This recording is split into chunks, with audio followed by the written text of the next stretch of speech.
Hello everyone, welcome When back you to lose my your way, YouTube channel. gaining some altitude This is can bring some Agaro perspective. Stampis, and I hope everyone's doing okay and have a good time. So today we're continuing Archon Quest Act 4. In my previous video I completed Act 3. It was such a phenomenal act. I mean, the Genshin is stepping up their game so much, and we're gonna continue the Act 4 now. Just for the continuation, make sure you watch the previous video. I'll also put a link at the end of the video after I've uploaded this one. Let's get right in without further ado, The Act 4, return to the base, and LG for the faded moonlight. So this is where we previously left. This is where the Act 4 starts and the Act 3 ended. Return to the base. Back at the base, everyone is discussing what to do next. Then an unexpected figure enters the conversation. Who could that be? Who could that be, Just give me one second, let me check. Yeah. Let's go to the base then. It's over here.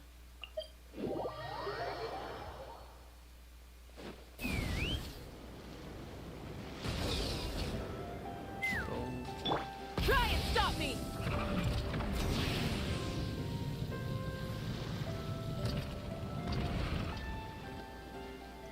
We have an animal at the Do you base. think the others are making good progress? Hope it's all going smoothly. Oh, hey look! They made it back as well! Flintz! Rama! How did it all go? All is well, thank you. Nefer and Yehoda had to stay at the curatorium to wrap things up, so they won't be joining us for now. Okay. I ran into Miss Nefa and Miss Aino on the way back. Their work is still in progress, so I suspect they won't be back for a while either. You seem rather cheerful today, Mr. Flintz. I certainly am. I achieved what I set out to do and came away with more than I bargained for. More than you bargained for.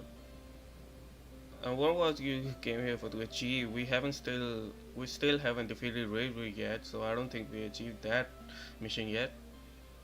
More than you bargained for, Fighting alone can get quite tedious, but I had the good fortune to run into a pair of brave young warriors.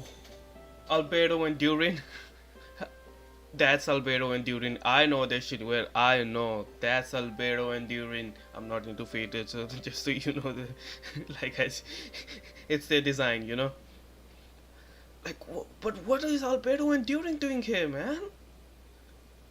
Okay, so when they said that's a surprise, I just thought some not Krai character will appear. I didn't really thought these would appear. We meet again. How have you been? Damn! Oh, what are you doing here? Yeah!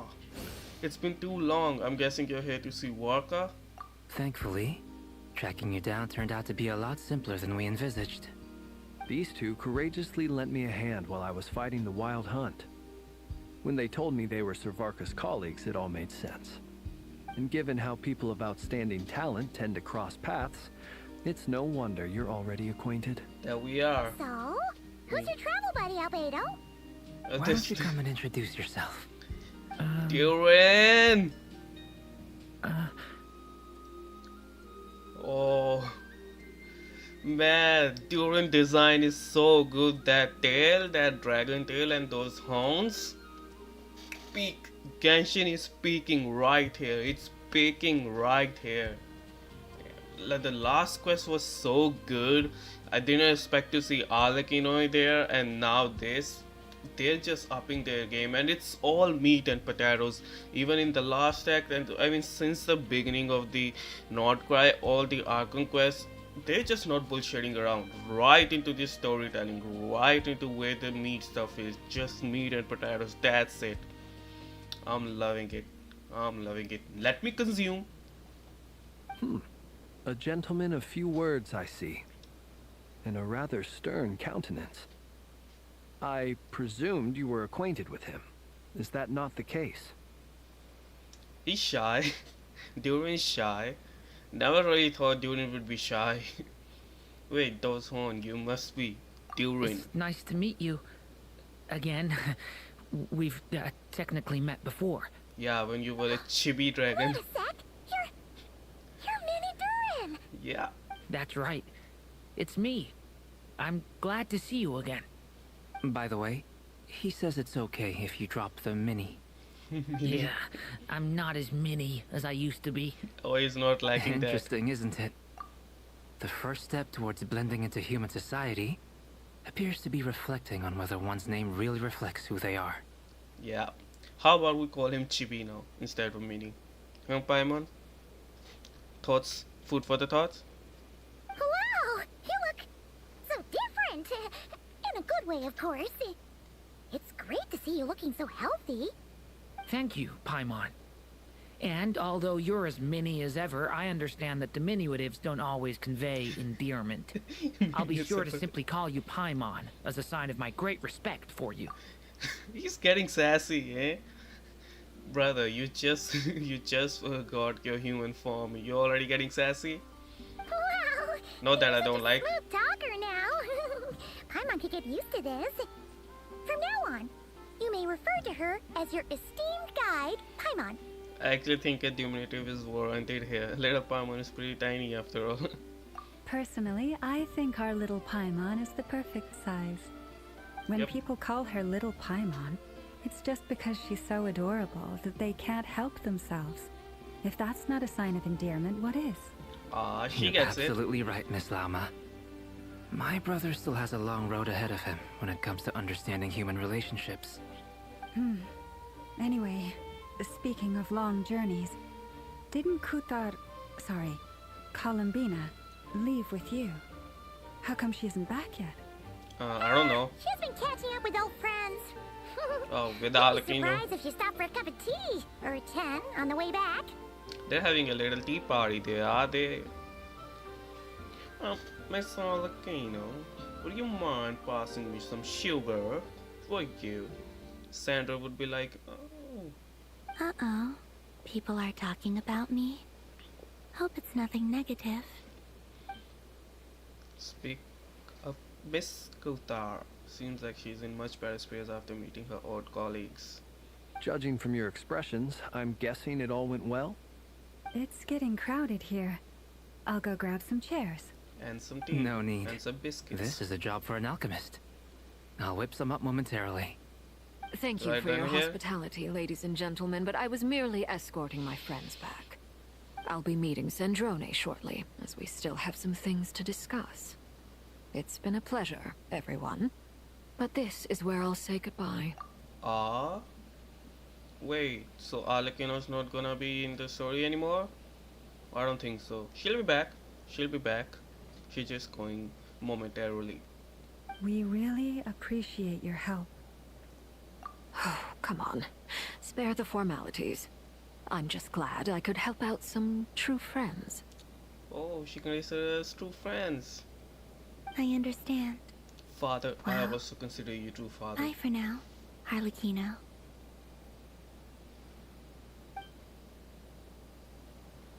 Oh, this place is hopping. It's probably a good thing one of us left.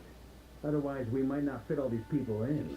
Are you saying we're about to run out of chairs? As a matter of fact, I am. Come on in and see for yourself. Song of the Welcome Moon, Act 4. An elegy for faded moonlight. Act 4 starting. Here we go, boys.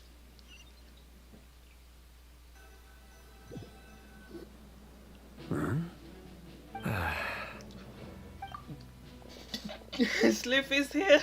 They just introduced him just like that out of I nowhere. overheard your little chit-chat outside, by the way. With Miss Columbina's colleague gone, we should be back to the original crew plus mean- the other colleagues I brought in. Man, they are really upping their game. It's an all-star show over here. Just an all-star show. It's all the, what did I say? All the meat and potatoes. Ladies and gentlemen, Genshin has peaked here. It just peaked here. For me, it just peaked here. Man, they just dropped Dance Live just like that. Out of nowhere. Though, it looks like we have another new face. Someone else managed to rope in a colleague too? Sorry, he's probably here for us.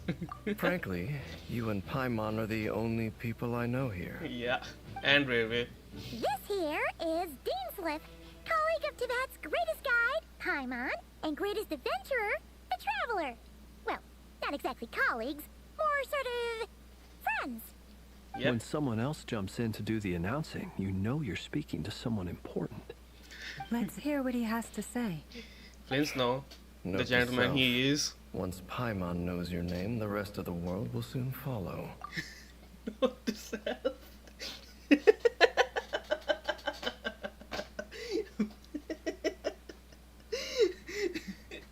Paimon's such a blabbermouth. Once she knows your name, the whole world's gonna know your name. She's gonna keep saying it, eh? When he comes looking for us, it's usually something important. Paimon's guessing you've heard about the Wild Hunt, then.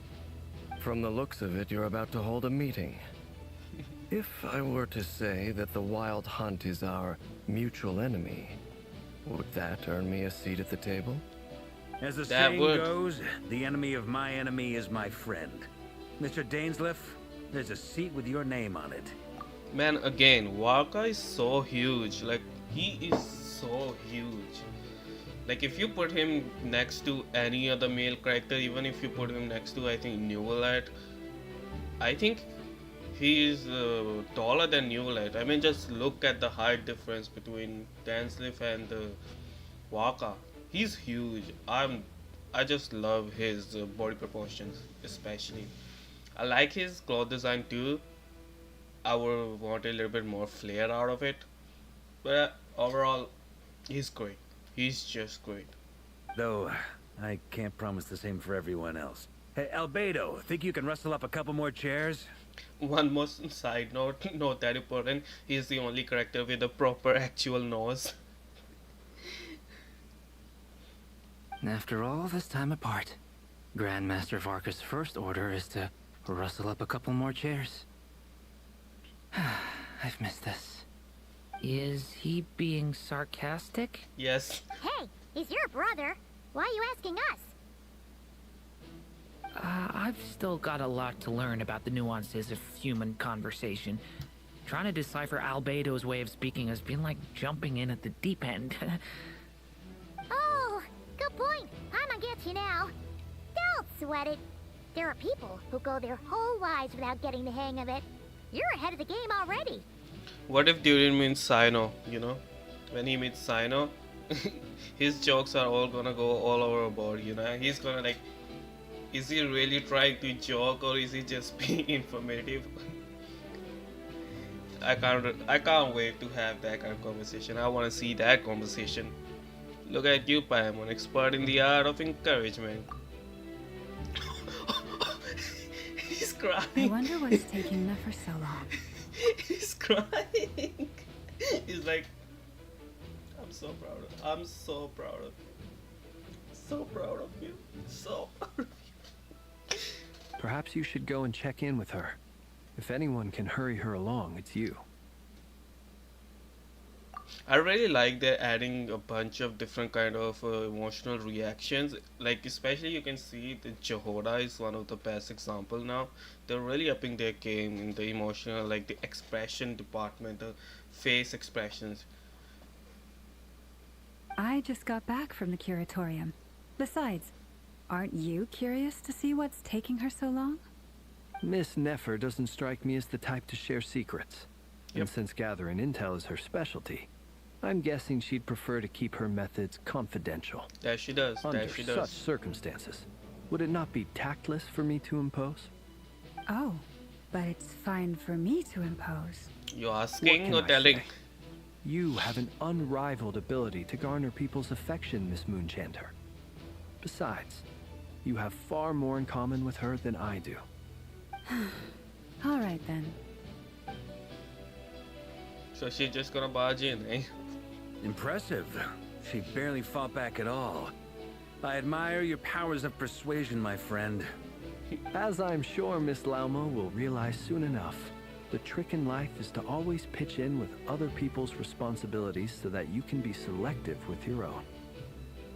And It's others the are just gentleman's simply way. hide in the background. Spoken like a true sage. they, they're getting along Anyway. just fine. Looks like we've got some time to kill before the meeting. Let's take a little breather, folks. And feel free to chat amongst yourselves. We'll get down to business once the other two arrive. Alright. Now, but we ourselves have something partying. Chat with everyone while you're waiting. Hey, you need some help with Mavika? Fire Archon is here. You're both awfully quiet. Why don't I start us off with an icebreaker? Much obliged. Have either of you ever had your portrait painted? Look at that there. If not, I'd be glad to help. That sounds like a lovely idea. You know how to paint then? I dabble occasionally. Oh, he's so He's good. an excellent painter. Tables, chairs, people, dragons, you name it. He'll paint it for you. And I'm sketch it. flattered. If I ever get the chance, I'd like to give it a try myself. I'll bear that in mind. Those heels, man. Anyway, The how about cosplayers, you, Durin? they're gonna have some What sort tough of portrait time. would you prefer?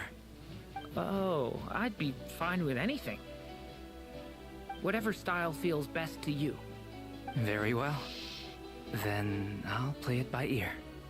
You can replicate any style I want. I can try. If you show me a sample, I'll do my best to match it.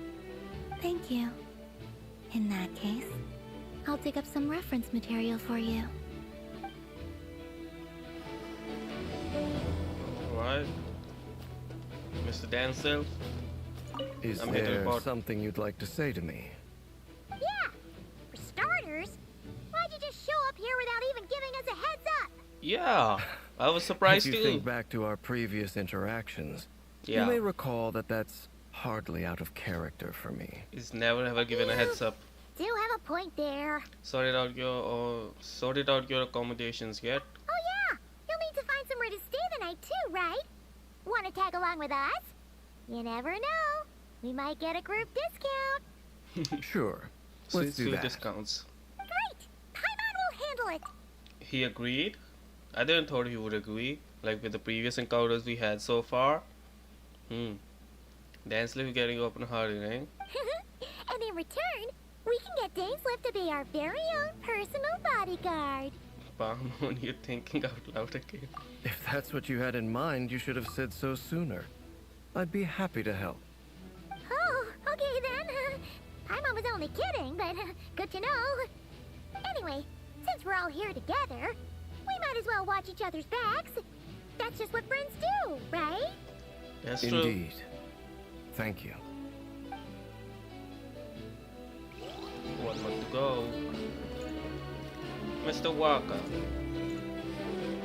The eccentric gentleman and the quiet and the mysterious gentleman. The dog between gentlemen. Truth be told, I can't remember the last time I was in a meeting with so many people. For so You're short. not alone there, my friend. The Lightkeepers also struggle to bring everyone together for a serious discussion. I'm getting conscious about my height now. It was so short. Look at. Like, I mean, Traveler's always been short. Like, just look at Flames and Traveler, and then Warka. Boom. We're so short. Like, we're just at the waist of Warka. At least we're above waist with Flames, but at Warka, we're barely at the waist level.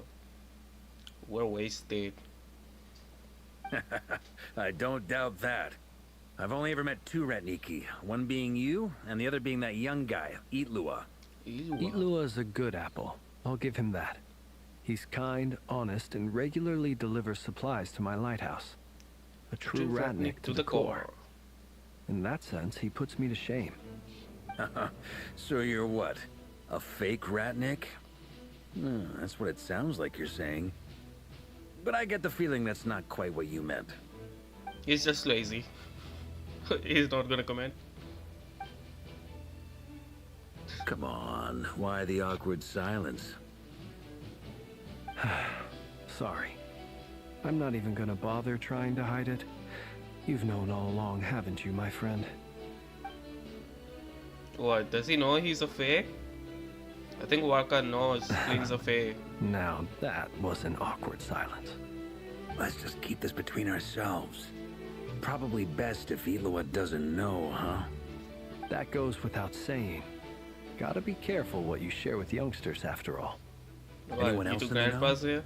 Let me guess. The Traveler and Paimon? Yeah. It's dangerous being too sharp for one's own good, you know. Then, in the name of the Animo Archon Barbados himself, I swear, your secret's safe with me. We just need Venti over here now. That's all When the we went monster for do drinks, here. you said that you and Barbados were practically best buds. In the light of that claim, do you really expect me to take your oath seriously? Of course. Just as long as you don't go spreading around the fact that I'm close with Barbados, all right? Fair enough, then. They're drinking Nothing buddies. like a bit of mutual leverage to seal the bonds of friendship. I want to see like who can drink more, Warka or Barbados.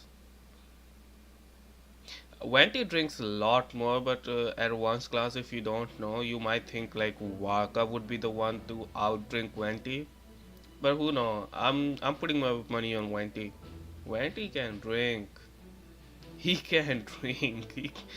I mean, he drank all the alcohol in Nasha Town,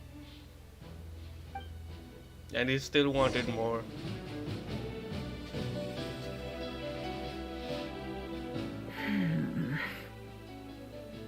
She's sleepy. Looks like. Tired, Miss Nefer. Ah, Miss Nefer. You made it after all.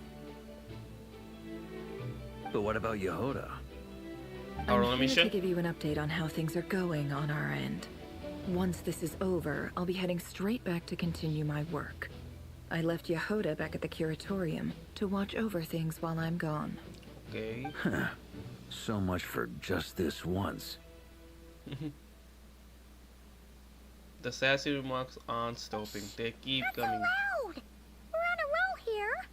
What if she remembers and suddenly decides to back out? I think it's too late to back out now. Did you say something, Mr. Varka? Huh? I didn't say anything. Right, Flints? Must have been a frog. They get so noisy around here at nighttime. It's like they're putting on a concert in the background. They're already best buds, Anyway, before we begin, there's a few introductions to make. Let me start by saying that it's an honor to be speaking before so many distinguished colleagues and collaborators. First up, we have Miss Lauma. As Moon Chanter, she's the leader of the Frost Moon Scions, a local religious community in Krai. Then there's Miss Nefer, boss of the Curatorium of Secrets, an intel gatherer extraordinaire. Extraordinary. Nefer is leading the investigation into Rerer's background, assisted by Yehoda and Lauma. From the little I've heard, they're making some great progress. I mean, even in the previous quest, like when we first met Walker, and even now, I just love he's so much living up to his name. Like, he's the center and the leader. Like, it's like he got such an aura wherever he goes. He's the leader in the group. Even in the one we were all gathered around Waka, even now he's the one leading the charge. You know, it just gives him this, like, the story we had for Waka and all the lore behind him. It just gives it like more power. You know, I really like it. Like, he's really living up to his name, being the leader. Over here, we have Mr. Flint's, a ratnik and guardian of the abandoned lighthouse. In our last operation, he courageously distracted the wild hunt to buy time for the rest of us. For those of you who've never met, this is Mr. Albedo, a renowned alchemist and captain of the Knights of Favonius investigation team. By his side is a new face for us all, myself included, Mr. Durin, who has come to lend his aid. Next up, we have the Moon Maiden and former Fatui Harbinger, Miss Columbina. Then we have the Traveler, who's earned more titles than I could possibly hope to list out, so I'll spare you the rundown. And Paimon, the ultimate travel companion and quite possibly the best guide in all of Tevat. You happy, Paimon? And on the side note, I thought Waka would know Durin, like not this Durin, but like, you know, the dragon Durin, the evil dragon Durin. I mean, he's being the friend of the Barbados and all, you know. I thought he would know Durin. I mean, the moment he heard the name Durin, something would strike you like, I've heard that name before, that feels familiar, but he didn't bat an eye. Interesting. I thought he would know, the name Durin at least. Whoa! That's a lot of people. Great turnout. Miss Nefer, it looks like you might have another job coming your way. So, congratulations on the booming business, I guess. You think I haven't got enough on my hands as it is? Who's looking for me now? That would be me, Miss Nefer. I have a commission for you. He hadn't introduced Densleep yet. Who I am doesn't matter right now. What does matter is that I'd like you to gather more intelligence about the Recher of Solnari. Well, it's not as if we never take on anonymous commissions. But in your case, I'll have to decline.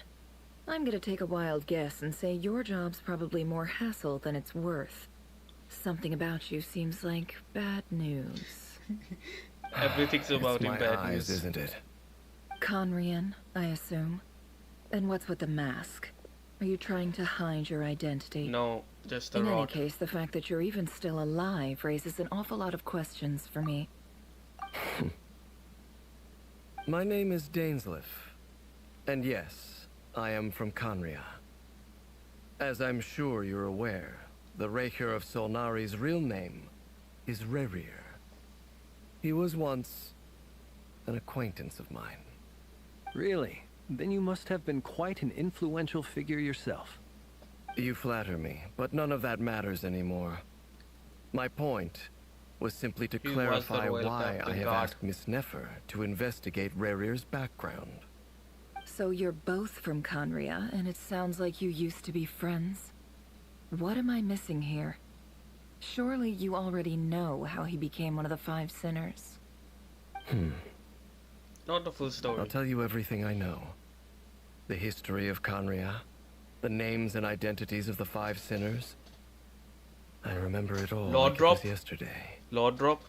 I have never spoken openly of this before. But the truth was exactly as people say.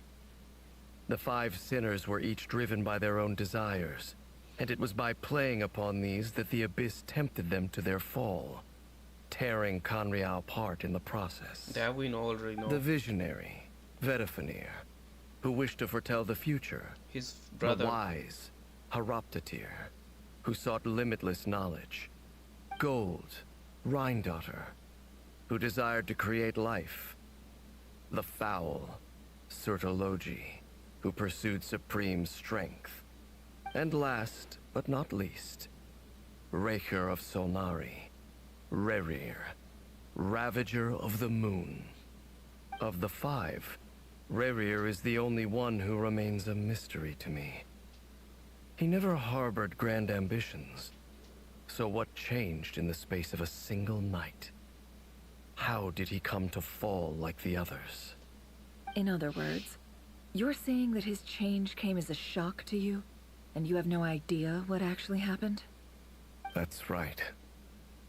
You mentioned how the Abyss tempted them, which led to their fall. But what did that look like in practice? And what other context can you give me about the events of that time? The more detail you can give me, the better. Strangely, now that it comes to it, I hardly know where to begin. The fateful night took place during the era of the Eclipse Dynasty. One day, my elder brother, the visionary, Vedifenir, was summoned to the palace by the Vinster King, only for the king to gouge out his eyes and cast him into the dungeons. Okay. Brutal. That's brutal. I mean, what did he do? He told their prophecy the king didn't like. That's stupid of the king to gouge out his eyes for that. I mean, I already told you, the Lord Drop, I knew. And the Lord Drop's gonna be so juicy now. Ladies and gentlemen, it's time to eat. We're eating good. When I came to hear of this, my fury knew no bounds. I gathered together every ally I thought I had, and together, we set a knight to storm the palace and free Ved. Centuries on, the memories of that night still haunt me, like a never-ending nightmare. We broke through the palace gates, just like we had planned, each striking towards our separate targets. But then, I was betrayed. By who? Even Vedafinir, the very person I had come to rescue, abandoned me and partook of the Abyss's power. So, it's personal after all. Then tell me, Mr. Dainsleif, what price are you willing to pay? You, of all people, must know that nothing comes for free. That he does. I cannot say what price would be worthy of such a commission. But know this. Rerir was not always a madman. Believe it or not, there was a time when he was just an ordinary man, working for the Conrian Intelligence Service.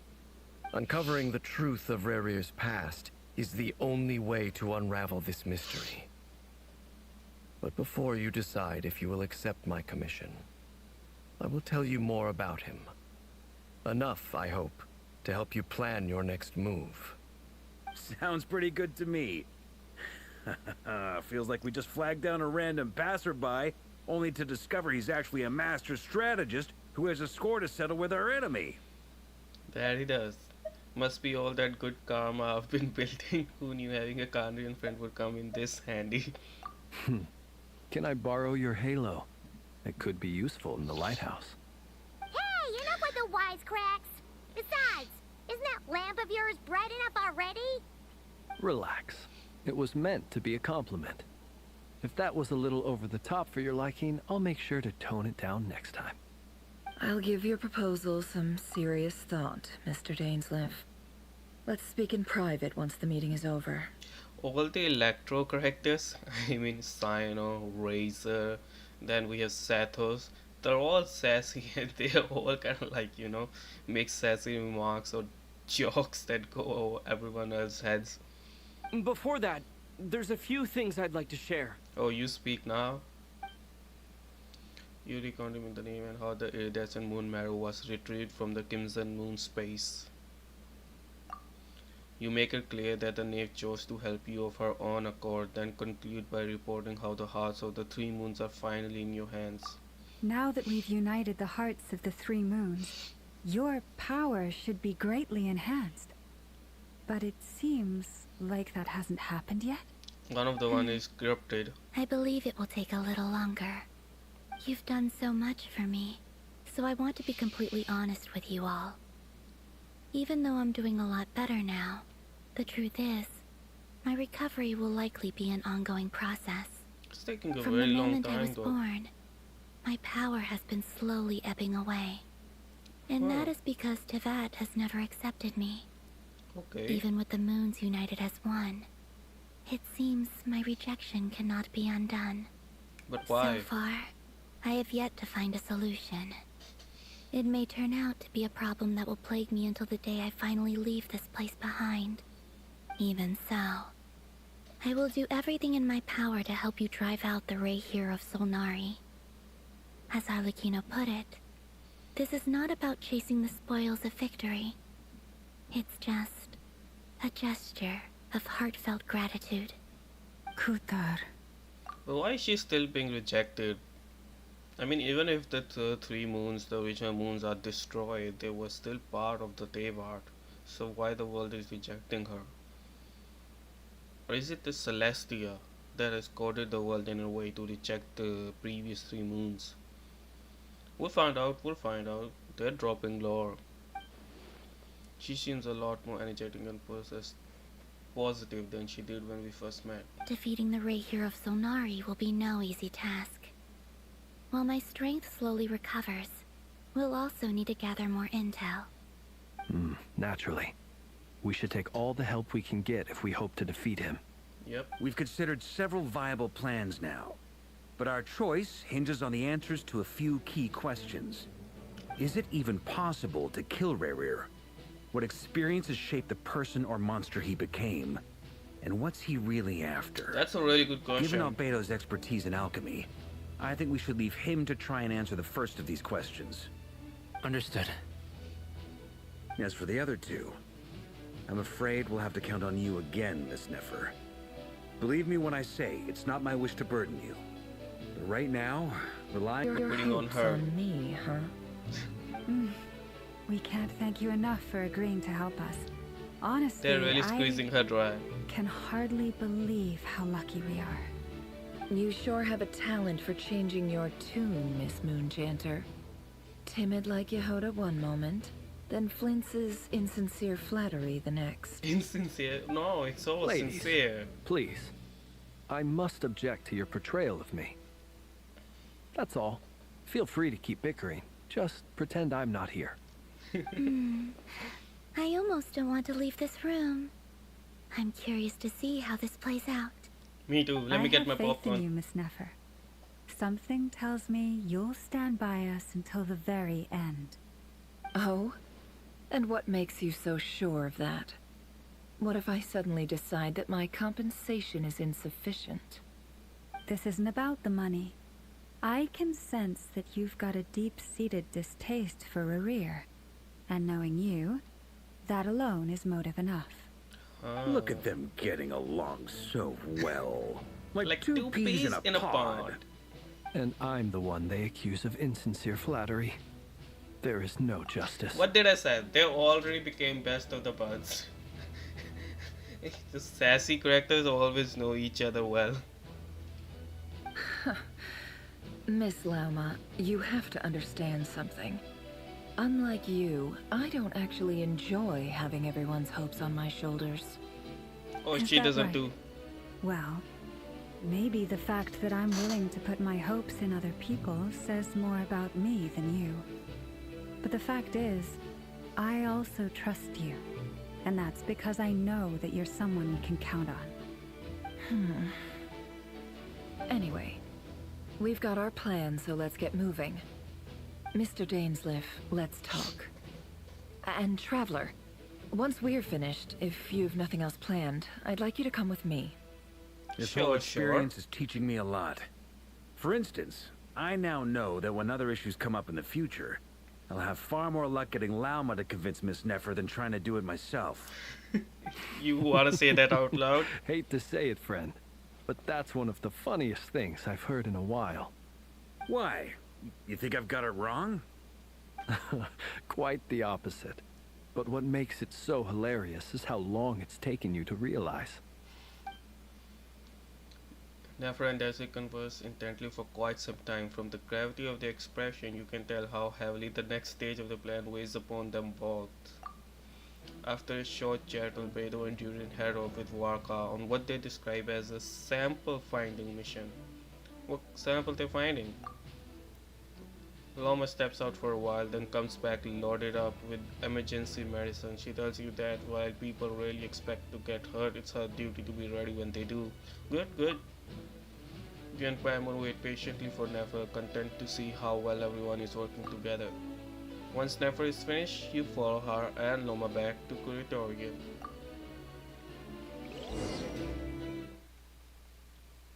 Alright. We're back to the Curatorium. That's new. That board is new, I never seen that board before.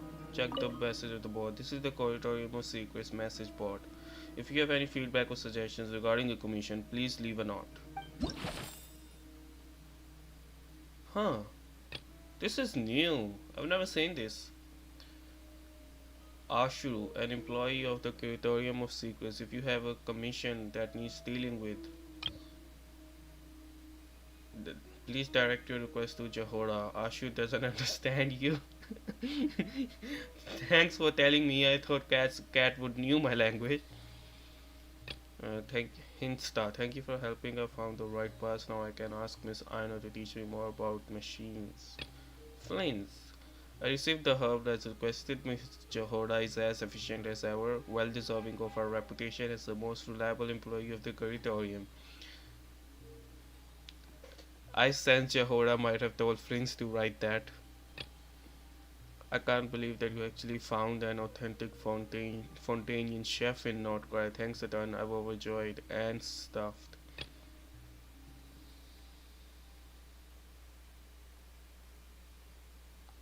So all 5-star reviews, huh? I want to send some low stars. What complaints do they have? But it's good to see the business is booming.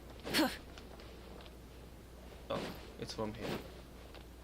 Open the door. Doesn't she keep that door secret?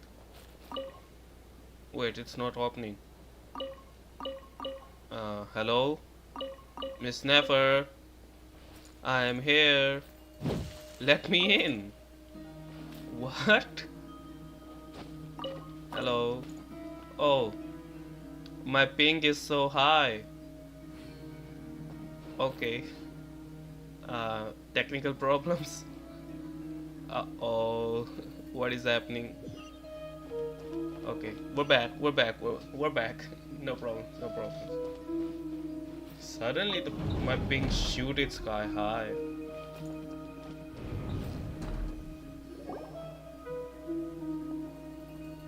Thank you for waiting.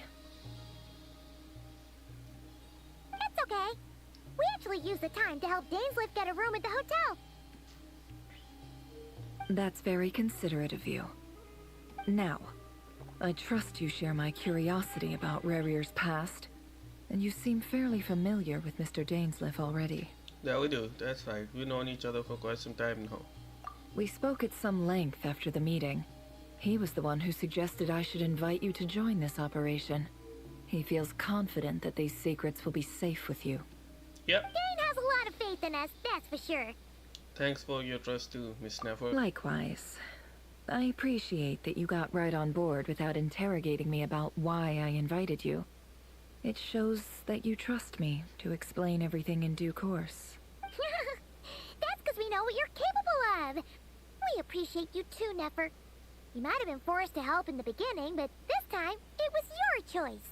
Exactly. That's one way to put it. Another is this, that once a decision's been made, it's set in stone. After that, my only goal is to see it through.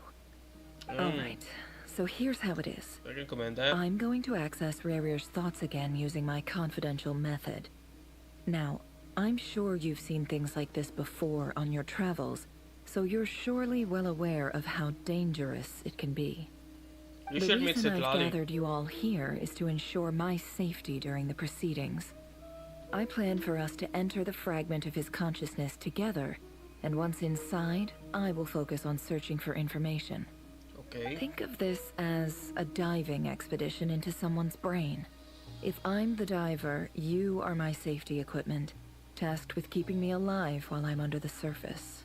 Okay. Once the ceremony You can trust begins, me. we will all be spying on privileged information. But in the interests of safety, you must remain absolutely silent at all times. We will discuss our observations after the ceremony has concluded. I really need to turn that off. Just anyone can send me. I mean, it's fine. Sometimes I get bored, so anyone can join me, join my world. But I should make sure, like before making the videos, I turn that off. Good. Please, take a seat. We'll get started momentarily.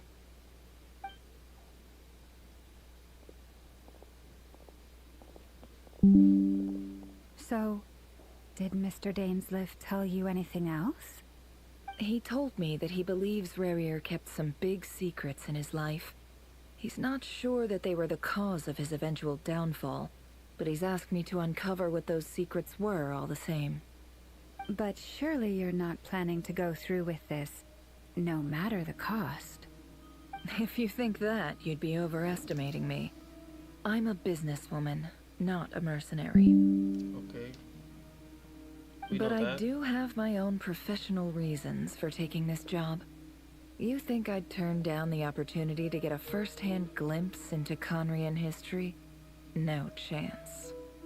Well, We know that. as long as you don't let morbid curiosity get in the way of safety concerns, we're good. We'll do whatever we can to help you. You're such a killjoy. She got incense carrot almost feels like a summoning ritual. But we're not summoning. Are we? Seems like Nefer still has no intention of sharing her trade secrets, but now's not exactly the moment to pry. Why do you want to know her trade secrets in the first place? Let the woman have her secrets. It's not polite to pry. I see there's a chest set on the table. Could that have something to do with her intel gathering method? It's an incense. All right. To get high. I'm good to go. All set over here, too.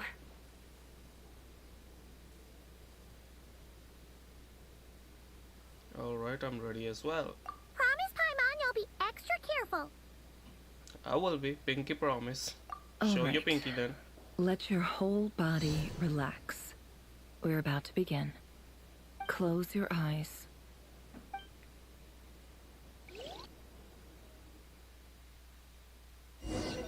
We're diving right in. Phew. Could this be his office? Pretty standard setup. Bookshelves, paperwork, files. According to Dainsliff, Rarier used to be an intelligence operative. Chances are there's plenty of top secret intel stashed away in this room. Is this where you keep your secrets, Rarier? Can't say I'm not looking forward to this. I am. I am very much. Oh, we're controlling her. I really love her design, you know. Just look at it. It's so vibrant. I mean, I just love it. It reminds me of one of those, you know, like the design they made for, like, I forgot the name, that there was the meme going around for like the Egyptian girl and the whole dancing stick.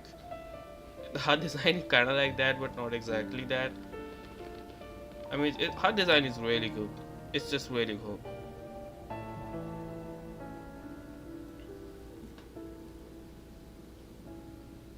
Alright, let's get in. Examine He mirror. looks even gloomier than last time. I wonder what's changed. I wonder too. Some bad news. Sit. Oh, we had to sit. Here they are. Today's files are in. Time to wade through them, just like usual. Okay. Office work.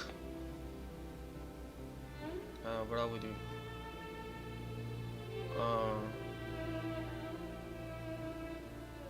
What are we doing? I am adjusting view. Oh. Male, 51. Occupation, cook. Confirmed Crimson Moon descendant. Has maintained frequent contact with other descendants over the past year. Poses a threat to the dynasty. Okay. Neutralized. Oh. Okay. So that kind of work. This one should be archived under purged targets. Oh. So they're purging the Crimson Moon descendants, huh?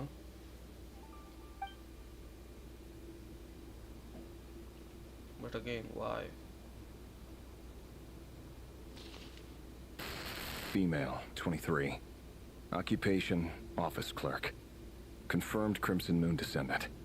Has maintained frequent contact with other descendants over the past year. Poses a threat to the dynasty. Okay. So let me guess, she's also purged? Neutralized. Yeah.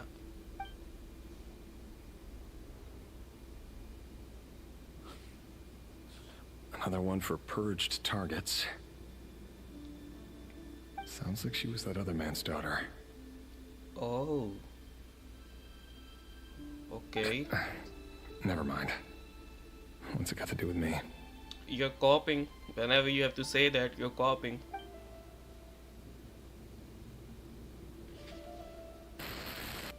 Male, 40. Occupation, teacher. Confirmed Crimson Moon descendant. He's also the Has one. been Huh? observed making contact with other descendants during the past year. Poses a threat to the dynasty. Alright. Why does he pose a threat to the dynasty? Like, is there any report on that? Like, it's not a crime to just to meet other descendants. Obviously, they have a familiar relationship with each other. They're all Crimson Moon descendants. I mean, why are we hunting them? Are we gonna Neutralized on... yeah, we'll find out. We'll find out. I'm sure we'll find out. Just another nobody for the archive. Another nobody for the archive. Come to think of it, I remember surveilling this man. A case like his never would have been considered a priority in the past. Huh. He barely even interacted with other Crimson Moon descendants. So why neutralize him? Or just for the heck of it? Female, 16. Occupation, none. Orphan and confirmed Crimson Moon descendant. Okay. Has been observed making contact with other descendants during the past year. Poses a threat to the dynasty. I'm seeing a pattern. I'm not liking this pattern. Neutralized on... Filed. I have no recollection of this girl. None whatsoever. She's a child, I mean, obviously. But then again, how many of them really are? That also looks like a child. Female, 13. Occupation, none. Orphan. Orphan and confirmed Crimson Moon descendant. Has been observed making contact with other descendants during the past year. Poses a threat to the dynasty. I mean, I'm seeing a pattern. I am not liking this pattern. I think we already killed all of their parents and now we're just hunting down the children's. This is so twisted, man. For Genshin Impact, they've never done it like that. This is so twisted. I mean, Rare, don't you have any conscience? You're killing innocent children's. I mean, yeah, they're Crimson Moon descendant, but that doesn't give you any right or any means of to just go outright and kill them, assassinate them. I mean, you have to. At what point you start questioning your king that this is wrong? It's a child, 13 years old. It's a child. I mean, there's a pattern. Orphan. We already killed their parents. At first, we were crossing off the adults' files. Now we're crossing off the children files. Don't you see the pattern? It's their children's. Neutralized and... Man, this is fucked up. This is fucked up.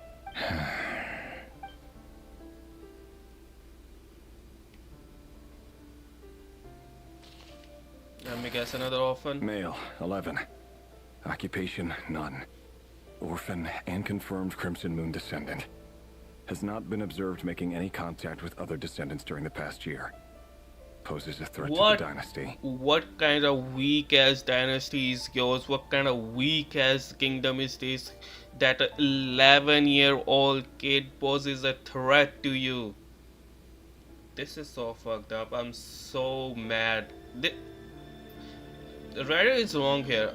At what point do you start questioning yourself? At what point? I mean, if it would have been me, I mean, if it was doing, you know, adults, I would have been questioning myself, but I would have been like, hey, not my job, you know. I'm just a soldier. I received the order. I'm just doing my duty. But once I get to the children's, that's way too gone. That's way too gone. That's insanity. What do children possess a threat for? I mean, all the parents have been killed. Neutralized and... This is some bullshit, huh?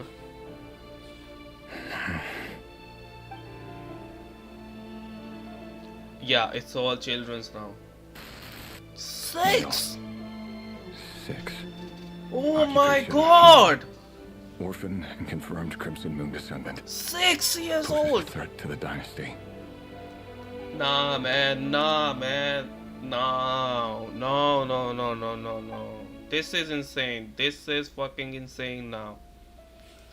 Where is your conscience, you asshole? Where is your conscience? It's a 6-year-old child. If your kingdom is threatened by a 6-year-old child, let it go. This kingdom never deserved to stand in the first fucking place. That king is gone insane, and you too, for not even questioning it. You are too insane. This is mad. I'm mad. I'm just mad. A 6-year-old child? Are you fucking kidding me? I'm so mad over here. I'm so mad, man. A 6-year-old fucking child? Are you fucking kidding me, man? It's funny, isn't it? Your job is becoming both harder and easier at the same time, depending on how you look at it. Sooner or later, the Crimson Moon descendants will be completely wiped out. But as their numbers dwindle, they become harder and harder to track down. So Dancer doesn't really knew who Rary is, huh? Ordinary man, my ass. Most of the able-bodied adults have already been taken care of. See? The remaining weaklings will be increasingly easy to deal with. Is that his inner monologue? No. What do you mean, no, is to no? ensure the survival of the Eclipse dynasty. Yeah. And the only way to do that is by eliminating any and all potential threats. It's a perfectly legitimate line of work. Are you Every fucking single one kidding of my me? colleagues can attest to my fairness. Yeah. If my friends were aware of the facts, I know they'd back me up too. I don't think so. Assuming, of course, that they were aware of all the facts. You go tell Danslip that. You go tell Veldoni that. I am 100% sure they are not gonna stand by this. This is fucking insanity. This is nothing more than pointless killing, pointless murdering. This is insanity. It's just insanity. A file tucked inside a folder. The title reads, Dear Breakfast Shop Owner. It's a list of names, but at this stage I have no idea who any of them even are. I'm still so mad at it. I'm still so mad. Like, you're a pussy. I'm just gonna say it. I'm sorry if it comes out offended, but Rary, you're a pussy. You're just a straight up pussy. At first and second, I've already had enough. I mean, most of the time he himself have already given the orders or himself done the assassination. Wonder what kind of encryption technique this is. Seems like it has to be inserted into that camouflage device nearby. Aha! It's an audio recording. Please, hear me out. I can't shake this feeling that someone's been spying on our house. No, I'm not being paranoid. It's true. Let me guess. Rary and his gang were doing I that. saw someone dressed in all black. It was a couple of days back, but that was on another street, not near my house. I swear, I know what I saw. There's a note in the margin. Surveillance of the run for their residence has concluded. We apprehended the target and filed the mission report last night. I mean that you assassinated him Could too. the voice in the recording belong to one of Rary's targets? I think so.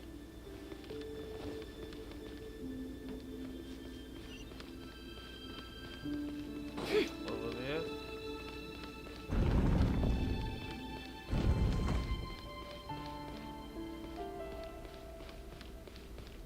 Where are we?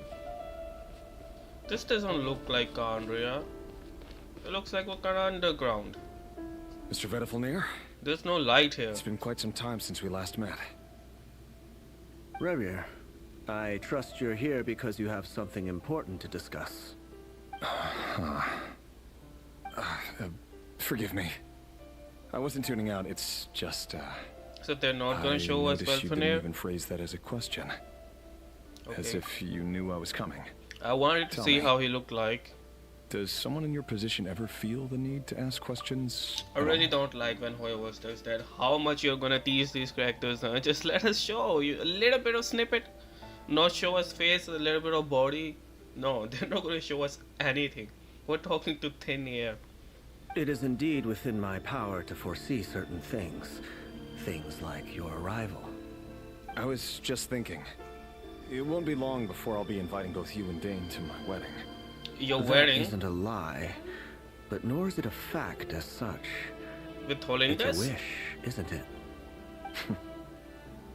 No fooling a prophet, is there? Ever since that day we met for drinks, I knew it was only a matter of time before you came looking for me. Does it feel good? Knowing how the future will unfold.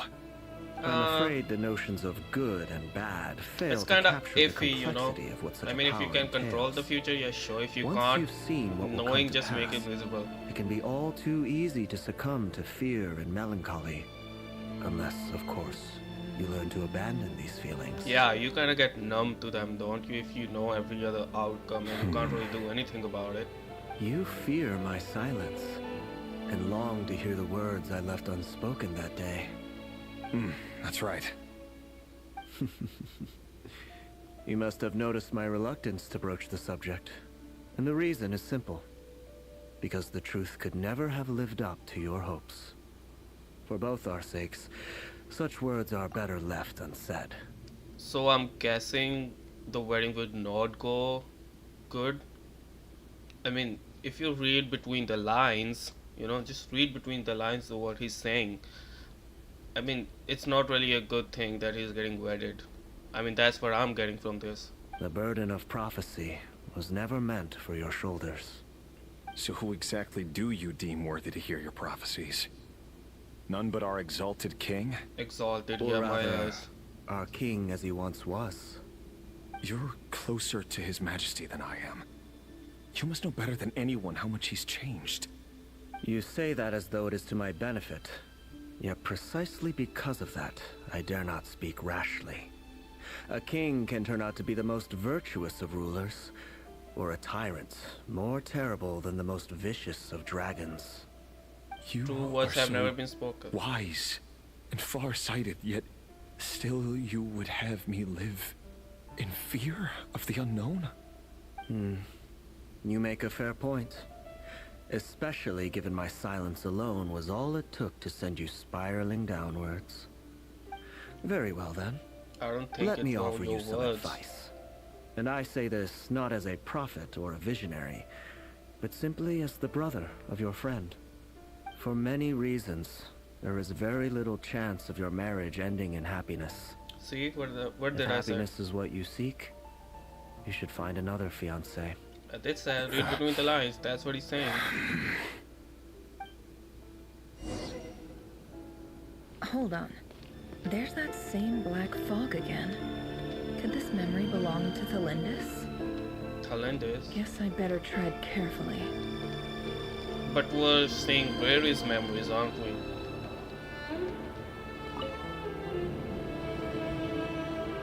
Wait. Hear me out. This time we finally got a clear look at his face and learned his true identity. Oh, he's gonna tell His her. name is Rayrir, and he claims to be one of the king's guards. What did you say? A cruel irony, isn't it?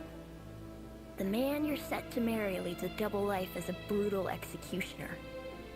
Why are you telling me all of this now? We need to see whether she cares enough about what her like future husband does as a job or not. Or does that really bother her? Or it's like, is she just the same as Rayrir? Hey, if it doesn't affect me, I don't really care. Simple. It's because I don't think so. I That want will you to kill happen. him. You are the only person he would never suspect. Oh, No, straight with the gun absolutely shooting, not. eh? I would never dream of doing such a despicable thing.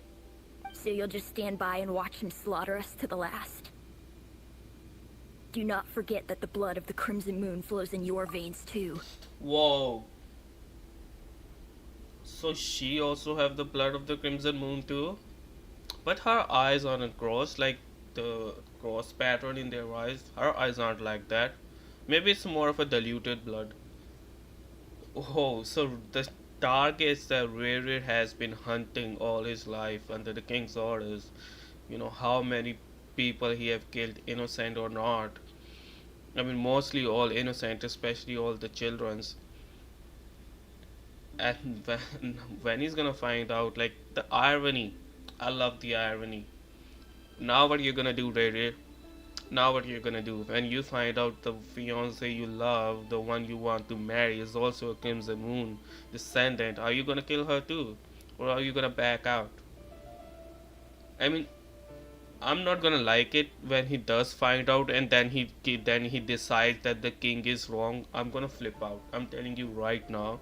When he finds out that his fiancée has Crimson Moon blood, and then he reaches to the conclusion that all of this slaughtering is wrong and the king is wrong, I'm gonna flip out. Like, up until it was not in your backyard, you didn't really fucking care when you were killing children, 6-year-old children.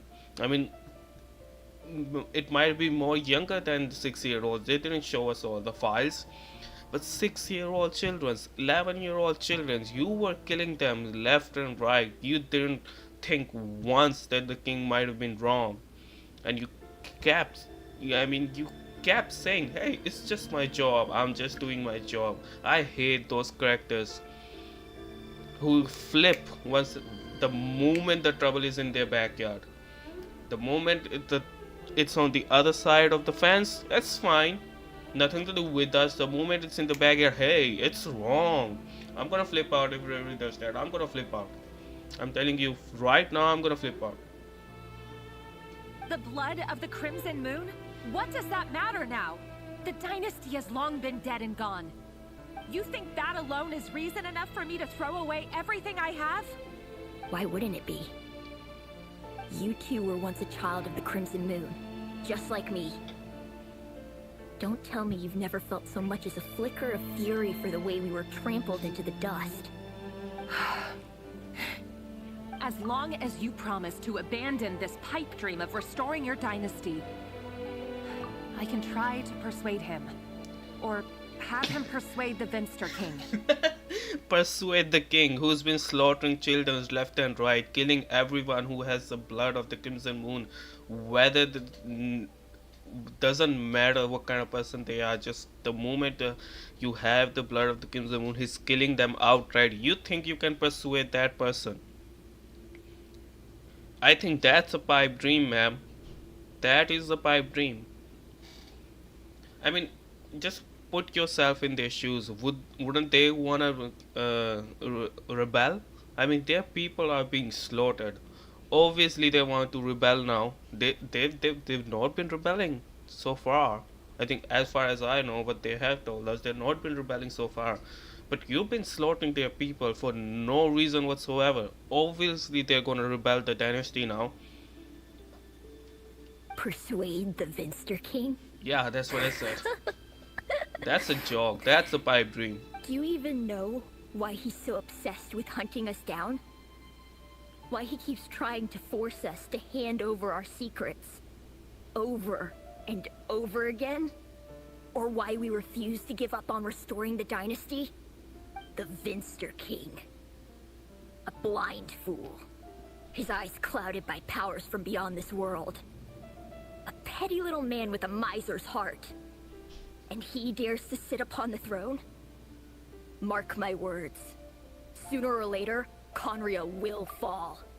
And it will be his doing. His words did come true. His words did come true. If you can't bring yourself to do it, so be it. Just you watch.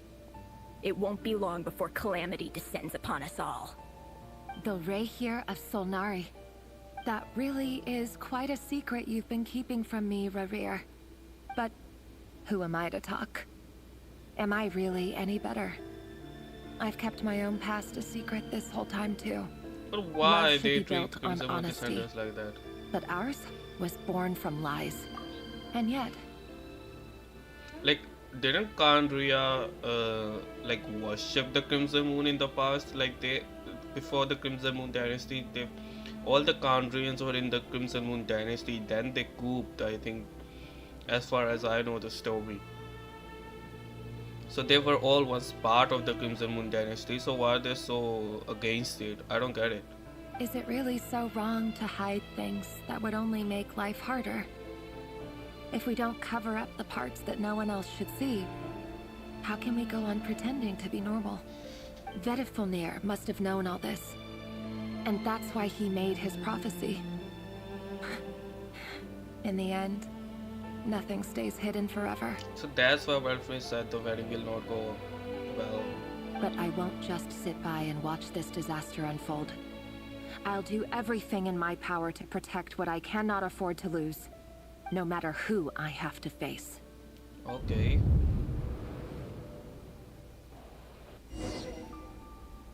Return to the office. Huh? What? Was that Rerir who just walked past the window? Doesn't it give you the chills that he still takes the same road to work every day? As if nothing ever happened. Those people at the deli. Enough already. They're clearly pretty taken by their own disguises, so just smile and play along. Pull the rug from under beasts like that, and you'll risk having your throat torn out. Deli? Oh. They're talking about those people from the opposition. Right. I'd almost forgotten they used to run a deli. People of no consequence always vanish so easily. And no one even remembers them. So his colleagues are finding out what kind of work he's doing? But surely you can see he's not the man he pretends to be. So many have died already, and they say that the king's madness grows with each passing day. We're not going to survive this, are we? But Another children. why does it have Only to the be children this are way? left. Even Do they are we getting really hunted. deserve to die just because of the blood that runs through our veins? That's what I'm saying. Like, this is twisted, man. Only children have been left. All the adults have been already killed. And even the children, a lot of them have died. And the few that remain, they're running for their lives. Felindis, are you even listening? Sorry, Freether. My mind was off wandering. Wandering to where? I heard you, though. You're talking about what Rerir said. He's just following the king's orders. Yeah. He's a secret agent, and Bullshit. it's his job to hunt down rebels and dissidents. By the time you first met him, he'd already taken lives.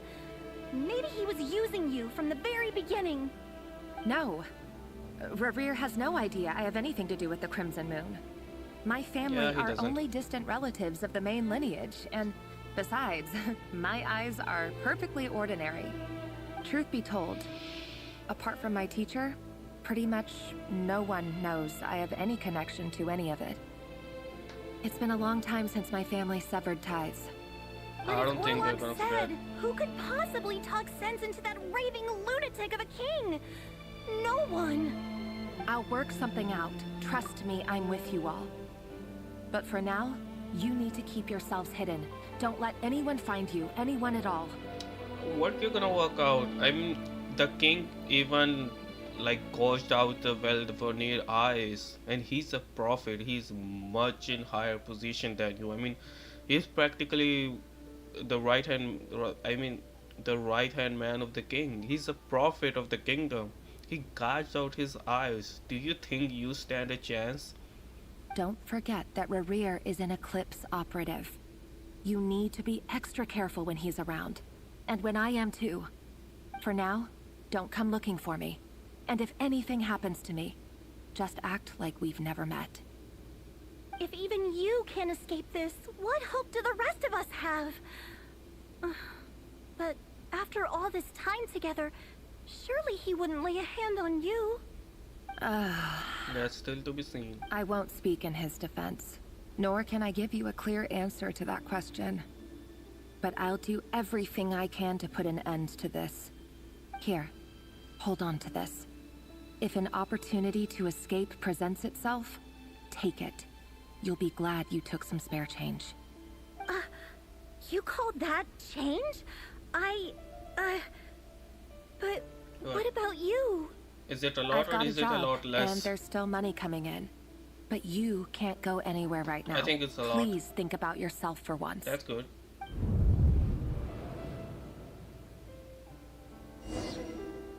All is forethought. Go to the training room. All is forethought.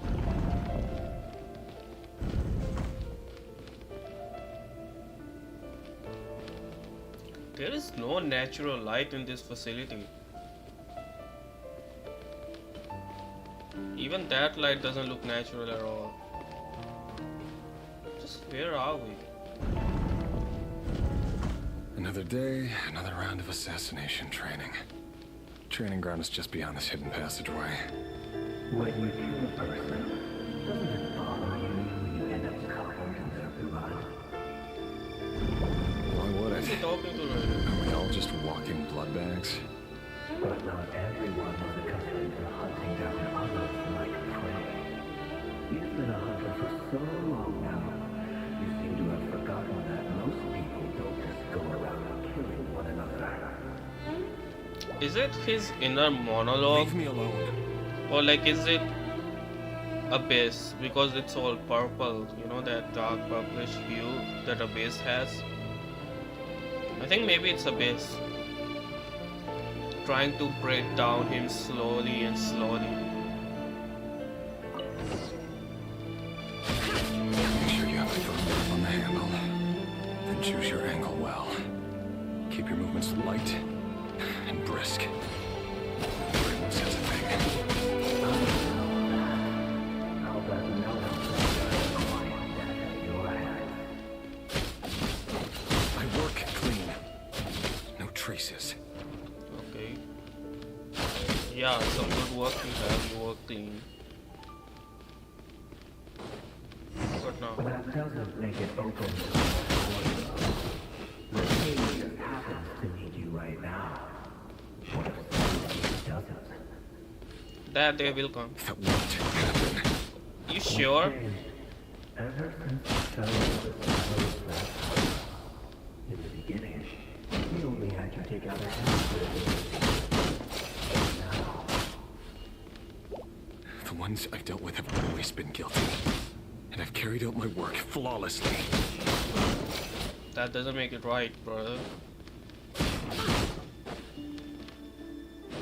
It all adds up. Can't hide the truth.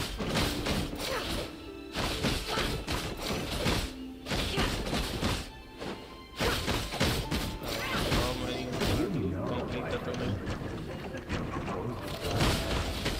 Was it because he didn't trust you?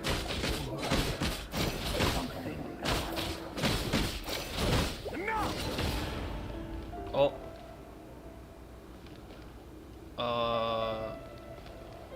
Were we beating children? Okay. I didn't do it. I didn't know it. I didn't do it. Okay. I didn't do it. It's just an after image. Just an after image. What is this?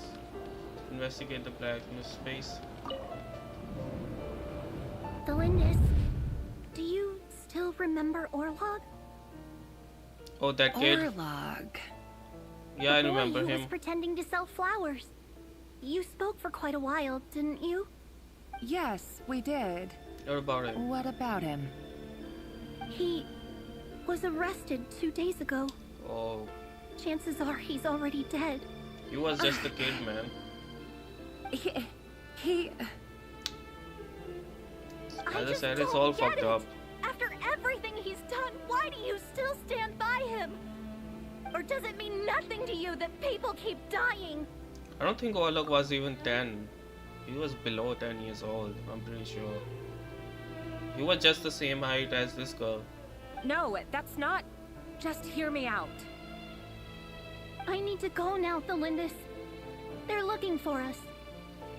You take care too. This is all fucked up, If- man. This is all messed If you up. ever need a place to hide, come find us.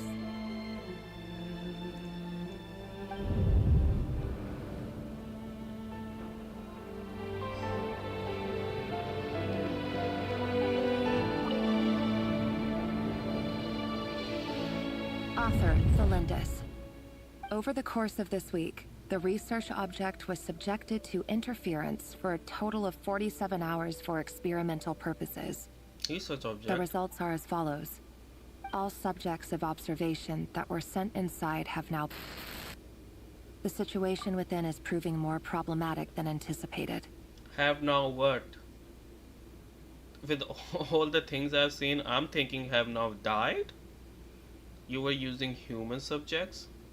I doubt it, but I mean, with all the things we're seeing right now, it just came as natural, you know. Why are you hiding that? What happened to them? Or what happened to the object? If it's actually an object. No progress whatsoever. What now? Won't you give me even a glimmer of hope? Things are getting worse by the day. I have to find a way or we'll all be in danger. But I... If all this research comes to nothing, what then? Sooner or later it'll be my neck on the line.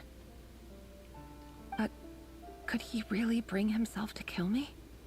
Oh, now it's getting on to you, huh? No. Surely he wouldn't have the heart. Does he even have a heart?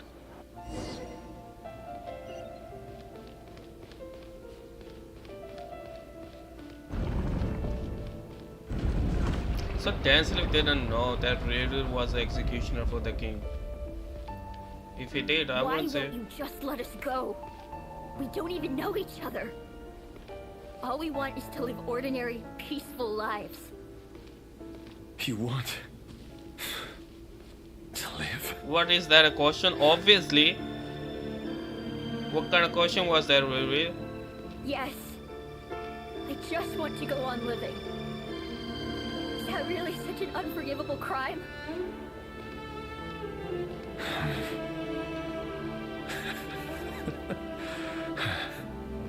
You want to go on living? I'm really not liking this character. I want to keep living too. To keep living forever. Oh, you'll be cursed, all of you. That's why I have no choice but to continue on the path I'm on. If only some savior would suddenly swoop down and change the way the world is. Too bad that's not going to happen. I hate the person who always keeps saying someone will come and do it, someone will do this, someone will do it. What about you? You're in the position to do that. Huh? Imagine that. If there really were such a person, you and I wouldn't be standing here like this, would we? As I said before, he's just a pussy. Really is just a big pussy. That's what he is. Today's files are in. Time to wade through them just like usual. No, I don't get tired of it. It's my job. And not only am I lucky to have it, I'm good at it too. Yeah. You're good at killing children, huh? Proud of yourself? How about you pat yourself in the back? Wait. What now? Let me guess. Tholindis. Tholindis? Yeah. What? Now you're sweating? No. Another Crimson Moon descendant. Shouldn't be a... No. Why are you batting your eye now? No! What did I said? What did I said? If he start questioning the king and the methods when he sees Tholindis' name, I'm gonna flip out. You... Oh man. Oh, calm down. Calm down. Calm down, it's just a game. Calm down. Calm down. Let's just continue. Let's just continue. Why? But you bear no mark of the Crimson Moon. How Yeah? could you possibly have anything to do with them? It cannot be. A diluted bloodline. Carefully concealed. I see it now. You've been living in the shadows just like me. So what now? You're gonna kill your fiancé too? What a fool I've been. Numbing myself with talk of justice. Even imagining my friends would back me up. But in the end, Irminsul. Finster King! How far are you going to take this? From the direct bloodline to secondary offshoots? And then what? Now you're getting mad? Now you're getting mad after killing all those children? Now, what did I say? He's such just selfish, self-centered. I mean, what kind of thing is normal about him? Dancel, did you even knew about Reddit at all? Normal my ass. What did I say? I'm gonna fucking flip out. The moment if the problem is in his backyard, he start questioning the king now, huh? Now you're questioning the king? What about when you were fucking killing children, huh?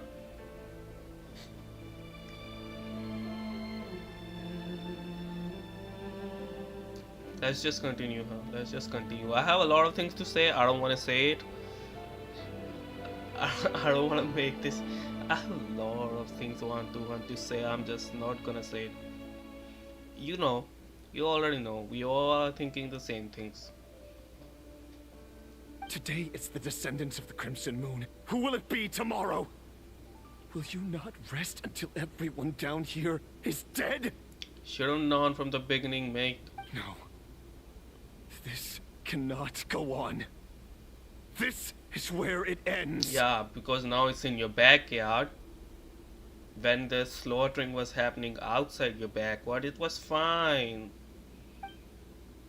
You weren't justifying that slaughtering, huh? Now you can't justify it anymore, can you? Oh look, Prima Gems.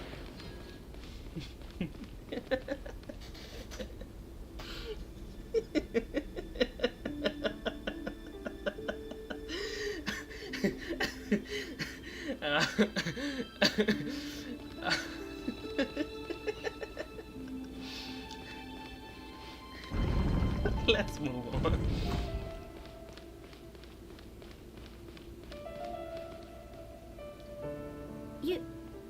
You're really letting me go?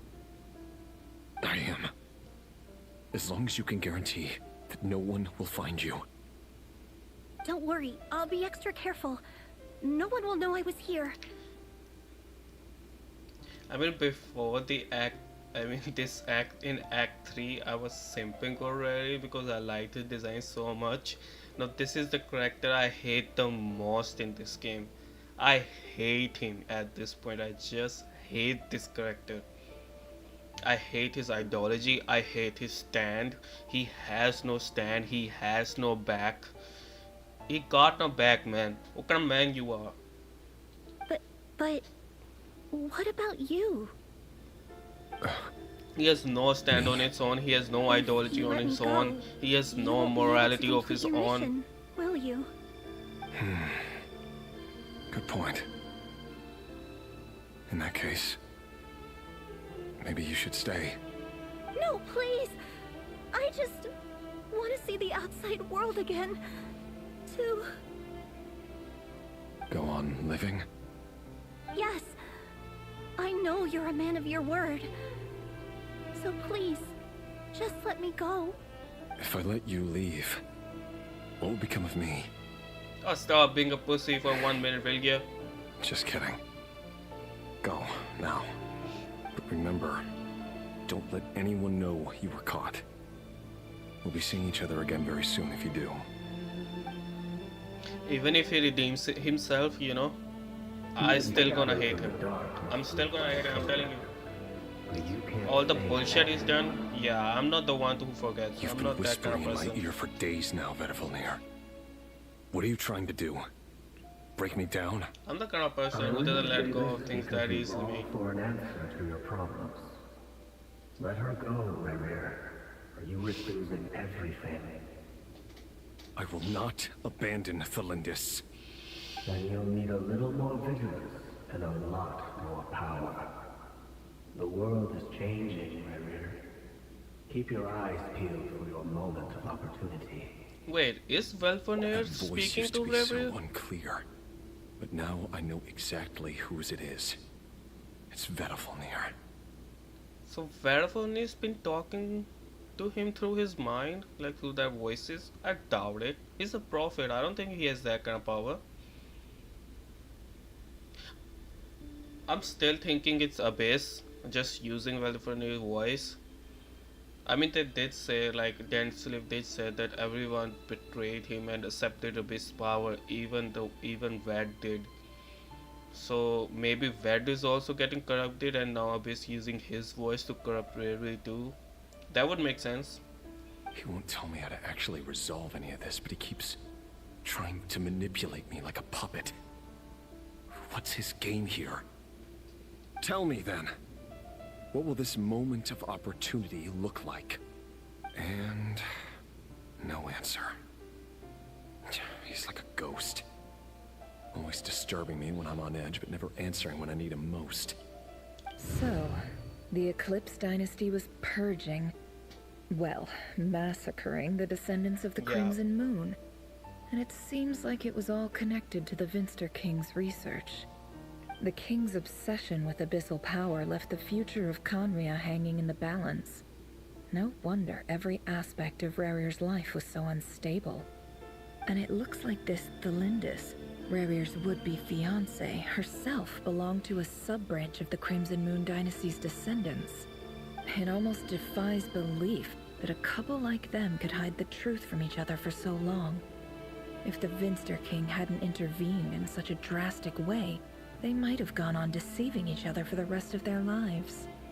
And why does Vedderfenir, Daneslif's older brother, keep talking in Rarir's head? This guy kept more secrets than I ever imagined. The human mind is like a vast desert of shifting sands. When you follow the flow of someone's memories, you only ever see the parts they're willing to let surface. Time for something a bit more creative. We've been inside Rarir's mind this whole time, building up a picture of his psyche. There's already enough clues on the board to start reading between the lines and mapping out the rest. Now, we can finally begin to put the pieces together. Sure, it'll only be a reconstruction, part simulation, part reasoning, but it's usually pretty accurate. Once we've built up a cognitive profile, we just need to cross-check the logic behind his actions. And then we'll be able to take a sneak peek at whatever it is that Rarir has really been hiding. Okay. Let's see what you've really been hiding, Mr. Rarir.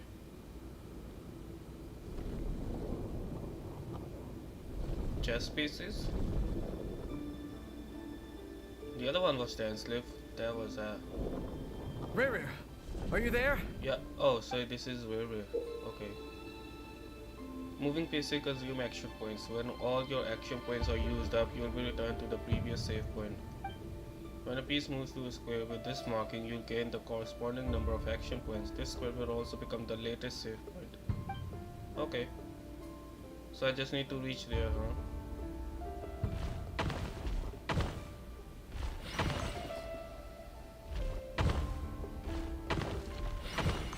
Easy enough. Hey, Rarir! Come out, it's urgent! Dane? What's wrong? Quick, come with me. I'll explain everything once we've met up with the others. Okay. I'll come. But the Lindis is still over at the Universitas. I'll need to leave her a note. All right then, but make it quick. What happened? I've never seen Dane so worked up before. Whatever this is, it must be big trouble. Is that the point where the king gouged out Ved's eyes? I think that's the one, because he did said he gathered all his allies. And he was so enraged. Make use of movement space to move pieces into marked directions. Moving this way does not consume action points.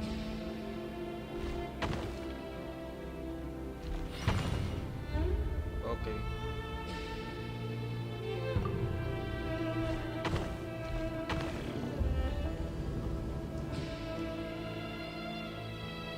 If I go back to take that 5, I would still be using points, right? Let's see. I'm gonna need that, don't I? Yeah, I'm gonna need that.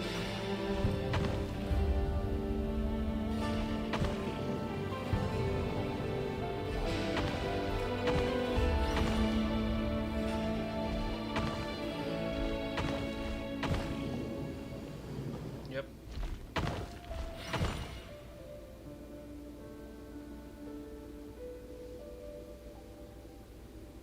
Who are these?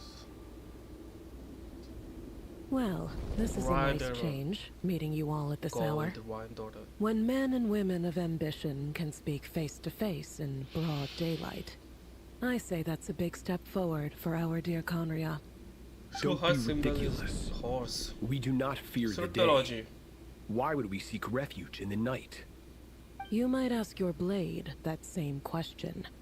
I'm told it prefers the cover of darkness. The word on the street is that Surtology only strikes when he has an unfair advantage. I don't think so. But that is patently false. Yeah. I see you're missing an arm and a leg. Oh. Surely only a fair fight could explain that. So he lost the arm If and this leg. is your way of offering me replacement limbs, believe me, I'll take them. I mean, Surtology always craves a proper, fair and square fight. Because he pursues the, supreme strength. Oh, we can certainly discuss that. With bioalchemy, anything is possible. Assuming I have your full support in my research. Lunatic. Robtatir. What brings you here? Hoppiter. What's that piece? Is that a mask? Looks like a mask. I mean, this is the character I know the least amount of. We know about Rain Daughter. We already seen what she does. We already seen how she looks too. We know a lot about Surtology too, and he's also the master of Skirk. We know about Dainsleif. We're getting to know about Rayrir a lot too. We still don't know. I mean, almost next to nothing about Hoppiter. Why, Dainsleif, of course. He invited me. Please, cast aside your apprehensions, Miss Rhindaughter. Whatever the rumors may say, I am but a humble servant of the king, and I can assure you he affords me no greater convenience than he does you. Well, the Universitas Magistrorum won't stop fawning over you. So at least some of the rumors must be true. You're clearly doing well for yourself, so drop the humble servant act. It endears you to no one.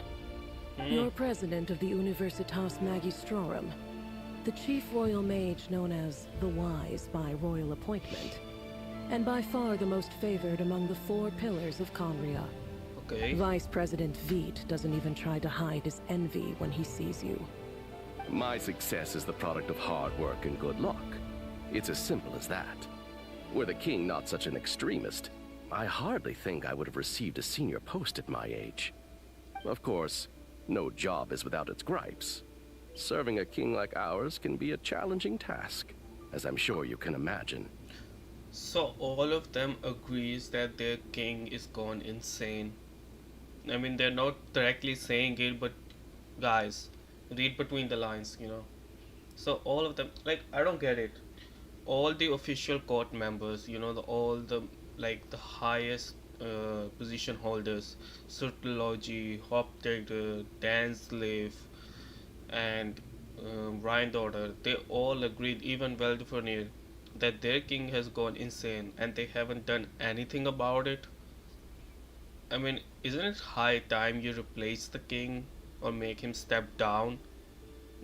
He's been massacring his people and pushing Kandria into destruction. I don't know. And as for Eftervit, in missing out on the presidency, he's dodged a mountain of stress. Eftervit. Like everything else in life, it comes with pros Who is that? and cons.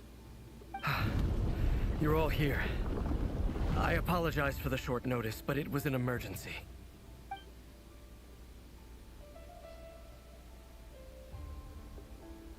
You must be Rayrir. So they do know him. Not so... Mr. humble Surtology. servant, is it? Yes, I handled your case file during your sentencing. Nothing personal, of course. I'm pleasantly surprised that you remember me. What he was sentenced for? You're clearly a person of substance if you've been invited here. But Dainsleif, you'd better have a very good reason for convening this little gathering.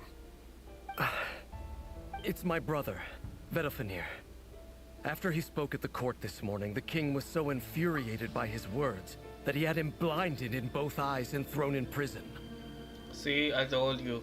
That's they told us about this incident. I thought that this is the moment of that incident. Vedafulnir in prison? Strange. I thought the king trusted him and Heroptatir more than anyone else in the world. Does this mean the king's circle of trust just got even smaller? What kind of king doesn't even listen to his own council? I mean, the council exists to counsel the king. And when a king stops listening to his council, it's high time you might start thinking about replacing the king. It has nothing to do with trust. It's about what the king wants, which is as clear as day to anyone paying attention. I simply appease him, because it's in the best interests of the Universitas Magistrorum. Everyone's on their and own also here. because you're slimy. Vedafulnir, perhaps less so. But still, a visionless visionary? It rather inclines me to think that qualifications are not what get you ahead in Conria. Do you honestly think this Just is an appeasing important the king. discussion to be having right now? Dane, what are you planning to do? Rescue Vedafulnir, I assume. Correct. It will mean storming the palace by force. Tonight. I need all of you on my side. Things That's are going far down, too ladies and dangerous. gentlemen. And don't forget, Dainsleif, you're captain of the Royal Guard. You swore an oath to the throne. To the throne, not to the king. If I would be the one standing at Dansley's position, yes, to the throne. I swore an oath to the throne, and the king that's sitting on that throne, tainting that throne right now. Hmm? You've been planning this for a while, haven't you?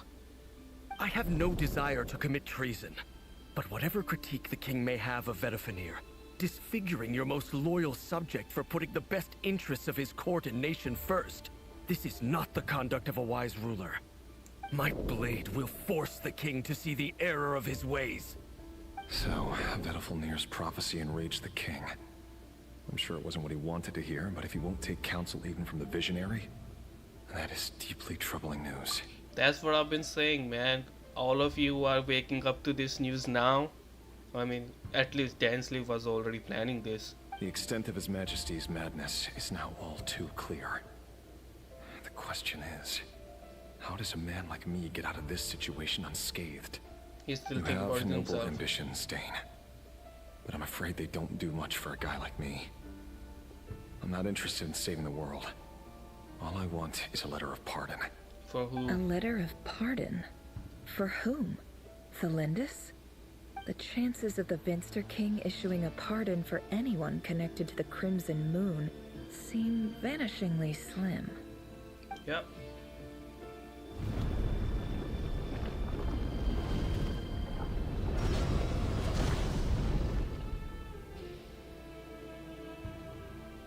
This black fog over the board must have some connection to Thelindis.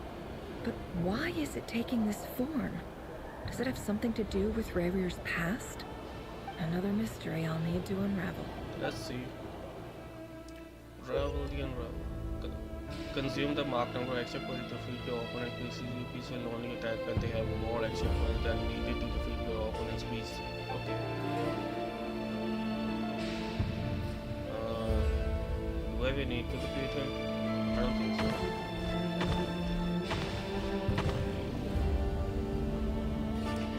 Uh-oh. Yeah, I think we need to defeat him. What do you know?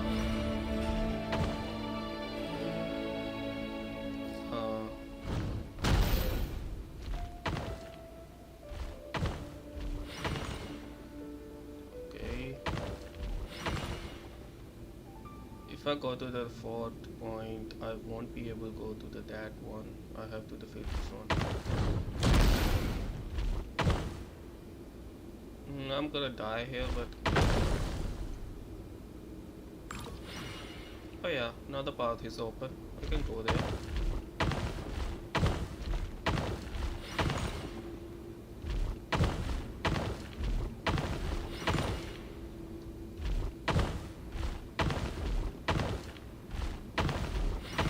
Easy peasy lemon squeezy.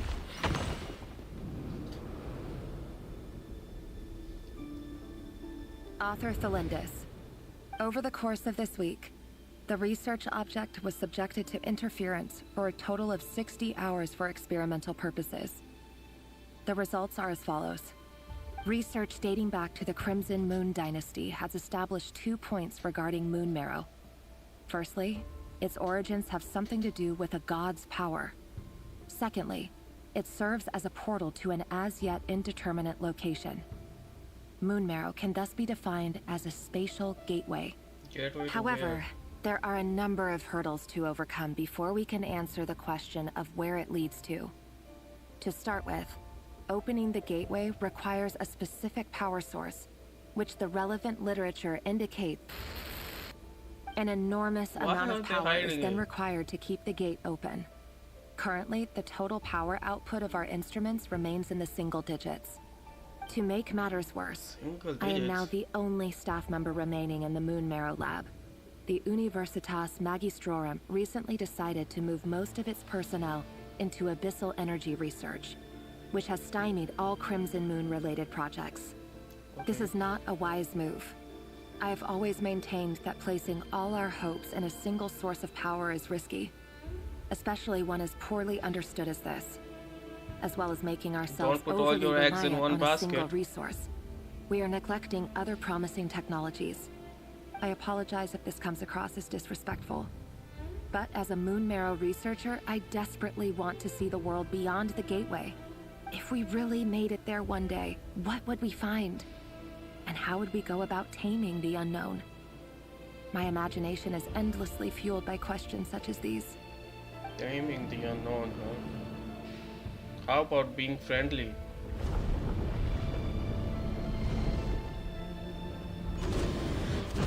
If there is anything beyond the gate.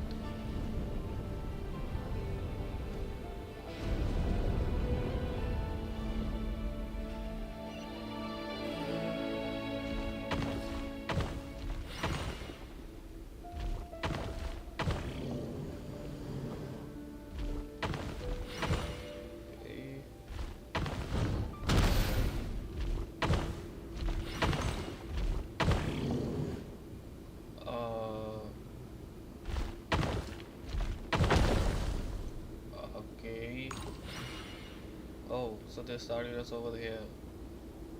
So that's not the way then. Oh,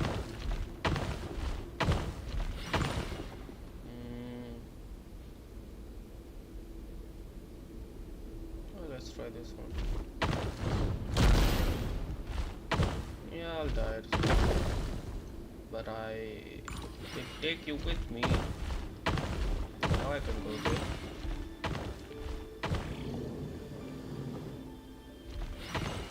That was the one. This is for you. I heard you're gonna leave the city with your parents. Thelindis. Her parents are alive? Did you hear about what happened? I've heard nothing.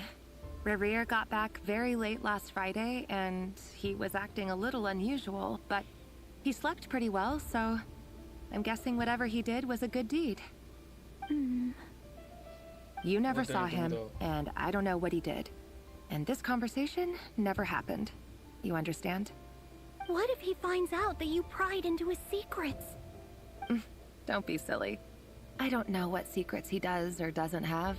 All I know is he's just a normal guy who happens to run some errands for the king. Are you scared of him? I don't know. The Rerir I know doesn't match the person you all describe.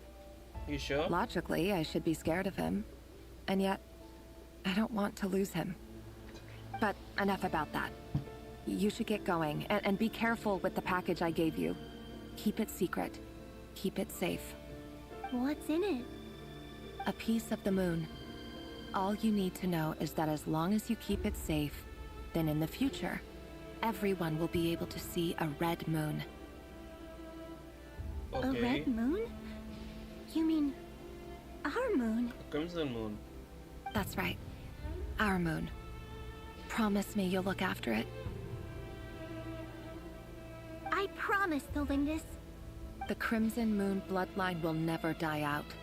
Its light, the color of blood, will become like a fire that flows in our veins. no matter how long it takes. Harlequin is also descendant of Crimson Moon. And Crimson Moon is actually a piece of the... I forgot the name, the third moon from the original Moon Sisters. I think that's what the lore is.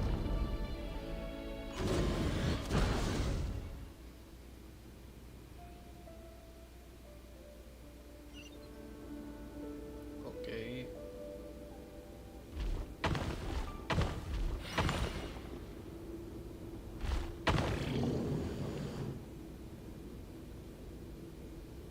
No matter where I'm from, go. Insufficient action points. Insufficient action points.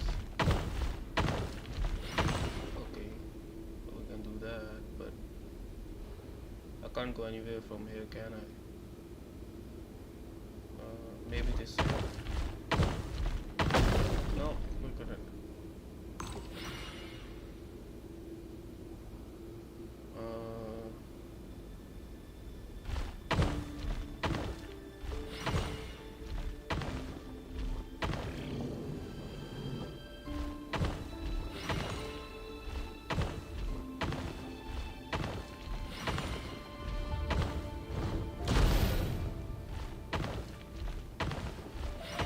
That's the way.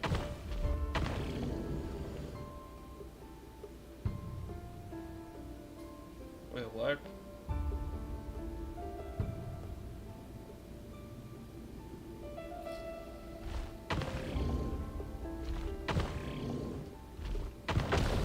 Huh? Isn't that the way?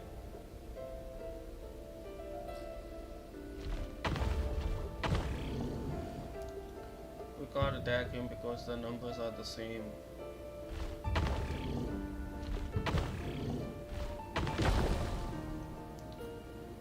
Then where am I supposed to go? If I go there... Oh, wait a minute. I'm an idiot. I could just ignore him. Yeah. Hurry, everyone, and stick to the plan. Sir Dainsleif, what are you? Is this treason? You know what happens to those who betray the throne. Please, don't do this! It is the king himself who has betrayed the throne. He has betrayed all of Conria. I mean, isn't Dainsleif the captain of the royal guards? Why not just change their positions, you know, tell them to patrol somewhere else and put your own men over here that you can trust? Aren't you the captain of the royal guards? I mean, I find it hard to believe that he doesn't have anyone that in the infantry that he can trust that will listen to his orders no matter what. I mean, you're the captain of the royal guards. You must have some people who will follow you no matter what. Just put those people over here. If you have any love left for justice in your heart, you should join me. You shouldn't be having this conversation over here in the first place. You should have taken care of this problem long before, Dainsleif. It's showtime. Dane and his group will handle the troops in the palace. Then Hraptatir and Rheindotter will disarm the security measures. My job is to enter the prison and rescue Vedifalnir. Okay. Stay safe. Wish me luck. Look after my brother. Draw your blade. It is time for justice to prevail. Again, this shouldn't be happening. He could have avoided this very easily. You're the captain of the royal guards, man.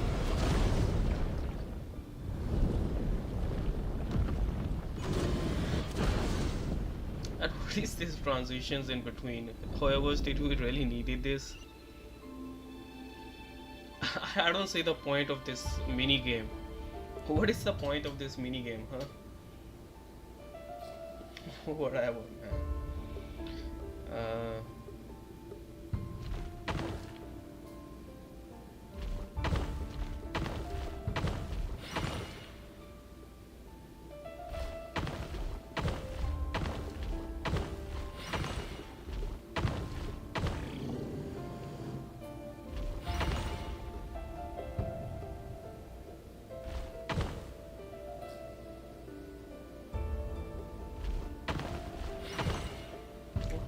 same thing. Okay.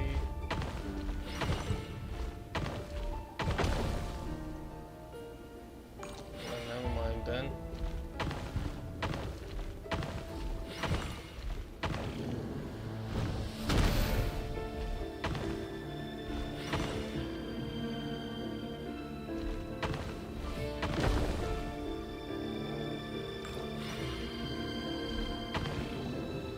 Okay, that does it.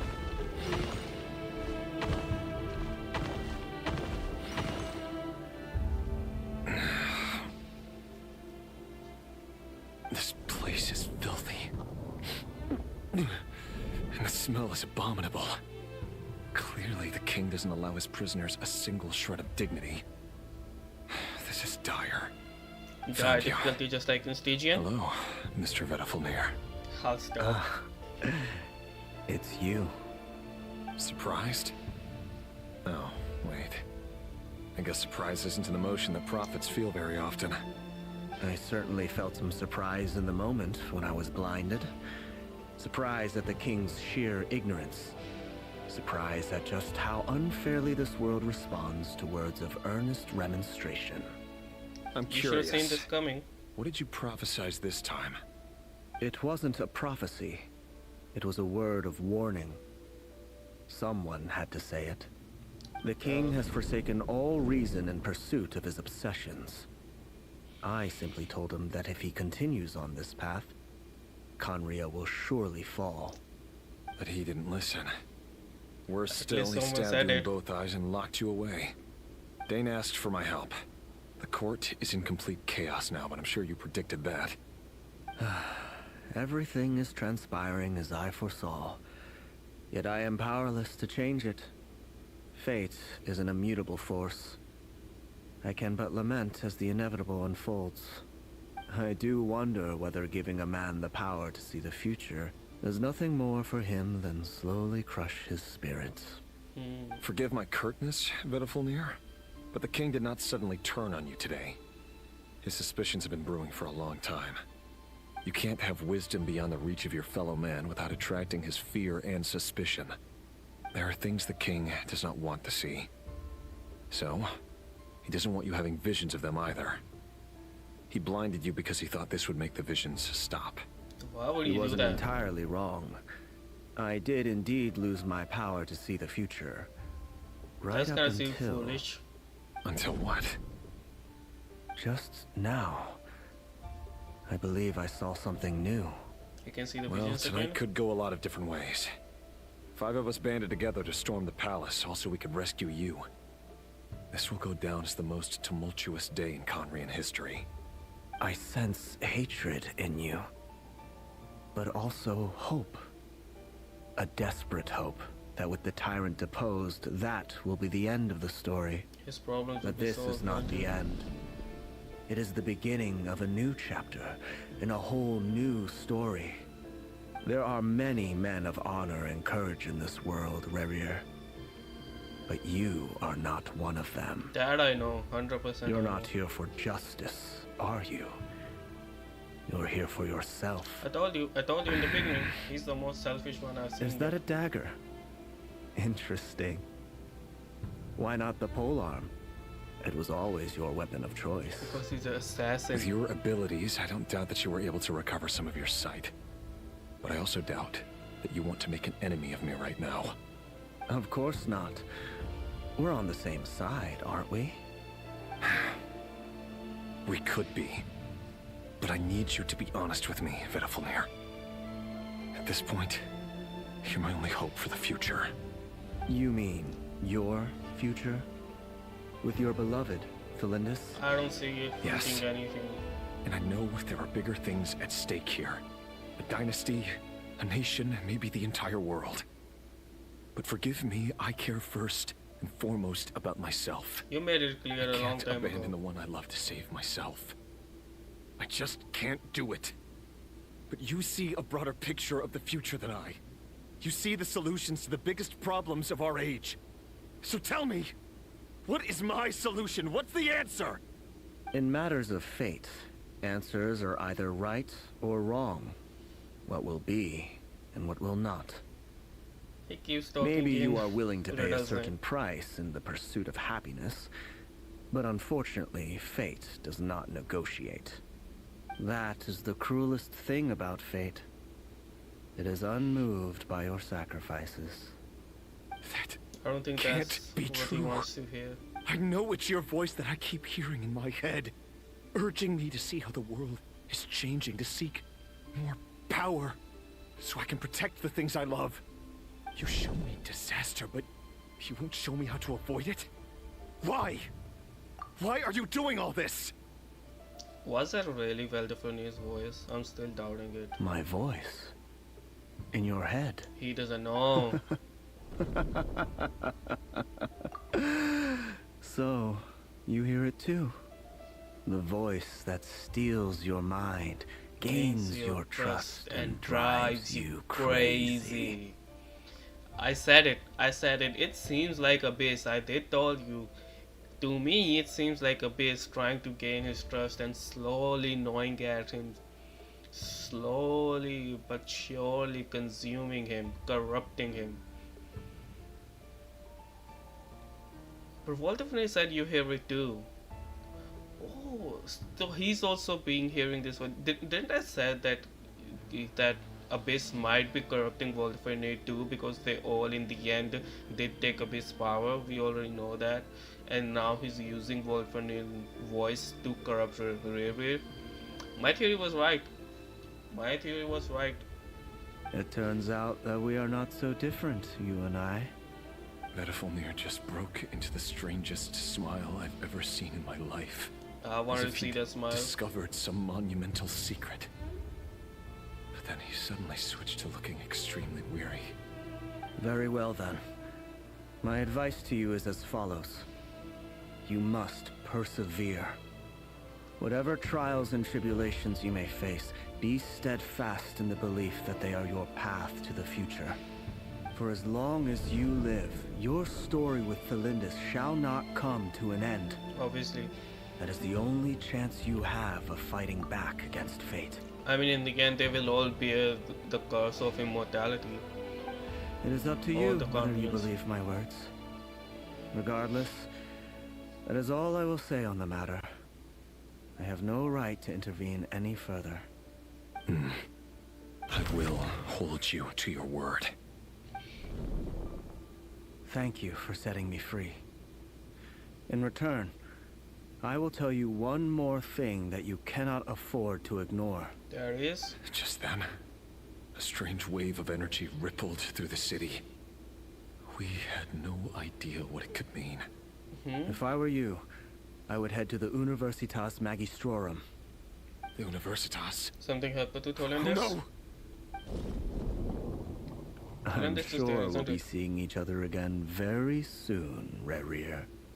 Whatever Vediflnir said, I didn't catch it. I didn't even help him out of the prison. There was no time to lose. He just left it there, huh? I wonder if Alfreakin can carry himself just fine, but still.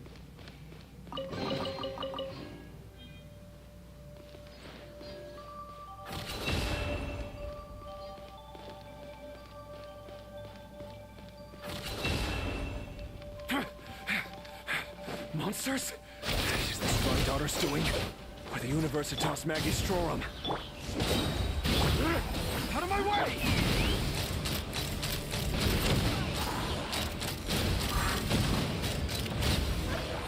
Open fire! Open fire. The Universitas. That reminds me of a rumor I once heard.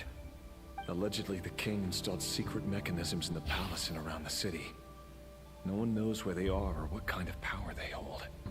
But if they were ever going to activate, it would probably be on a night like tonight. Help! Help! Hold on! Don't let them anywhere near you! Save me! I can't! Ah! That sounded like an explosion. So, the rumor is true? The king really went through with it? What other means does the king have at his disposal? They must run on power from the Abyss. And given it's a major center of Abyss research, anyone over at the Universitas will be in grave danger. I have to hurry!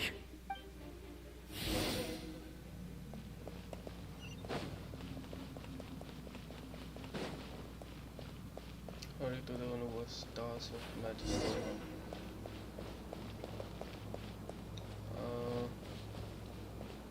Oh, there they are. Yo, puppies, how you doing? Here for some thrashing? I'll give you some thrashing if you want. Everybody stand! Get to work! You two!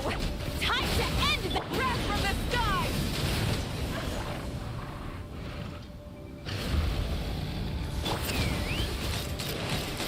Bullseye! Bullseye! Open fire! Bullseye!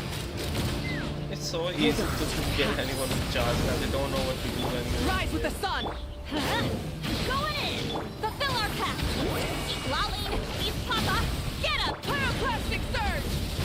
Oh, I have Nefer in the team? I didn't even see it. What? Who is it? Oh. Rev the... Let's light it up! Well, I want to do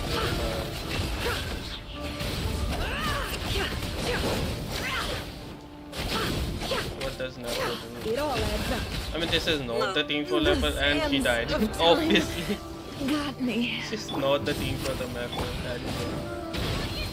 Get to work! Suffer the wrath of Eastling! Light of the blazing sun! And you're dead. Oh, still alive? Not so long. Return to the skies!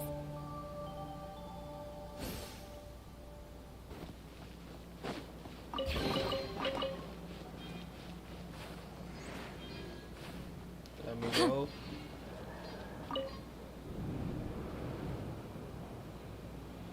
Monsters at the Universitas Magistrorum? Why now? Ask yourself a question. They're coming. Oh, she doesn't know what's The happening. table with the won't hold out cafeteria. much longer. And The weapons. Where are the weapons? Of course. All the lab equipment was upgraded after the inspection last week, but the new weapons haven't been allocated yet. I'm done for. some timing. There! I need help! Ah! She's trapped in there. Stay back! Please stay back! Please! I don't think most of them understand it. Even if they do, I don't think they care enough. Reverie?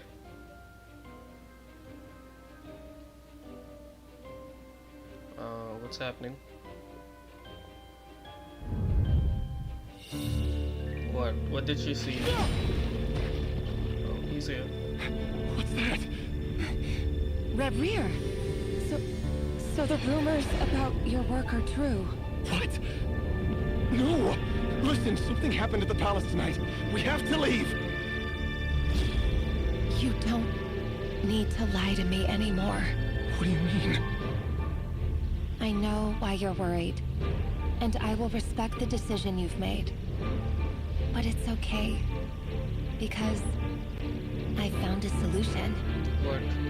I know how to end all this. You can have it back. The normal life you so desire.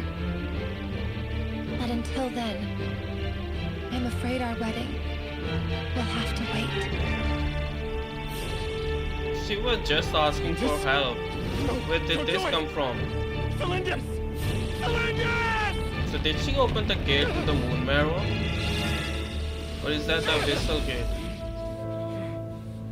I told you, Reverie. Let her go. You will find That's abyss. That's No. an abyss. No, I won't do it! I have to save her! by what means exactly? A lonely pawn. You lack the power and the strength of will. Do you know a way? Tell me! Come to the palace. Join us. That's abyss. That's 100% abyss. That's abyssal power. Reverie, thank goodness we... Step forth and take your share. That's Dainsleif, isn't it? You made it. Granddaughter? Not you too. So all of one. Hatred or grief. So this is the point all of them turned against Dainsleif and took part in abyssal power.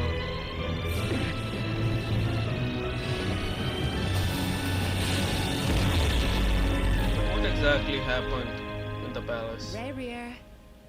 Rayrear. Flinders? Were you daydreaming? Now what? You still remember, Rayrear? That question you asked me a couple of weeks ago? Oh. You mean the proposal? Yeah. I'm wondering, where do you think would be a good place to discuss it? Maybe in the garden? Or were you thinking a fancy restaurant? He's dreaming, isn't he? It's your choice.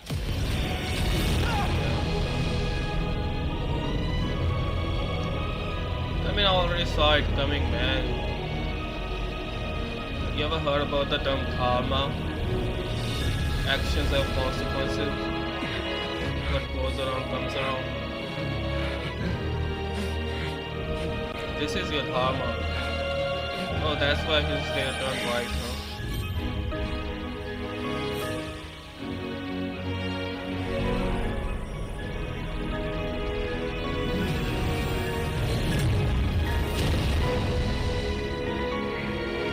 Why he hate Moon Marrow? Because it took his girlfriend? Or she went there? I mean, didn't took it, she went there on her own. And then you can give me your answer.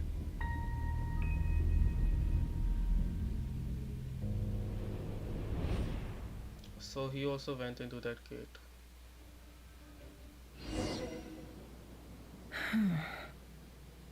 So that's how the Raker of Solnari was born. A monster created by circumstance is a monster all the same. Yep. Viewing other people's thoughts for too long can get uncomfortable. Right now, I'm feeling a strong sense of loathing. In a nutshell, the story of Conria is what happens when the truth falls by the wayside. Everyone tells little white lies, and before long, you have a huge pack of lies that destroys everything. Yep. Time to get back. It His bites. past is filled with sorrow, but the tale of any fallen civilization is one of endless tragedy. Cruel as it may be, that was Conria's fate. I mean, you already heard about, like, you tell one lies, you tell two more lies to cover that one lie, and then you just keep spiraling down. It's a never-ending process.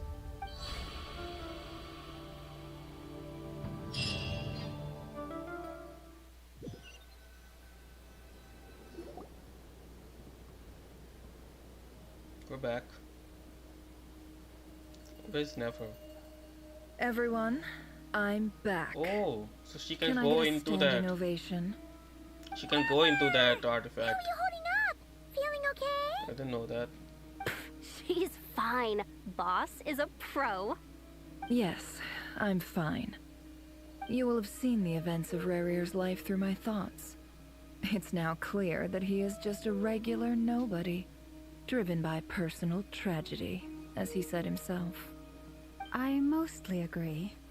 There's only so much we can know about him from his memories alone, but they did give us a clear glimpse into his life in Conria. Yeah, they did. However, I would not consider Rarir to be a nobody. He was deeply involved in the events of that era. Yet, when the catastrophe of a generation strikes, nobody is safe. Sounds to me like you're speaking in riddles again. Is this you urging me not to abandon the people of Nod Krai in their hour of need? That's not what I meant.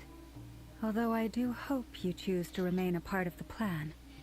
Without you, the mission ahead will be all but That's impossible. what she meant. Then try to remember that I respond better to the carrot than the stick. It falls on that line. So and I don't same. appreciate being bossed around. Now, as for you, Missy, you were excellent. You stuck to the rules of the ceremony and kept your mouth shut the entire time. Bravo. Cool. So, can you fill me in on the deets now? Most of what I saw went right over my head. Patience. You'll hear the whole story, don't you worry. But let's meet up with the others first. It will save me narrating it twice. Yehoda? Yes, boss. Let me get that door for ya. That's more like it. For a moment there, I was worried you'd forgotten about the first clause of your employment contract. Forgive my curiosity, but what does the first clause say? It says I gotta do the annoying stuff that boss is too lazy to do for herself. Like opening the door, pouring the tea, yada yada. Is that right? If something is in the contract, it's because she willingly agreed to it. Rest assured that the Curatorium abides by the very strictest of labor policies. You don't seriously think I'm cruel enough to treat her like my slave? In any I doubt case, it. I've hardly shied away from my share of the work today. Hope I don't catch Flintz and Varka lounging about in their chairs, enjoying a leisurely cup of tea. That would be a scene to see. There's nothing I dislike more than other people enjoying themselves while I'm hard at work.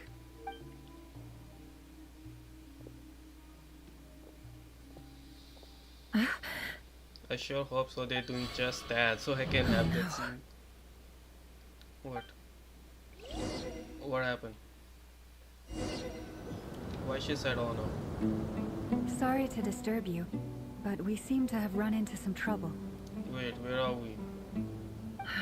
Evidently so. Don't worry, I'm not about to leave you to fend for yourselves. I'm not that kind of boss.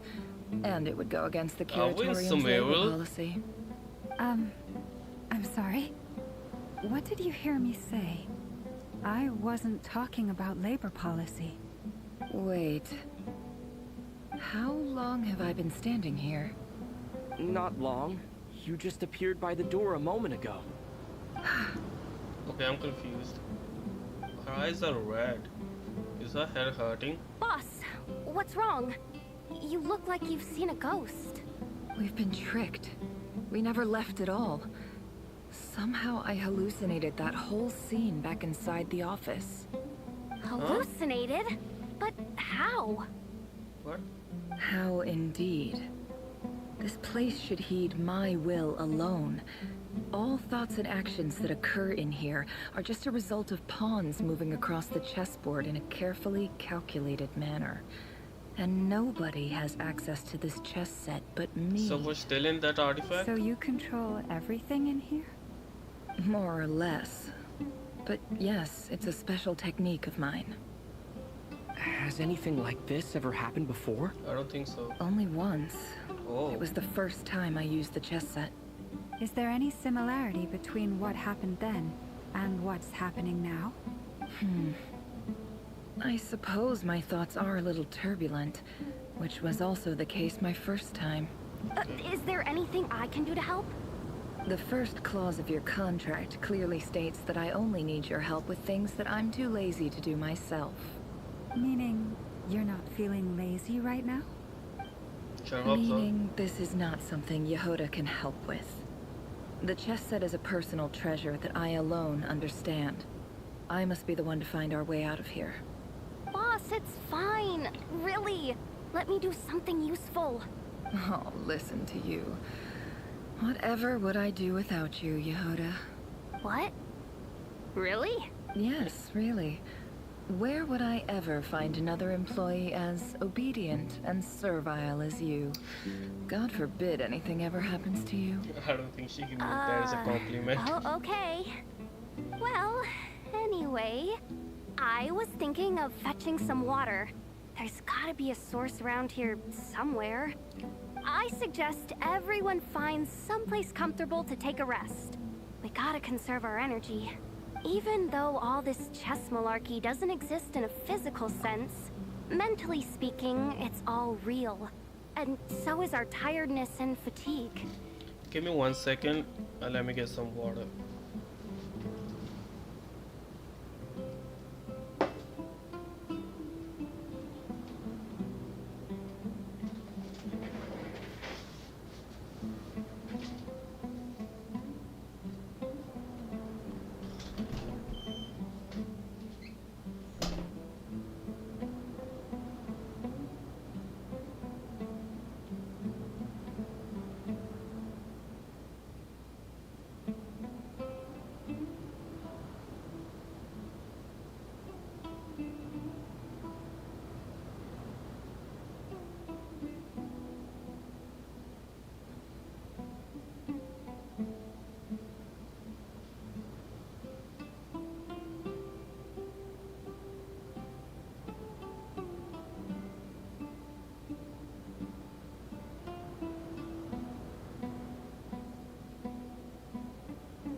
Okay, I'm back.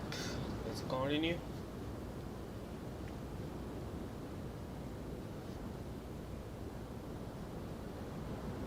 You don't want to dismiss mental fatigue. Just because it isn't physical doesn't mean it's any less serious. But anyway, I got your backs, so don't worry about a thing. Don't I have the best employees? Jealous much? If we can find a suitable time, Much jealous. I'd love to borrow Yehoda for a day to help out at the Frost Moon Scions. Would you be amenable to that, Boss Nefer? Oh, Lama. Have I ever told you just how pretty you are? Beauty runs from the tips of your antlers to the depths of your imagination. Time to rally, everyone. Follow me. As we continue our journey, the same rules will apply. That means stay focused and no talking no matter what we encounter. And don't disturb the chess pieces. You got it, have boss. my word that I will get us all out of here. Moonless Night. Dance of the Dead, Serpent and Scorpion. Okay.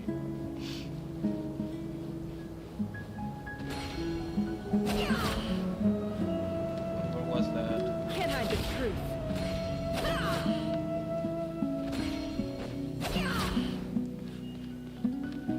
Hey, we are in somewhere. But Actually familiar. That's not a good sign. I think it's just someone up ahead. I think it was not really in the Sumeru, but like the artifact created this scene. This looks familiar too. Isn't this the same place as? Let me guess. Yeah. Where was the city? Yeah, Aru village. When we're entering Aru village, kinda looks like that. I wasn't expecting visitors at this hour. Wait, is that? Oh, it's him. And who is that? There you are. Sinue's been looking for you all day. I think he has some news for you. Right in. Oh yeah? What were you doing just now, Young Uncle Nefer. Retinue? Hiding away some more loose change? I know I saw some more. I want to see how Nefer What do you looked. mean loose change? Oh, Come on, man, I'm show too old us for how that this. young Nefer Just looked. pretend you saw nothing. I'm sure she would be the cutest kid around. Ah, they're not gonna show us, are they, man? Hello, who are you? You look like a grandma.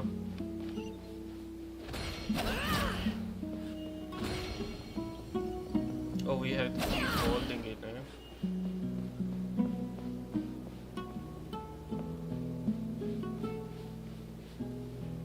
Hey, kid. A baby. Mind telling me what Sinuhe's been up to recently? I'm trying to get in his good books and I need a way in. So she's from the desert, Get in huh? his good books? Why? I mean, What do obviously you her want with my design looks dad, like that. Uncle Apepi? I've written a new song. I was hoping to showcase it at the next festival, but I'll need his approval. Man, A they're new really song, huh? showing us, huh? I'd love to stay and listen, but unfortunately, Uncle Retinue says my dad's looking for me. Well, there's plenty of time and I'm not going anywhere. See that pile of stones? I'll be sitting there warming up my vocal cords. Come find me when you're done. Pile of stones. Got it.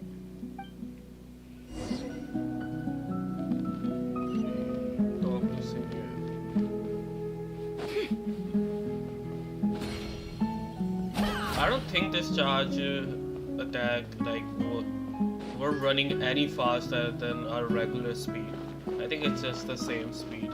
Hi, Dad. Uncle Retinue said you were looking for me. Ah, there's my little princess. So that's his If you Nefer's got back dad. just a little sooner, you could have shared the spoils of war with me. Spoils of war? Who were you fighting against, Dad? It was just a figure of speech. The aftermath of a sandstorm is no time to be waging war. I was talking about our war against thirst. I went out to fix our water supply problem, and now I'm back. Which means... It's fixed? We have a well again. That's right. I found a new one and brought back as much water as I could carry. It should last us for a good while. If it wasn't for these blasted sandstorms, our wells wouldn't be caving in. You wouldn't be spending all your time out searching for new water sources. As the chief of our tribe, I'm supposed to be leading us out of hardship and poverty, onto better things. You know how prosperous our ancestors were. I've told you all the stories. And look at us now, squeezed into these hovels. No one would choose this, if it wasn't for the endless wars over the years. But things are looking up. I started working with some folks from the academia a few months back. They gave me some contacts in return for my assistance in the desert. We got some Nefer back lore out of nowhere, huh? I mean, I wouldn't mind. I want to know more about Nefer. So you're the academia's helper now? Special ambassador, they call it. Think of it as a partnership. It's nothing bad, okay? We've been isolated here in the desert for too long. Seeking opportunities elsewhere is the best thing for us, and the fastest way to progress. So, do you get anything good out of being a special ambassador? Of course. My luck's improving all the time. No pay? One day, I swear I'm gonna lead us out of this place. We'll find somewhere new. Somewhere better.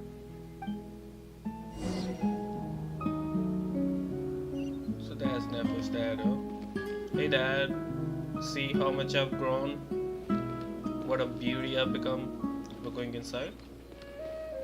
No.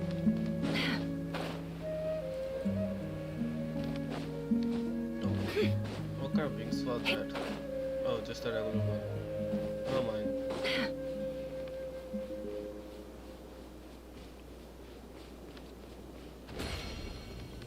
So what's the point of this? It uses our stamina. I could just run. My run looks faster anyway. Just the That's our well, and you know it. You stole from us.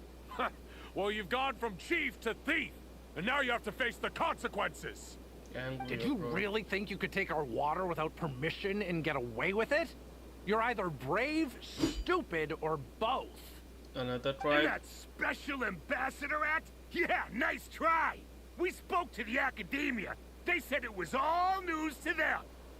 You're a liar and a cheat. Okay. Did Nefer see that? I heard Yehoda gasp, but I don't blame her. Most people are terrified by the sight of blood. Corpses strewn across the ground. The wounds are clearly from scimitars and daggers. The desert dwellers' weapons of choice. There's a handwritten note on the ground. Let's see what it says. Halil, this is Sinuhe, chief of the Shimti tribe.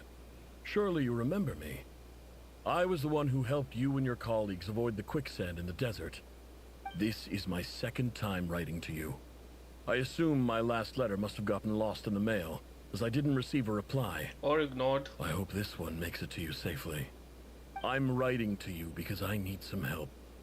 That sandstorm the other day completely blocked up our well, forcing me to look for another water source in Iab and Unut territory.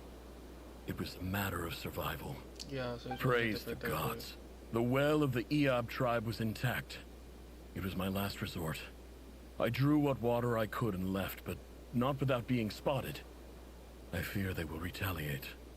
You told me to write to you if I ever needed help. You said you'd be my ally in the academia. I urgently need you to formally recognize my title of Special Ambassador and send some of your people to assist me for a few days. It's the only way I can convince them that this was the academia's decision and prevent them from retaliating. This is an emergency. Please send help as soon Let me as guess, possible. that help never arrived. Looks like this letter never got sent. The writer died a grisly death, and the letter was trampled into the ground. It's badly defaced. Some parts are barely legible. What a ridiculous lie the surviving Shimti tell. Their whole village was butchered over a sip of water. That's brutal. I mean, that's the life in desert. Ah, I officer. guess. Welcome. Welcome to our humble village. Uncle Anpu, Aru village. I thought you would at least have the courtesy to provide some respectable libations. This is the finest wine Aru village has to offer. I promise.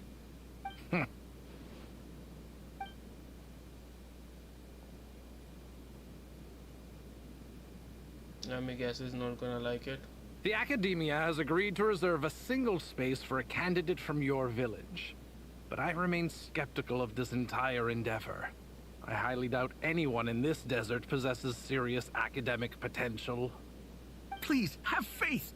If not in us, then in our god. The child we found shows great promise. I beg you, take her away from this place. Give her a chance. Don't let her talent go to waste. Let me guess, that's Nefer. I don't recognize her. New arrival? She showed up here a few days ago and we took her in. She's a really bright kid. Please help. I'm begging you. So, where are you from? Nowhere special. Just a sand dune. Sound like Nefer. What about the rest of your family? How many of you are there? Just the one. It's only you? Correct. So, no brothers, no sisters, no mother or father? All died. Any who have slept on a bed of sand, I call my brothers and my sisters. Apart from that, I have no family. All right. Get over here. Sign your name on the form.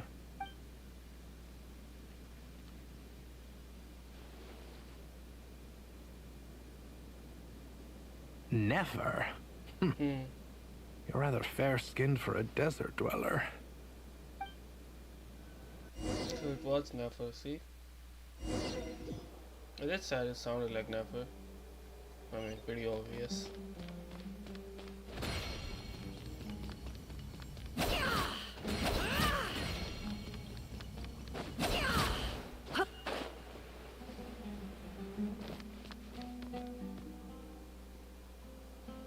Nefer, this term's assignments have been issued already. Please read through the materials thoroughly, conduct your own additional research, and then write an essay on the topic. Yes, Professor, I'm aware. I just had a couple more questions I wanted to get your perspective on. Oh? Please ask away. Well, I saw the other students' problem sheets, and I couldn't help but notice that my assignment is much easier than theirs. Do you really think I'm a weak student? A weak student? Goodness, no. Quite the opposite. You have a sharp mind. Almost too sharp. I think what you're saying is, a weak student wouldn't have noticed the discrepancy. And if they did, they certainly wouldn't complain about the lighter workload. You see, sharp as they come.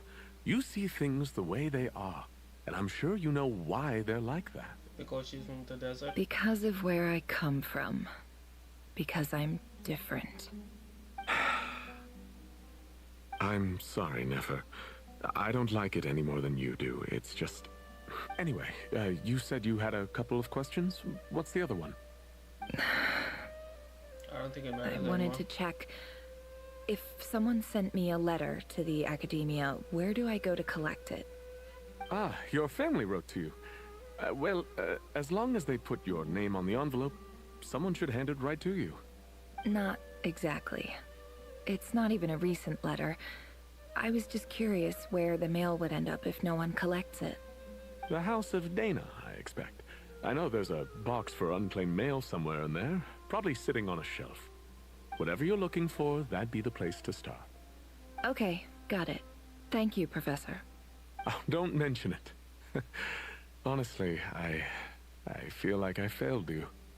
I'm supposed to be your teacher, but I haven't taught you anything. Hey, don't say that. You're a great teacher, and you do your best for all your students. But the rules are the rules. You're not allowed to teach students like me.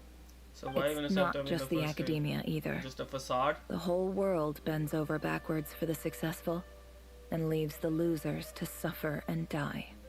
Oh, my dear child. Don't tell me you've given up on life already. I haven't. I just think that if you want to make it in this world, you have to find a way to become successful. In that room, look for the box containing the letters. Whose letter you're waiting for? Uncle Anpu?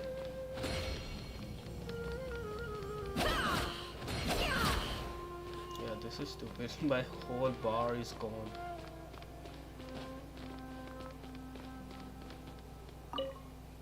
This must be it. A big cardboard box full of unclaimed mail. And probably some letters that ended up here by mistake, too. Let's take a look. Which letter you're looking for? Take a look at the letters inside the box. Didn't we just did? Oh, now we're gonna sit. Be comfortable, then we're gonna look through the letters.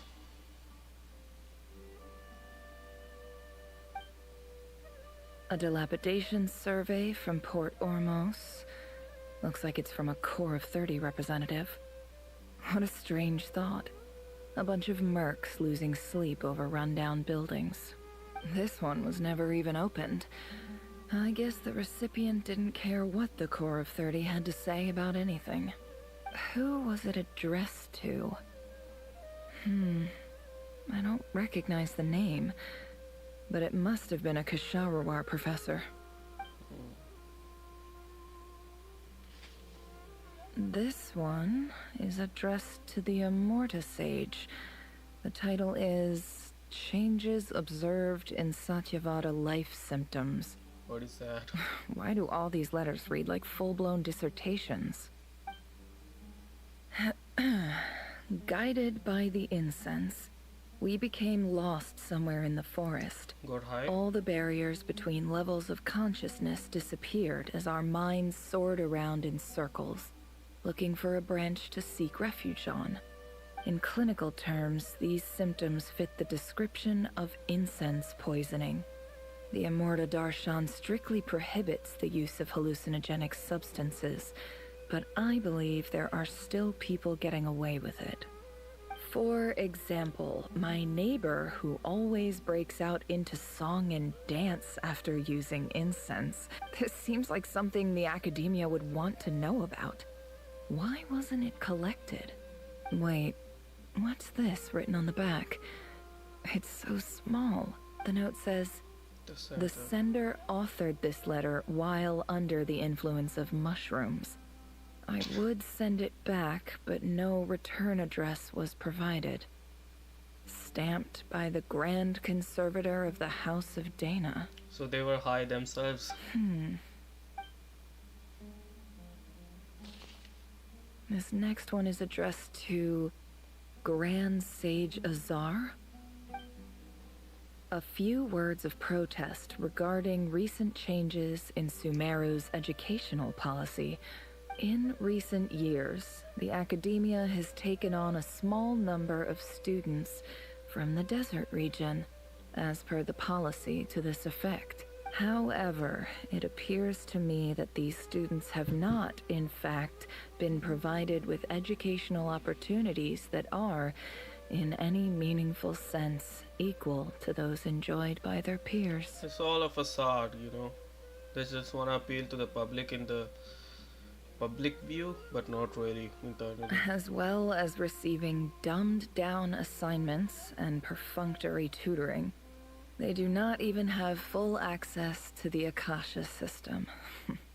Education is the fundamental purpose of this institution, which should go without saying in a nation whose founding virtues are knowledge and wisdom.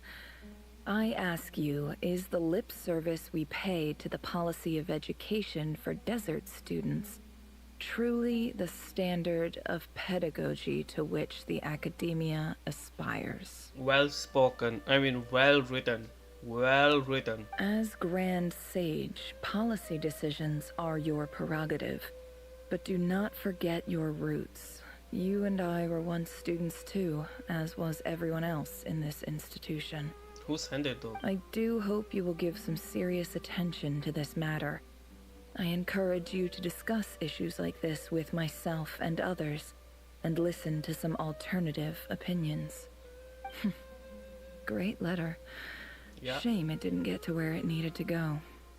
And the sender is... Huh? Sage Cyrus of... Sage Cyrus of Spantamad. He's pretty high up.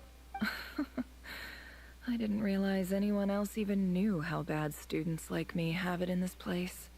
So this is where letters from the Sage of Spantamad end up? Nice one, Grand Sage. Really enlightened leadership. Yeah, even if you're ignoring other sages' letters. Whatever. This isn't what I came here for. Moving on. I'm not exactly holding out hope that a letter sent from the desert would even make it here. But if it did, where else would it end up if not in this box? I can't believe how much discarded mail there is. Must have been years since someone last went through it all. And this is just one box. The whole house of Dana is boxes on shelves. Well, I don't believe for 1 second that any human being has sat down and read through all the documents in this place. Who has that much free time on their hands? they're just all sitting there rotting away then. Wait, could this be it? Obviously. Plot. Least fancy envelope in the box written on crude quality paper. And of course, it would be right at the bottom of the pile. Clearly no one gave this letter so much as a first glance, let alone a second. The handwriting on the envelope looks very familiar. Plain letter. Greetings, Halil. My name is Sinuhe, chief of the Shimti tribe. I was the one who came to you and your colleague's aid when you ran into trouble. So the first one Great didn't Red make it. Sand. Just got ignored. That's what I said. I don't know how well you remember it now, but I brought you to safety and gave you some water and other supplies. You seemed very pleased and told me your name. In my tribe, learning a person's true name is serious business, and I therefore see you all as friends. You were kind enough to leave your contact details so we could stay in touch. The Shimti tribe lives a harsh, nomadic existence in the desert.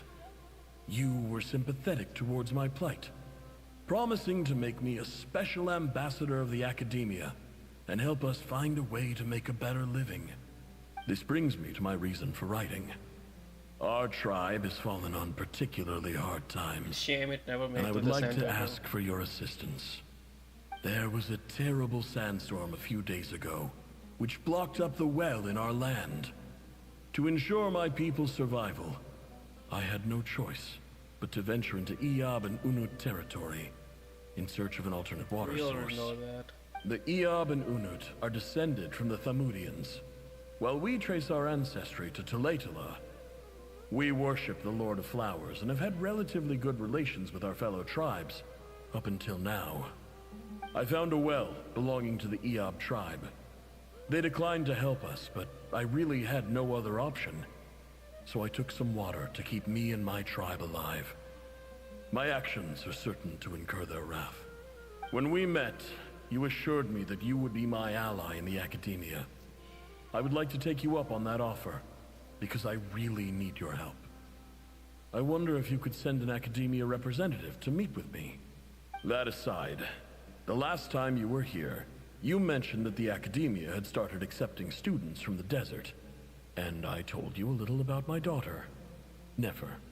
We have next to no resources here in the desert, and my power and influence are limited. Would you consider enrolling my daughter at the academia? She is a smart girl. I know she won't disappoint you. This is new. From the outset, the academia never took you seriously. Those things they promised were just empty words. Facades. I doubt they even remember the name Sinuhe. And you were so emphatic that your luck had finally changed for the better. You swore you'd lead us to a better place one day. You spoke with such conviction, like you were the most powerful chief in the whole desert. You liar. You lied about everything. You promised the world and delivered on none of it. Not particularly lie, but wishful thinking. And who fell for it? Just me, by the looks of it. Despite your best efforts. Which makes you a pathetic liar. You weren't even any good at it. I think I'll take over from here.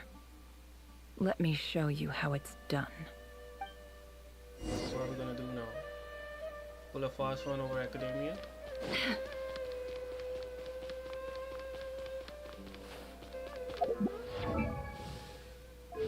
What's their build for oh, C3. The build doesn't even matter that much at this point. Yeah, she's juiced up her almost perfect crit ratio.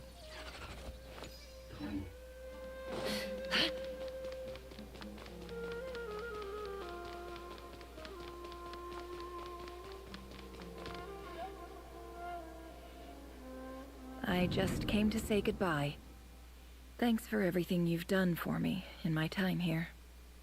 Nefer? You packed your bags. Where are you going? I'm quitting. Something's come up in my hometown. Gonna head back and deal with it. Huh? But this was a hard-won opportunity for you. You know that better than I do. But is there any meaning to it? It was. But it doesn't matter. I have more important things to deal with, and they can't wait. Oh, and I didn't want to overfill my bags, so I left some incense on your desk. What's wrong? I thought you liked incense. Although, I did read somewhere in the House of Dana that it has hallucinogenic effects. Don't use it all at once, alright? Isn't this the stuff you brought from your hometown? You're just letting me have it? But you said it's a rare and valuable commodity. Yeah, about that. I lied. It's not rare at all. There's this bunch of ruins near my hometown that are practically overgrown with this plant. It's not worth much. Keep it. It's fine. But Nefer... All right. That's all from me. You take care. Where are we going? What are you planning? Don't forget me, okay? I mean, we're more than just classmates, right? We're friends. Yeah. I'll remember you. I lied again. That incense is worth a fortune, and it's a rare find even in those ruins. And as for remembering her, I have far too much to do when I get back. No time to reminisce. I'll be lucky if I even make it through this alive. But either way, I expect I'll forget you pretty quickly. I mean, you do look like an unforgettable NPC. Continue exploring, but what are we gonna do? What's the plan, Nefer? Mind telling me on it? Shed some light.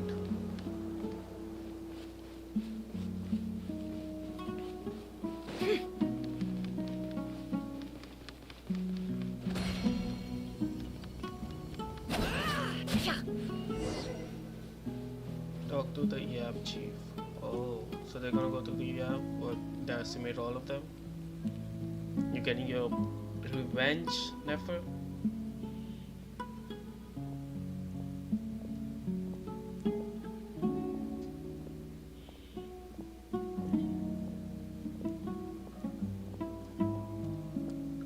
It's a pleasure to meet you, Mr. Arif.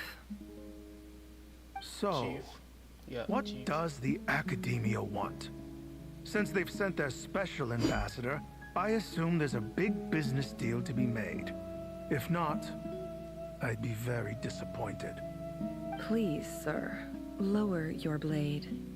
You're lucky I'm the one they sent. Not all special ambassadors share my admiration for the EAB people. The ever-shifting balance of power in the desert reduced the once great civilizations of this region to rubble and sand. But the story of the EAB has a very different trajectory. Others grew weak, but you grew strong, beginning in obscurity and moving to prosperity. You're the only ones who defied the trend. Interesting. So, you do know who you're dealing with? This well is the perfect symbol of your strength, is it not? It used to belong to the Unut, but it looks like you have control over it now. You're not wrong.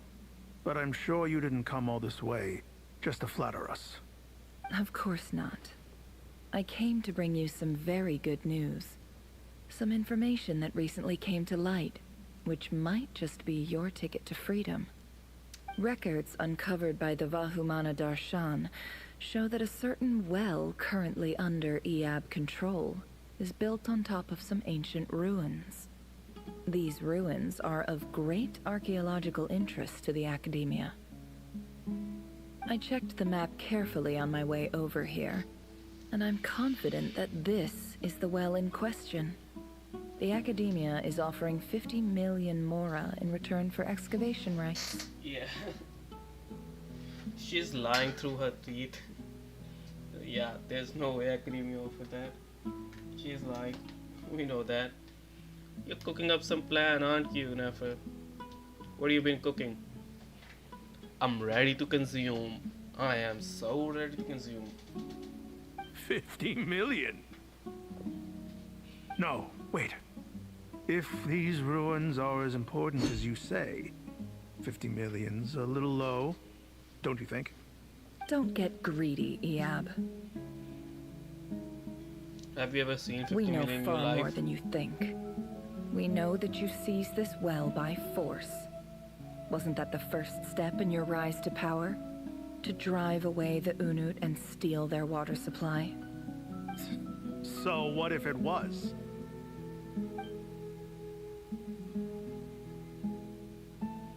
What, you think you're some hot shots? Don't worry. As unscrupulous as it was, it's something we're willing to overlook. The Academia is only interested in dealing with the de facto power holders in the region. I hope I am making myself clear. And I hope your words are the truth. If I find out the Academia is trying to play me, I'll hunt down every one of your people and make you watch as I cut their heads off one by one. I assure you, Chief, that would not be in your long-term interests.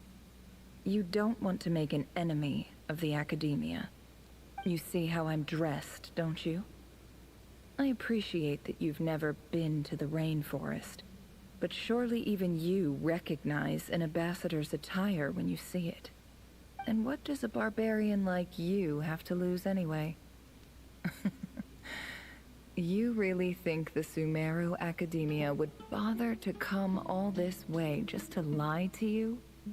We have more important things to worry about. All right, I take your point. You tell her, girl. The You tell her. Academia is the highest authority in the land. I'm sure you're trustworthy people. In that case, we have a deal. We will sell you the excavation rights. I'd like to thank you, Ambassador. This is good news indeed. Excellent news. In fact, it calls for a celebration.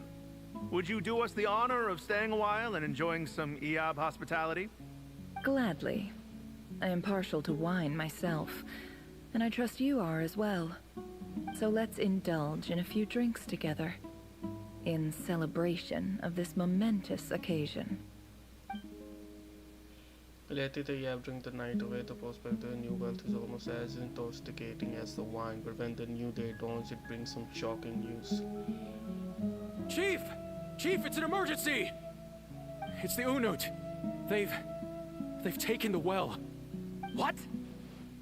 Well, don't just stand there. Take it back. Yes, Chief. I have every confidence in the Iab's military superiority, and yet... What is it? The Unut's response was alarmingly fast. The day after we reach a deal, they seize the well. This can't be a coincidence. Perhaps there is a traitor in your midst. She planned all of this. I don't think so. I am obliged to remind you, Chief, that the Academia will only deal with the de facto power holders. If you cannot regain control over the well, I'm afraid you won't see a single mora of that 50 million. No! Please, Ambassador, just give me some time. I swear the Unut will not get away with this. That well is ours, and so is the Mora. Glad to hear it. I will wait here for an update. If there is a traitor, I will find them. In the meantime, make yourself at home. I'll report back as soon as I have an update. Much obliged. She is having Wow. them dance on her All it fingers. took was a few words, and I've got him wrapped around my finger. Yeah, that's what I said. What an amazing feeling. So, in summary, Ambassador, the Academia would rather negotiate with our tribe instead of the Eab, yes? The Eab are ruthless murderers who don't listen to reason. And now they have the gall to interfere in our research projects in the desert region. So let me ask you, Chief. If you were the Academia, what would you do? Kill them all, of course. Precisely. The Academia does not tolerate those who stand in our way. The Eab have held back our academic pursuits for too long, and our patience is wearing thin. At the same time, there is simply no way that the Academia can be seen to be intervening in desert affairs. I'm sure you understand where I'm coming from. We have our own rules out here. She played If the them like a fiddle. rainforest dwellers raised arms against the desert tribe, it'd start a bloody war. Right. We can't confront them ourselves, but we can support their enemies. The Unut have always had strained relations with the Eab, which makes you our natural allies. Natural allies. Weren't the Eab your allies once? You were quick to send them after us to protect your interests back when we stole that water. And now look at you. You're at each other's throats. Let me be clear. The Academia wishes to collaborate with the legally recognized rulers of the desert in this matter. We are asking for excavation rights to that well, and our offer is 50 million mora. One good Say place no was over more. there, one good place was believe over we there, have an and we have a understanding. war on our hands. Good. Then I suggest you get to work. Get us access to that well, and the mora's yours. This teaches information, and the knowledge is the key to everything. Information is the key and the true power.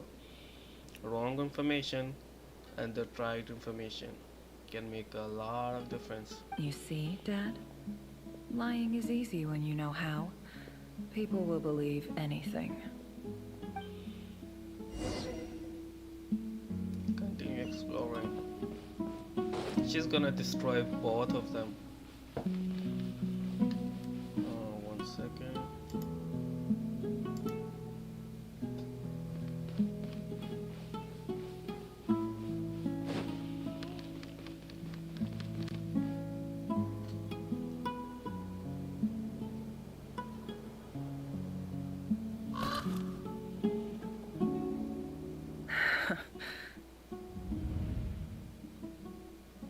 What, they killed each other?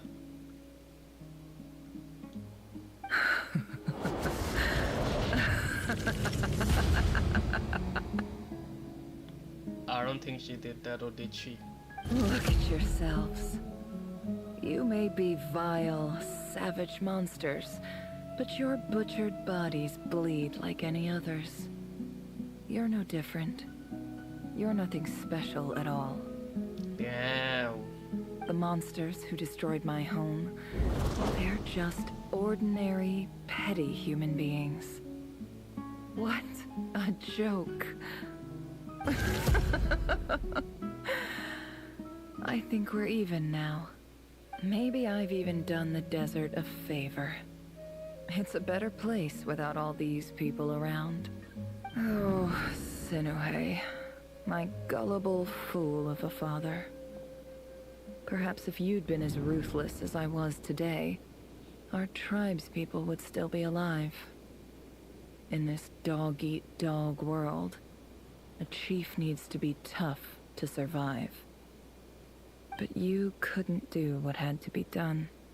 Who's behind? So I did it for you. Nefer, it's okay. All of this is in the past now. I believe I remember you promising to remain silent. Yeah, but even so... No regrets, girl. No regrets. Anything you can do to ease the tension? You did what you had to do. You got this, Chahora. It's your time to shine. Alright, time for a sharp turn onto a completely different topic. And poison girl for completely something else. So, anyway, that's enough of that. When are we getting out of this place? Feels like we've been walking forever. I'm getting pretty tired. Oh, Alma, you tired? Yes. If we can find somewhere to sit down, I could certainly do with a rest. Good, good, Jehoda, good. That was It's not good. far now. There should be a temple just up ahead. Is this the situation about to reach a conclusion? Yes. Really? A temple? That's where this story ends? I guess that's how things go in the desert. I've been to a similar place with a friend from the desert before. Desert dwellers can never escape their destiny. Or so everyone says. I never wanted to believe it, but looking back now, I'm as desert as they come. You mentioned a temple. What's waiting for us there? My biggest trade secret of all. Ah. Then I'm guessing it's where you got your power from. The power to peer into other people's minds. I didn't know you were clued up on any other religions. I'm no expert in the history of Sumeru, but since you come from the desert, I would imagine it has something to do with King Deshret. Ah, so she does know about it. I'm surprised. And even the 7 pillars who served him, they are the major figures in the desert belief system too. Sounds impressive. I have some friends with connections to this stuff, specifically with Hermanubis. Isn't this Anubis with Herm in front? Anubis? Yeah, Hermanubis. Nah, Anubis. Ah, I know who you mean. General Mahamatra Sino. Yeah. The spirit of Hermanubis dwells within him. Have you heard him joke? That's Boss Neff for ya. She knows everything. Sino's hardly a figure of obscurity, but I know about Sethos too. We do. What about him? Is he a big deal or something? Well, he's not a small deal, let's put it that way. Please, this is the bare bone basics. Save the flattery. Thanks for your patience, everyone. I'm sure it's been a lot to take in. With any luck, that's our exit just up ahead. Okay.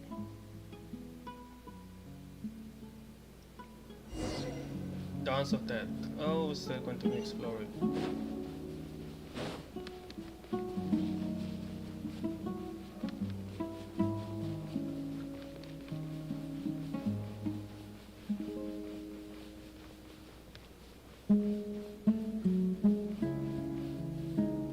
Is this a cave? Yeah, we're in a cave. I think I've seen this place. I mean, all the places in the desert look the same. Anyway.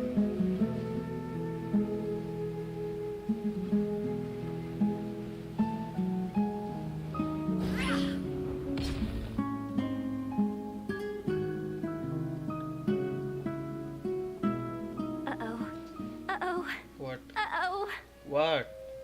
I'm totally out of my depth here. I don't have anything to add about any of this stuff. Like, look at that statue, for instance. Looks like Anubis.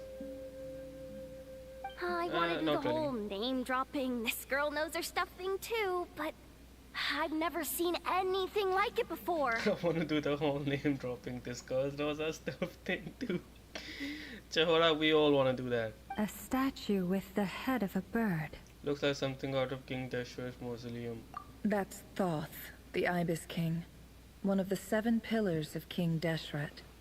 The legends say that he, the Crocodile King, and the Goat King were the 3 retainers of King Deshret. The Ibis King. Let's take a look.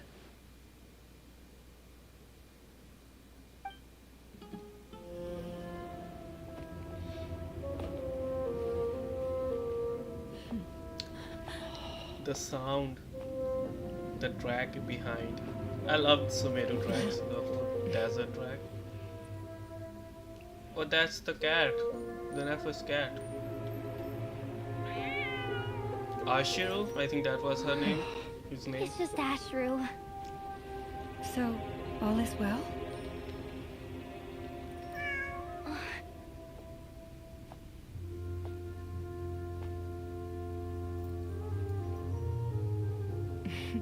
Where did she find Ashu in the first place? Typically speaking, at this point, the world disintegrates. Then we find ourselves back in the outside world. Besides, these are my memories. There's nothing to fear. You're sure? Of course. It's almost over. There you go. Railway?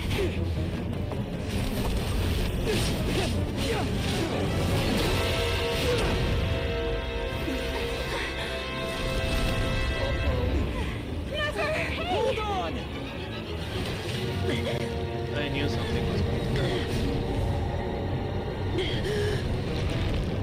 Yeah, that's where it is. You look into the abyss. Too much. Abyss looks right back at you. A death sentence. Speak for yourself.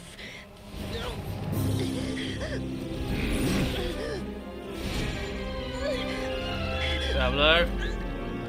Oh. Dory. Dory's artifact.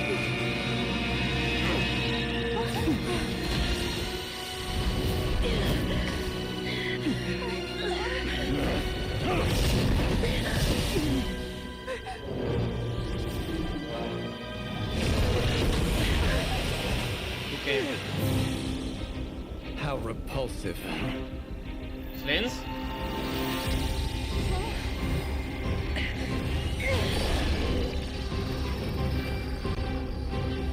It's a Columbina's power.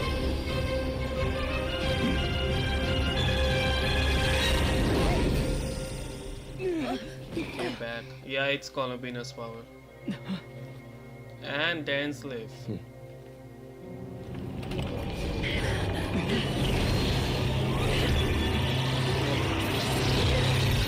Shut it down. Shut it down. Yeah.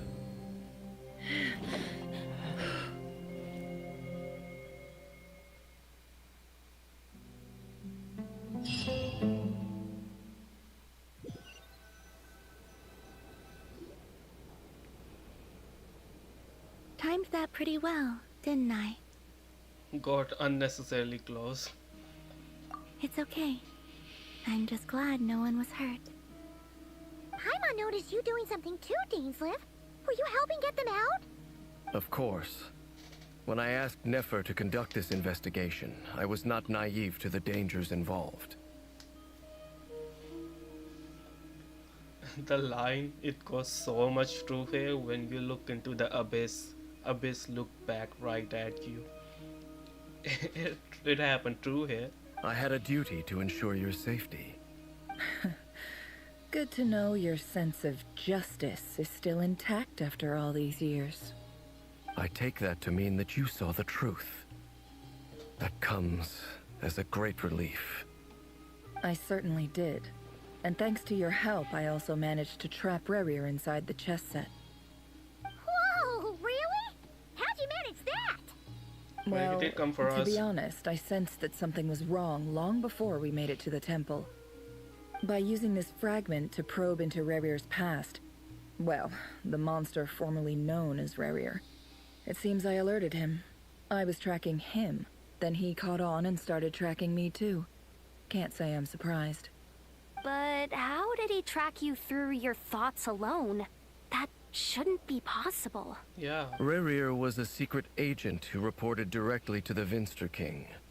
He is an expert at finding a trail and hunting down his pursuers. No wonder. He infiltrated the chess set, read my thoughts, and built a new virtual chess set inside of it. That's why we weren't able to leave at first. Speaking of your chess set, it's quite a remarkable item. Would I be right in thinking you have some connection to King Deshret? You overestimate me. I only have a connection with one of his underlings, the Ibis King. You all saw how this came to be. A long time ago, the Iab massacred my tribe, the Shimti, So she borrowed in the our home Ibis village. power. A few years later, I enrolled in the academia, where some new information came to light. The Unut and the Iab fought a bitter battle over the rights to a well, all for the sake of a non-existent 50 million mora. The Iab ultimately won that confrontation, but their victory came at the cost of almost every warrior in the tribe.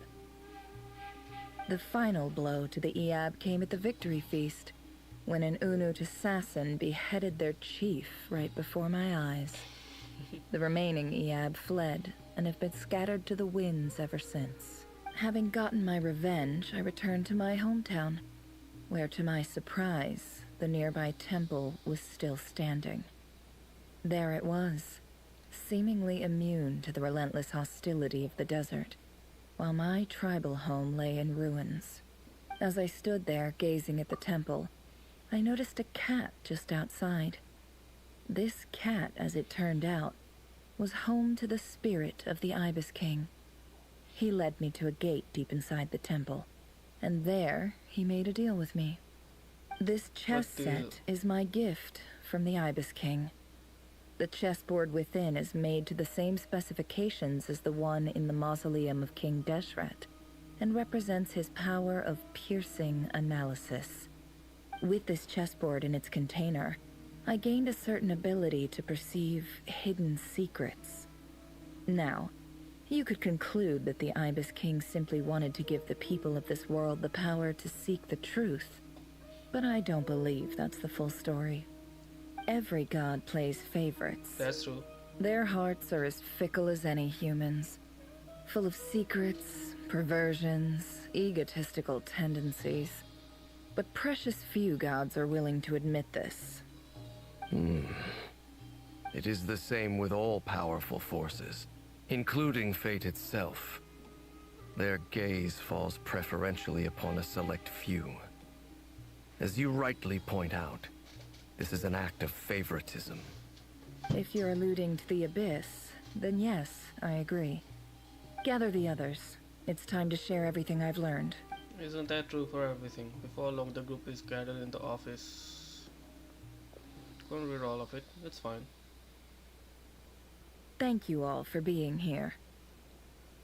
As promised, I did some further investigating into the Raker of Solnari's background. I am pleased to report that the investigation has been most fruitful indeed. The Raker of Solnari, real name Rerir, was once a Conrian subject who served the Vinster King. I will now share the important details of his story. Please save any questions or comments for the end. Okay. The whole party's here, huh? Nefer narrates Revir's backstory to the group. At the Vinster King's behest, he gathered intelligence and assassinated descendants of the Crimson Moon dynasty. Unwilling to take down his beloved Tholindis, who was secretly of Crimson Moon heritage, he then got dragged into the court politics. Vedfulnir's voice, which spoke to him of his fate, was like a reflection of the moon. Though he could disturb the waters to gain some temporary relief, he was powerless to raise it entirely. In contrast, Rerir's own life was a reflection of a broken moon. Once the stormy winds of the fate blew across the water's surface, it was utterly destroyed. Tholindis smuggled away a piece of the moon before disappearing through that mysterious portal. It was passed down through the ages, finally falling into the hands of the knave. Oh, so that's what the knave had. But what lies on the other side of that portal? Is it really a whole other world? Tholindis never had the chance to share what she found there, neither did Rerir, who followed her in. So that's why he's so obsessed with the moon. So what happened behind the gate? A tragic tale, to be sure. But it does not excuse his many transgressions. Yes, Waka. No matter how much Rerir suffered in the past, the fact remains that he is what we know today as the Wild Hunt, wreaking havoc upon innocent lives in Krai. That's true. He becomes more dangerous with each passing day. If left unchecked, It is simply a matter of time before all of Tevat suffers the consequences. This is a threat that the Knights of Favonius cannot ignore. A question for Miss Columbina. Forgive me if this is presumptuous, but have you ever seen the spatial gateway that appeared in Rerear's memory? Never. Nice question. But I have heard stories of something called the Moon Gate, and this seems to fit the description. The Moon Gate. Miss Lama, any thoughts on this? In the lore of the Frost Moon Scions, the moon is believed to hold many secrets. Some sources speak of ancient knowledge, others of a gateway to the unknown. Okay. The term Moon Gate is one I have heard before. But as is the case with all of our legends, there are no records of any first-hand witnesses. We cannot know whether it truly exists. Then back to Miss Columbina. As a moon goddess yourself, do you have some idea of where the Moon Gate leads to? Not at this stage, sorry. I do hold the power of the Frost Moon, and my strength is recovering well. I can sense that the gate would open at my command, but... But there's more to the power of the Frost Moon than that? Yes. A moon goddess has the right to open the Moon Gate, since it is a path to the moon. But as never mentioned, holding open a spatial gateway takes a huge amount of power. And right now, I need to conserve my energy to fight the Rahier of Solnari. I'm afraid this is one mystery we may have to leave unsolved for now. Maybe in the I future we'll agree. come back to it. Better to save your strength. But if you'll humor me for a moment, I have a bold conjecture of my own regarding the world beyond the gateway. I highly suspect that neither Tholindis nor Rerear made it through unscathed. The evidence pointing to this is the fact that the Rahier of Solnari exists in the form of countless fragments. That's true. With the abyssal power he wields, no ordinary foe can touch him, let alone tear him to shreds. And yet, the Wild Hunt proliferates wherever his scattered fragments lie, drawing hordes of monsters to many different locations across the land. Back hurting, so I don't So know your why. theory is that Rerir was physically torn to shreds by some powerful force? Hence, why the Wild Hunt is a distributed phenomenon, rather than a unified one? Makes sense to me. Explains why the Wild Hunt is so pervasive, and why he's been trying to piece himself back together. He was whole to begin with, and he wants to be whole again. Without Makes the power sense. of the Abyss on his side, he almost certainly would have perished the moment he was torn apart. But the Abyss, much like a curse, has kept him alive. But also he has a I curse could not of agree immortality. more. The power of the Abyss is most surely a curse. It is a compelling explanation, and one that accords with my present understanding of Abyss creatures. Whether the life form in question is primitive or advanced, if a curse has extended its lifespan unnaturally, it will continue to survive in spite of everything. This raises some interesting questions. I will run some experiments and see if there is any validity to my suspicions. That being said, regardless of whether my research bears fruit, I would like to thank Miss Nefer for conducting such a thorough investigation. Already, it has greatly enriched my understanding of the entity we face. My pleasure, Mr. Albedo. I too hope that the information I have shared today proves useful as we look to formulate the next stage of our plan. Hey! What is it, Dainsleif? You look really upset! Remember something? It's just...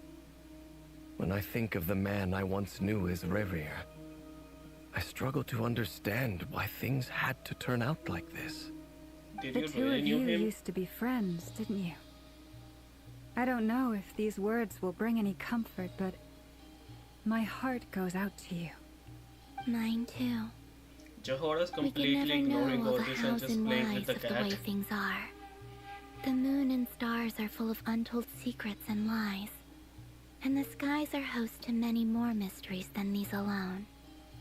Yet, none of that can begin to compare with the complexity of human life. Those are the first comforting words I've heard in a long time. Thank you, both. Hey, we've given you Wow. comforting words so many times. I think this is a good place to Where's end our today's compliment? meeting. I'm sure Nefer needs some time to recover. She's been through an awful lot today. That's very thoughtful of you, Llama. Of course. Sounds good to me. Take some time to rest and digest before we reconvene to nail down a plan. Back at the hotel, you sit with Paimon for a while and discuss what lies ahead. Hey, is this a bad time? Hope I didn't kill the conversation. No, not at all. No need. Come on, let's talk outside. Have some drinks. Don't want to go into drinking competition with you though.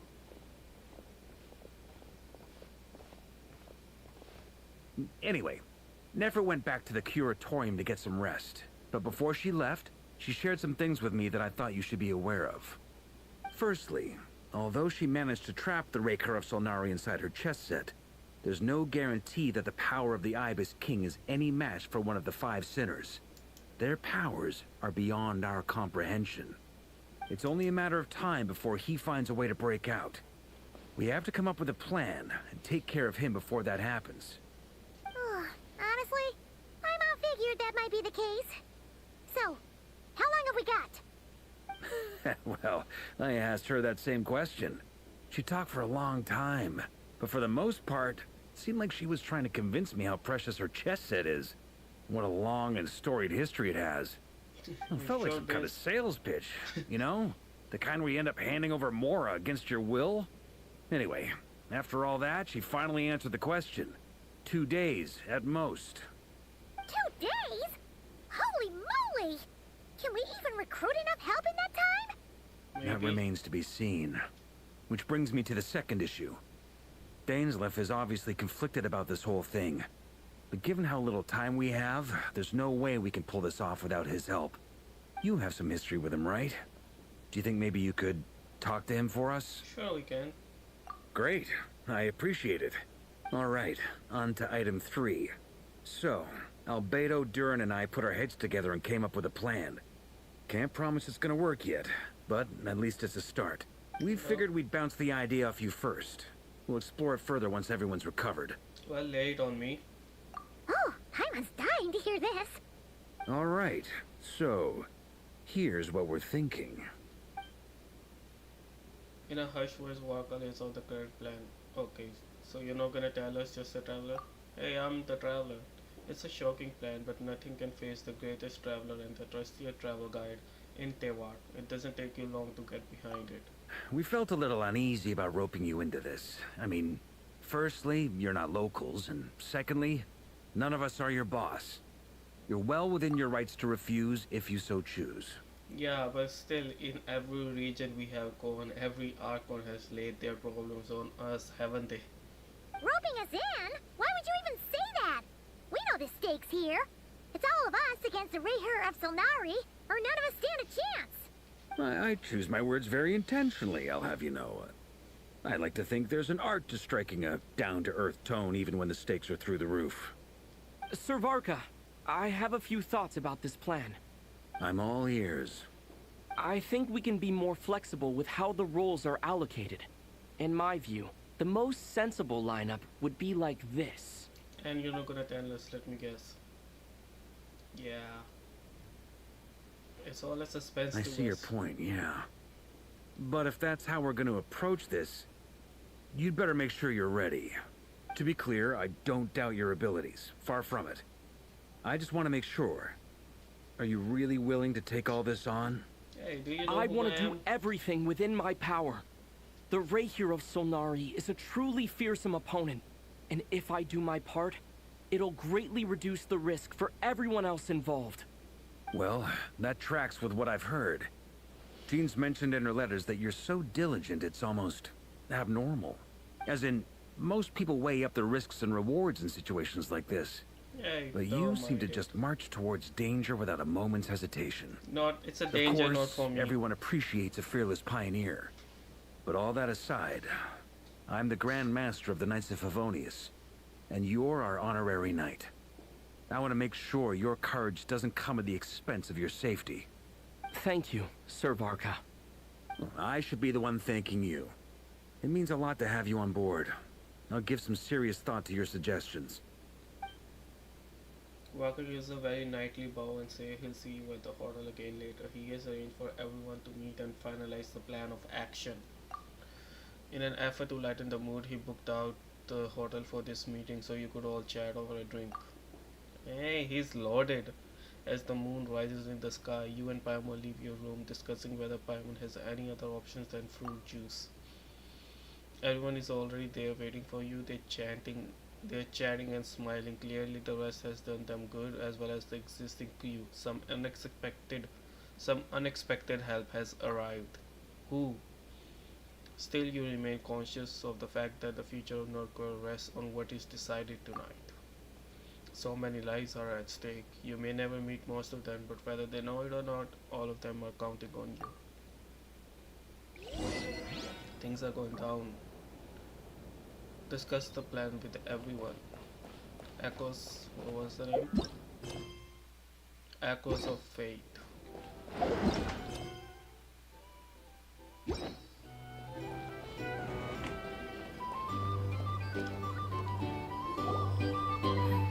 It's finally going down. This is a thorough plan, but I do have one last question before we take action. How can we be sure that our enemy won't leave the designated area? Great question. Albedo's been hard at work analyzing Rerir and the Wild Hunt's behavioral patterns. His conclusions are as follows. Firstly, from the earliest known confrontation until now, Rerir has never displayed any ability to manipulate the dimension of space. So it's unlikely he has any power in that domain. Secondly, he seems to have a particularly strong vendetta against our group. If we put him in a fight-or-flight situation, he'll choose to fight every time.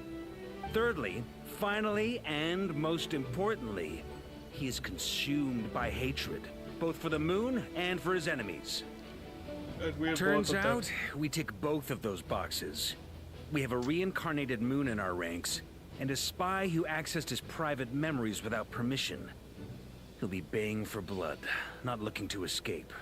As someone who's had their fair share of interactions with the Wild Hunt, those all seem like valid observations to me. Understood. Then I will defer to the verdict of the group. Well, everyone, that's the plan in full detail. Albedo and Durin are carrying out their part as we speak. Plan approved. Scheduling. Okay, any firepower you need, I got you covered. All the cannons Let's you can light get. this baby up. The Frost Moon Scions are behind you as well. And the rest of you? You can count on us. No objections? All right, then it's settled. This is the plan we're going with. Next up, an old tradition of mine. Anyone who wants to back out, now's your chance. Wait, we can still back out of this? Everyone says things they regret, right? I don't want anyone feeling trapped because their mouth said yes before their brain had time to think things through. Wise. A very people-first approach. I hear that's common practice in the Knights of Favonius. It is. Who'd you hear it from? D-Luke? We don't use people's real names at work. This contact will be known only as Owl, please and thank you. So she This knows they plan look. can only work if everyone does their part. Flint's and I will absolutely support it. We shall indeed. You'll be glad you accepted our help. I mean, Delok is well connected for all we know. He seems to know more, right? Like, out of anyone in the Mondstadt. He's a trader. His wine is everywhere in the world. In Tevad. Also, you are the last person I expected to see here, Miss Dory. Here for the artifact? Oh, well, it's used. It's not often I get called Dory in a work context. My peers usually call me Lord Sangamape. So, the longer your name, the higher your net worth. Is that the idea here? In that case, Mr. Flint's here must be worth a fortune. That's right, I know your full name. It's... The walls are thin here. I'd appreciate you keeping that a secret. Okay, fine. I'm actually only here as a favor for someone else. Do you have any idea how much it would cost to hire me otherwise?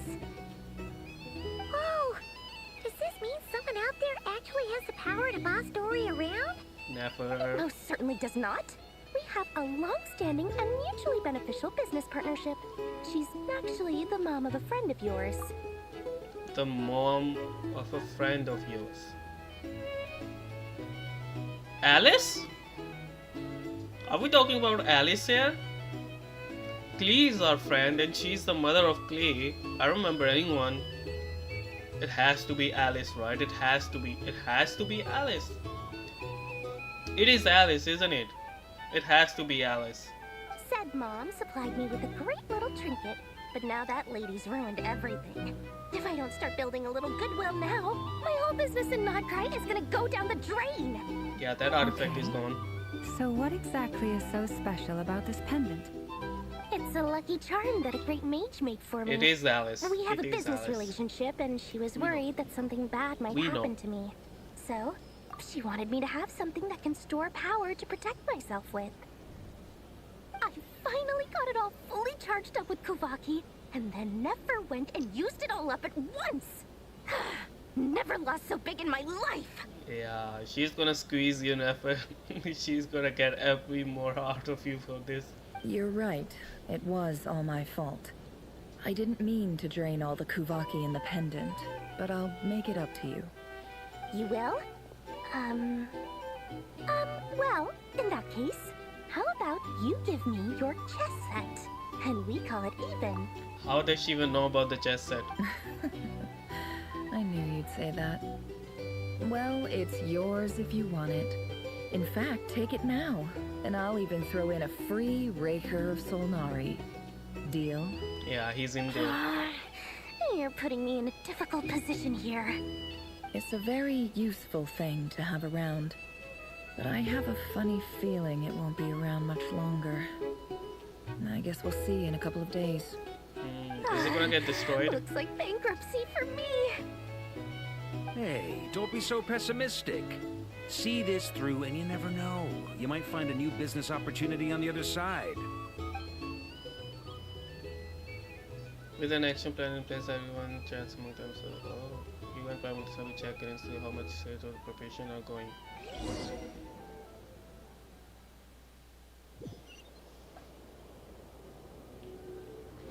Look for the way.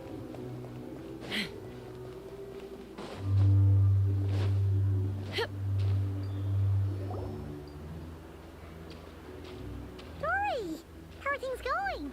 Feeling ready? Oh, I was born ready. We only have 2 days. You think Lord Sangamabe would let an opportunity like this slip by? Don't forget, when something's in high demand, the people with the goods on hand get to charge the highest price of all. Even higher than the sellers taking advance orders. Oh. Ta-da! See? It's right here. What? Where is that? It's so pretty. Did you make it? I had no idea you were so skilled with your hands. No, I have a supplier. We go way back, so he made me a very attractive offer. Aha! No wonder you were talking about lucky charms at the meeting. You've been getting Kave to make them for you. Kave. That's not the full story. It actually started a while back as a project between me and the Dendro Archon. Mage Alice once warned me that this world won't stay safe forever. Alice, I told There may you. come a day when everyone faces a great crisis. I told you it's Alice. I knew it. I passed this on to the Dendro Archon, and she secretly brought together a research team made up of Sumeru's top scholars to invent a technology that could keep people safe. I won't go into the details because it's all very complicated, but if you want to know more, you can ask the Dendro Archon about it sometime. Anyway, point being, it was the Dendro Archon who asked Kave to build this little contraption. As one of the top Kashara War talents, he was the obvious choice. And let me guess, if we ask Naida, she's gonna give us for free. But you're gonna charge us a pretty bit more for it, isn't it? Took him long enough. He stressed over it for ages. Must have gone through at least a dozen designs before producing a final product. But that's Kave for you. Marak delivered it to me a couple of days ago, along with a letter from Kave. Could I ask why I'm sending this technology to you? And what's your proposed use case? Has it been approved by the relevant authorities? So nosy. My fault for sending him the research permit to begin with. Surely Nahida must have told him you were involved in this project. He was probably just nervous because you're always so secretive about your business. Could be, could be. Anyway, I just replied, let's hope there never has to be a use case, because it would involve grave danger. Fair enough. Fair enough. But it sounds like he was just being cautious. He probably felt responsible as the one who made it. Or maybe he was asking as a favor for his housemate. He's done that before. Not sure why, though. His housemate doesn't seem to really care that much about this kind of stuff. I'll hate them. Either way, all's well that ends well. I'm just glad to finally have my hands on the product. I wouldn't want to be without it, given the potential dangers that lie ahead. So Al-Hitam knows it? I mean, sure, Al-Hitam does know it. He's one of the top scorers. What does that look mean? Paimon's just super surprised. This must be the first time we've ever seen you actually get serious about something. This is not the Lord Sangama Bay we're used to. I mean, well, the things a are long getting time serious. ago, I made a promise to myself. I promised that I was gonna live every day of my life with a big beaming smile. Obviously, Mora plays a big part in that. But there are always gonna be times in life when you have to give something back. That could mean paying back a debt, returning a favor, or showing some kindness. Alice has been a huge help to me over the years. She was the first investor I ever had. And I want my investors to know that Lord Sangama Bay is the best in the business. And more than that, no one knows what the future will bring. Whatever happens, I want to make sure the Dendro Archon and all of Sumeru is prepared to face whatever comes. I mean, say whatever you want. Dory's even more well connected than Nefer. So back to the pendant, you never interested to ask for it. I mean, Dory knows Nefer and Alice, and she knows a lot of people. You never intended to ask for it back, did you? Oh, that? I was just making sure Nefer and I are square. Don't be thinking it was some sort of benevolent act. I'm no saint, so don't treat me like something I'm not. My priority is doing the business that I want to do. So long as my conscience lets me, but it usually does. That's the Lord Sangama Bay business model. Alright, if you say so. I do say so, and that's the whole point. I'm a businesswoman. Don't go trying to figure out what kind of person I am. You'll exhaust yourself. Much easier for everyone involved if you just take my word for it. Sure, Dory, sure, and we'll take could it. you two help me get this stuff where it needs to be? We Thanks haven't so seen much. her genie You're all my this time. favorite assistants. I wanted to see the genie too. Hisi Island, Durin, Albedo, and Traveler. That drawing right in the right hand side must have been from the Albedo. I'm 100% sure.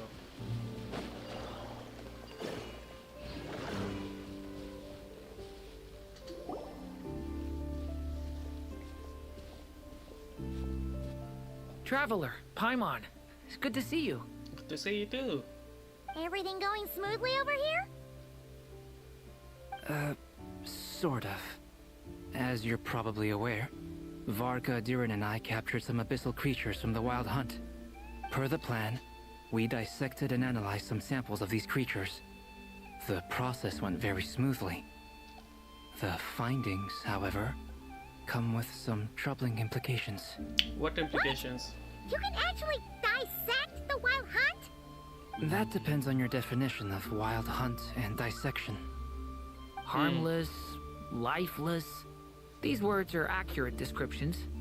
The Wild Hunt is an interesting phenomenon. In and of itself, it doesn't seem to possess anything akin to a human personality. But taken as a collective, the medium through which the Wild Hunt is summoned does appear to have a soul. Interesting. Master griped a lot about the wise Horoptetyr, and seemed somewhat fascinated with the foul Certology. But she barely mentioned Rerir at all. I don't think that was because of his lower social standing, though. Anyway, it's a I think pity. Shiva just wasn't interested. I should like to hear her thoughts on the nature of the life form he has become today. It's a strange mix. The furious energy of an abyssal being channeled through a fractured physical existence. A consequence of being torn apart by an unknown power. Perhaps the only explanation for his survival in this state is that he sacrificed a degree of individuality in exchange for a continued existence. Could be. Oh, sorry. Once I get talking about interesting research, I have a tendency to go on indefinitely. Back to our research findings. Essentially, they confirm my hypothesis. Rerir's corpse is completely contaminated by the Abyss, and the effects are irreversible. You could think of this as Rerir in mutated form. But in my view, even that would be inaccurate. In reality, his whole being has been consumed by the Abyss. So he's long gone. In other words, he is now nothing more than a manifestation of abyssal power. Unfortunately, at present, we have no means of completely eradicating abyssal power. Hence, we cannot fundamentally destroy the Rayhir of Solnari either. Oh, so we can only dispatch him? So, that's it? We can't defeat him? Not even if we get the power of the Three Moons? Miss Columbina's situation is a difficult one. She can never achieve wholeness when the world does not accept her presence. It's as if her creator banished her to a place she can never be accepted. It means she spends most of her energy just on her own survival. Given the circumstances, it's only natural to despair. But we must see this plan through to the end. Time to kick off the backup plan. Okay. Oh, Paimon almost forgot! This is for you. Dory asked us to bring it. But what is this? How wonderful. They still haven't explained that. Well, thank you for making the trip. Durin and I mean, I will be it's gonna heading off help shortly. us to defend I'm sorry ourselves. I won't be there to protect you in person this time. Please be careful. I mean, in the back, we all, like, everyone's know that, like, something momentous, something big is coming. Nahida's also preparing for it. In the North Krai preparing for it. I mean, I'm sure the other Archons are also preparing. And Zhongli and Venti. I mean, Venti is everywhere. Venti is keeping his nose everywhere. The winds tell him everything. Zhongli must know a lot of things too. All right then. Stay safe.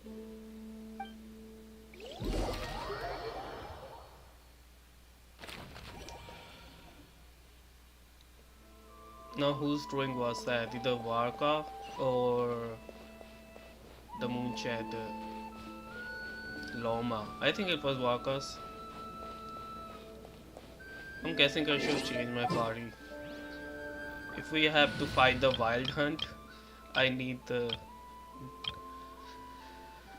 Luna shenanigans, don't we?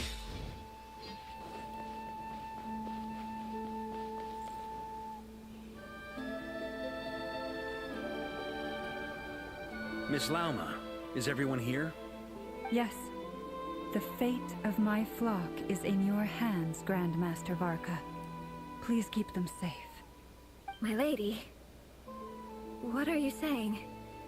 Within the next 24 hours, we will face the biggest crisis the world has ever seen.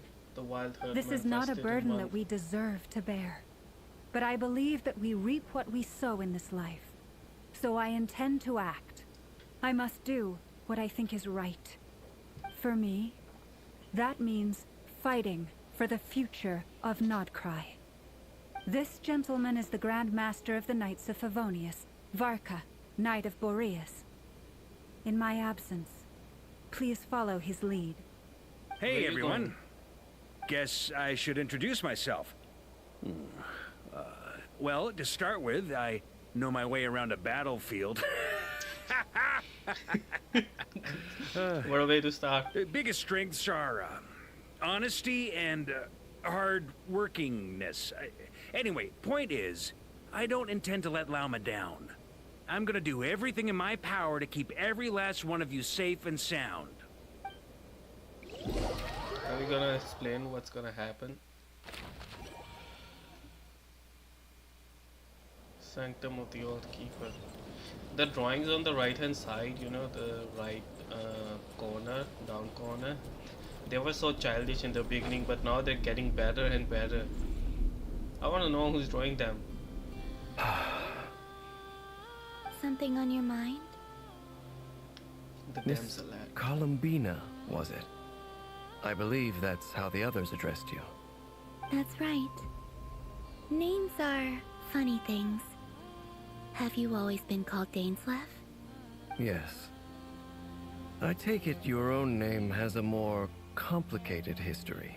It does. I have a different relationship with names than other people. To be honest, I'm not even sure that Columbina is my name. At least, not in the same way that Dainsleif is yours.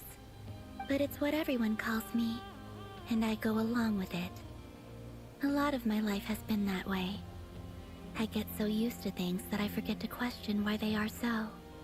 I never used to think much about where names come from, or what they mean to people. Maybe something's wrong with me. You're different from other people. I sensed it the first time we met. You're more perceptive than most. I'm sure your long life and rich range of experience explains that. Do you ever find yourself missing Conria, Mr. Dainsleif? I think he do. Difficult to answer.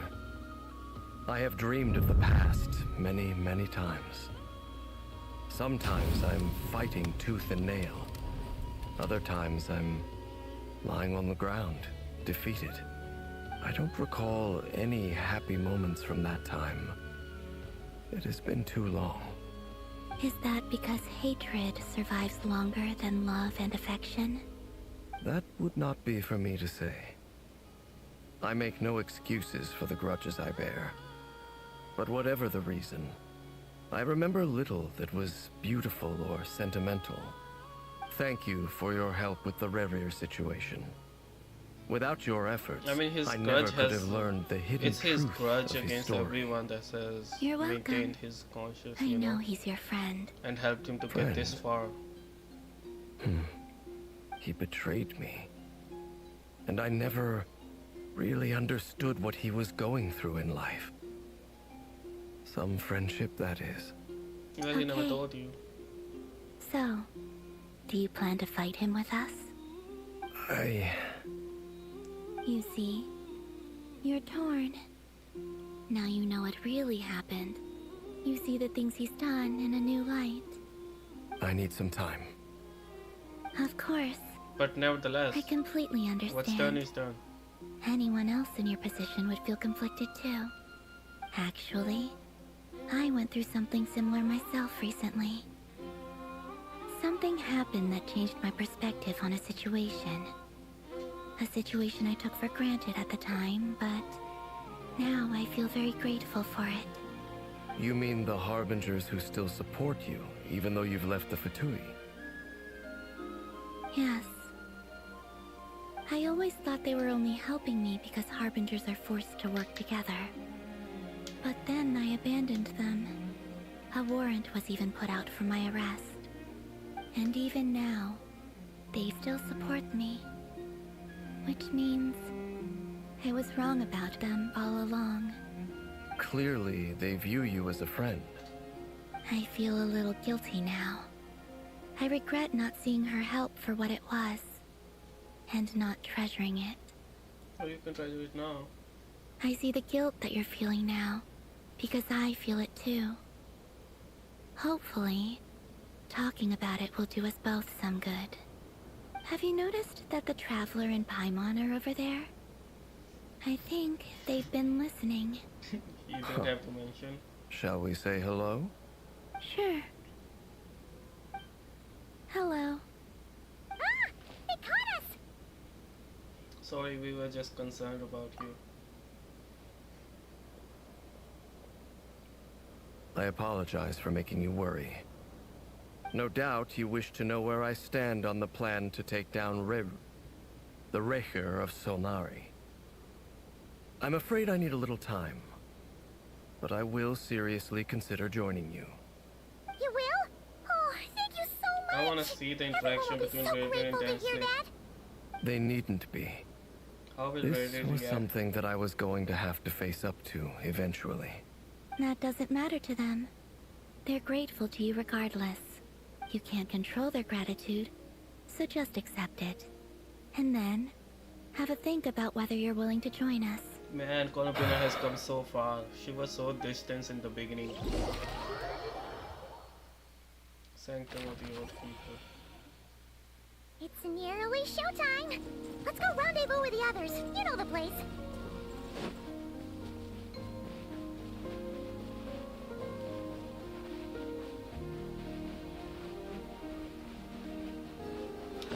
Hey, that's a doppelganger.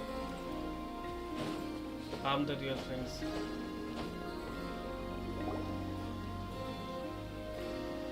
Ah, you're earlier than I expected. Hey, Flint's! Been waiting here long? Not too long.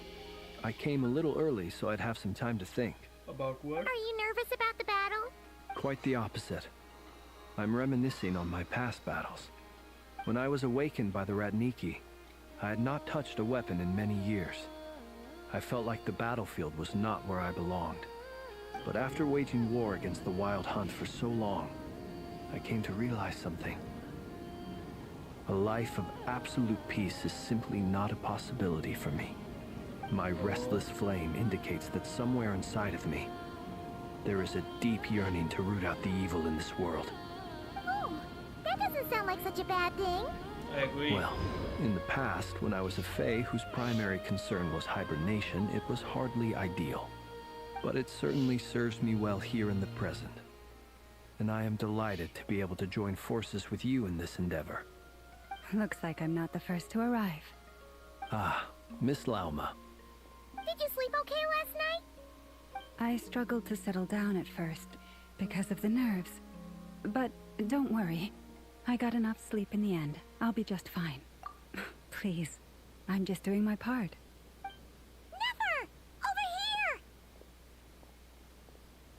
The goods have been delivered and the backup plan is underway. Aino asked me to relay a message. She said Anefa will be on high alert and keep a close watch over all secondary districts where defense is required, providing support as necessary. Meanwhile, Aino herself will provide range support to us directly, using her latest invention. Which is? Excellent. My thanks to all involved. The chess set's looking a little unstable. Well, he's trying to get It out. won't hold him much longer. We should be prepared to engage at a moment's notice. No sense sitting around waiting. Let's make the first move while we still have the option. It's going I down. agree. Paimon, find a safe hiding place. It's going down. Got it! Be careful, traveler! I will. Finally. All the planning, all the preparations. Everyone, take your positions as soon as the battle starts. All for this. Every ounce of strength we have in our bones, let us bring to this fight. Ready? Let's go. Ready as I'll be. I've seen all your futile ploys before. You have become the authors of your own demise. We'll see about I that. wouldn't be so sure about that. You are merely a moment of sport before I tear down the moon. Here we go. Ladies and gentlemen, here we go. Where are we? Oh, we're fighting him as is. What kind of team is this? Betrayed Yep, you too. Hey. Let me help you guys. Take this!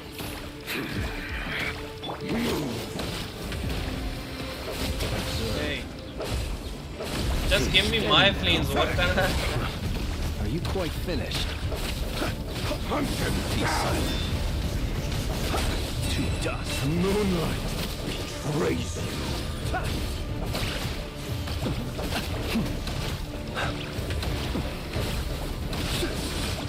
Observe to dust.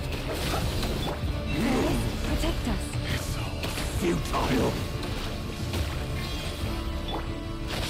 Hunt him down!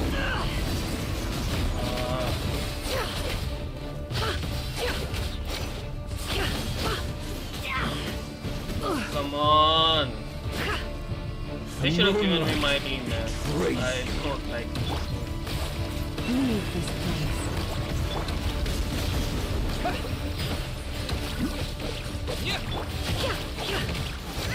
It all adds up. unfortunate. She's staggering so much. The mystery unravels. Move. That was not good. Moonlight. Protect us. Ray the Frostman of old. Can ride the truth.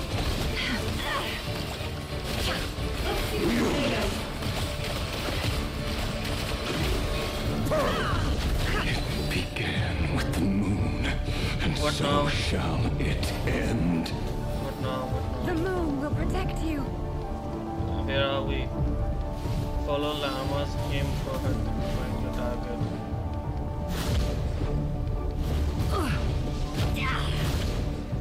Where did it go? Leave this place. No more lies. Time to come clean.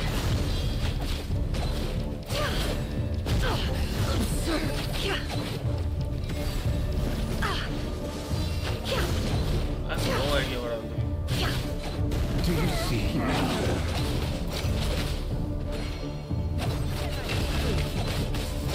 Faramir, when will it be as you foretold? Yeah. Is that the one? Yeah, that's the one. Oh, she's about to die. Stay your hand. Spirit is not welcome here.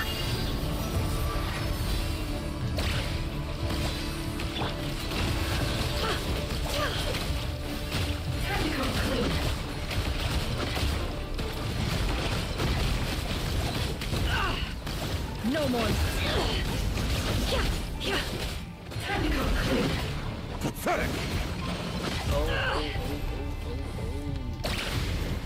The moonlight betrays you. Be silent. Night falls. She does move. The moonlight betrays you. Move. This place. I'm doing a horrible job, aren't I? Moonlight betrays you. Our last land. For the everlasting forest. No more lies. Futile. Come on, come on! How much stagger you gonna get? Your little game of heroics is over. Who wants to go first? Come on, stand at one place, will you? Get out of my sight! No, we've been separated. Take. You okay? Never. Where are the others? Stuck outside the barrier. I guess he really doesn't like us. I told you before. Knowing too much is always a death sentence. Speaking from Careful experience. what you wish for.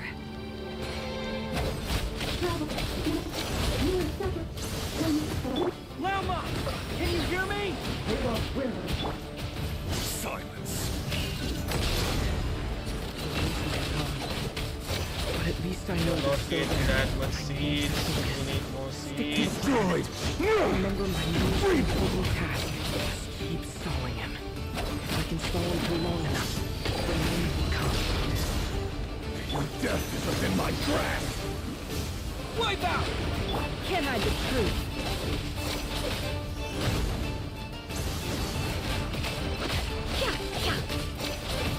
No more lies.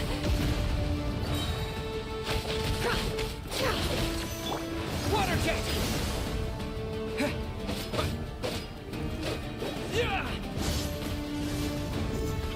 Stay away, stay away, stay away, stay away, stay away, stay away. Go! Peace within.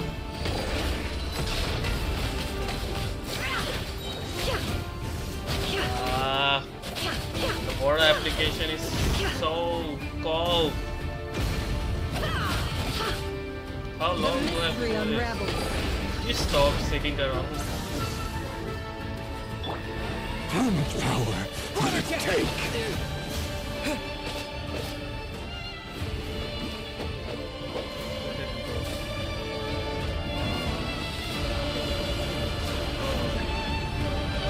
आके 3 times to form machine. Okay. 1, 2, 3. Now what?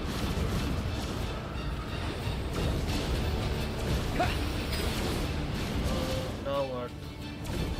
What are we doing? I have the shield. You've broken my grasp. I can't keep this up. Don't push your luck.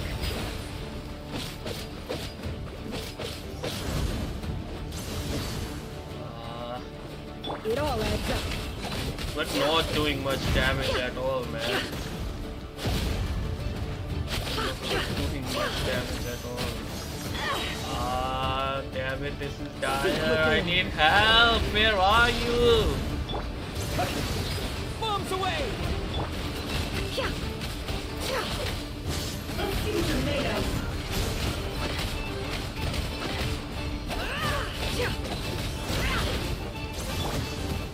Destroyed and reborn.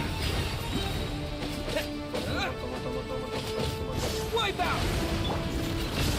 Stay at one place, will you? How much health do I make him? Destroyed and reborn. Nowhere to run, nowhere to hide. Water jet! Bombs away!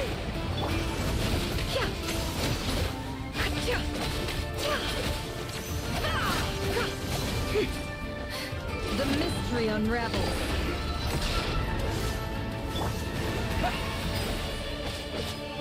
Can't hide the truth. Time to go clean. What's doing minimum amount of damage? Go! Yeah! Wow. No more. One time I get it and going the wrong place. Yeah, sure. Time to go clean. Seek within. That also missed. Great. This is also missed. Fucking great. And here we go.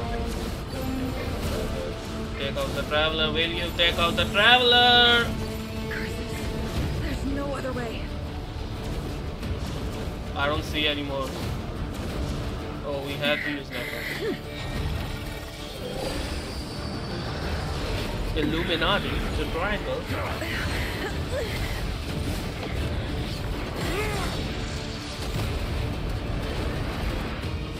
Are we done? That was a big The only attack. way to defeat Rarer is to borrow his own power. Okay. That means Columbina will have to disappear while you two bear the brunt of his attacks. You have to hold on. Find a way to keep him focused on killing the two of you. I'm dying. I can't keep him too much focus on me anymore.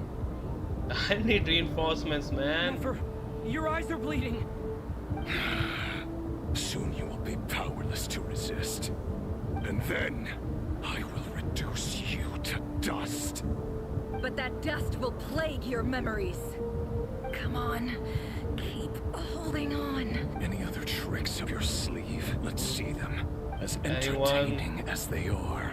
We need help. You've backed Urgently. yourself into a corner. You don't fool me. I see your fear clear as day. I have to stoke his rage. Make him unleash everything. You fear what you could never defeat. You fear the thought of never being able to save your beloved. You cannot win the fight against fate, Rarir. Is that what you think? Well, now it's your turn to feel Everything's afraid. getting blurry.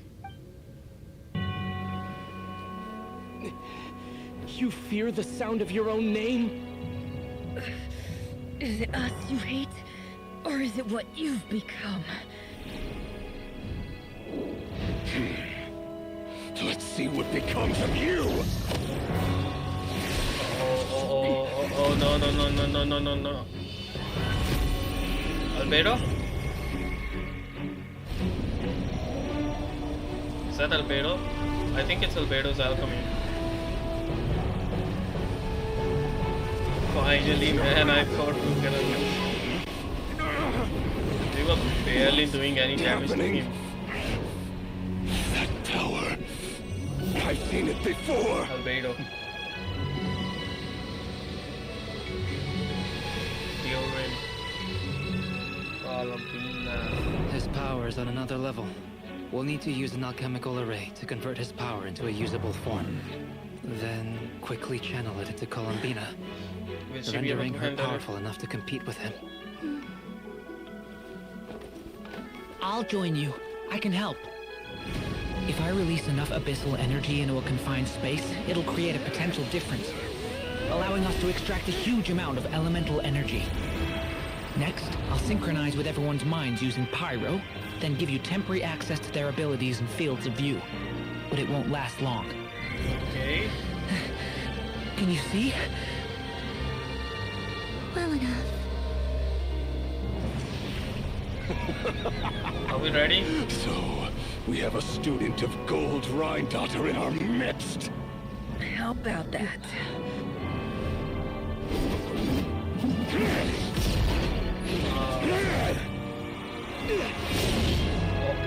Okay. This is so close, man. This is so close to comfort. Not to comfort, actually.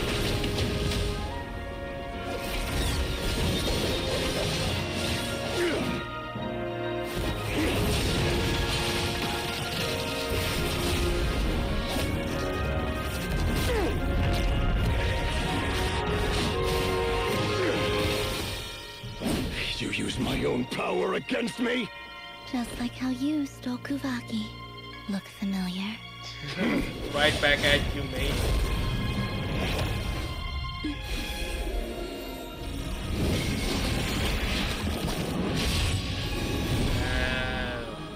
Yeah. Right, you. Right at back. Columbina doesn't forget how you strapped us. Now you're the one who's strapped.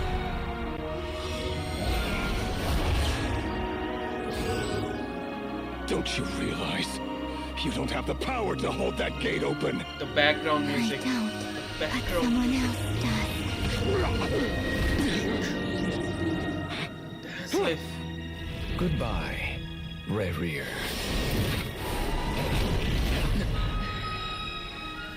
Where did you send him?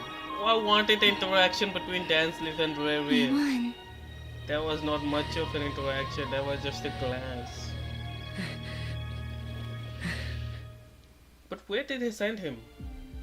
Where did they send Riri? It's not like they defeated him. They just sent him somewhere else. What if he returns?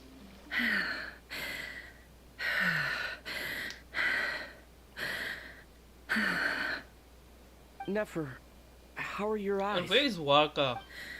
They're fine. Apart from the blindness, of course. All of this happened. Where was Warka? Let me handle it. Is he one at the the village just protecting everyone? Oh, she's gonna use her blood, doesn't she? Silver blood. It has healing properties, but it drains her. Miss Nefer, it's not like you to lose your composure. That was the most reckless thing I've ever seen you do. Reckless how? The situation was critical. Our lives were at stake. We had to do something. Even so. Her eyes are bleeding. Okay. Were bleeding. I guess you're right. Under the circumstances, it was a wise decision. You traded your eyes for an incredible victory. In business terms, I suppose that's a huge return on investment. I'd be hard-pressed to argue otherwise.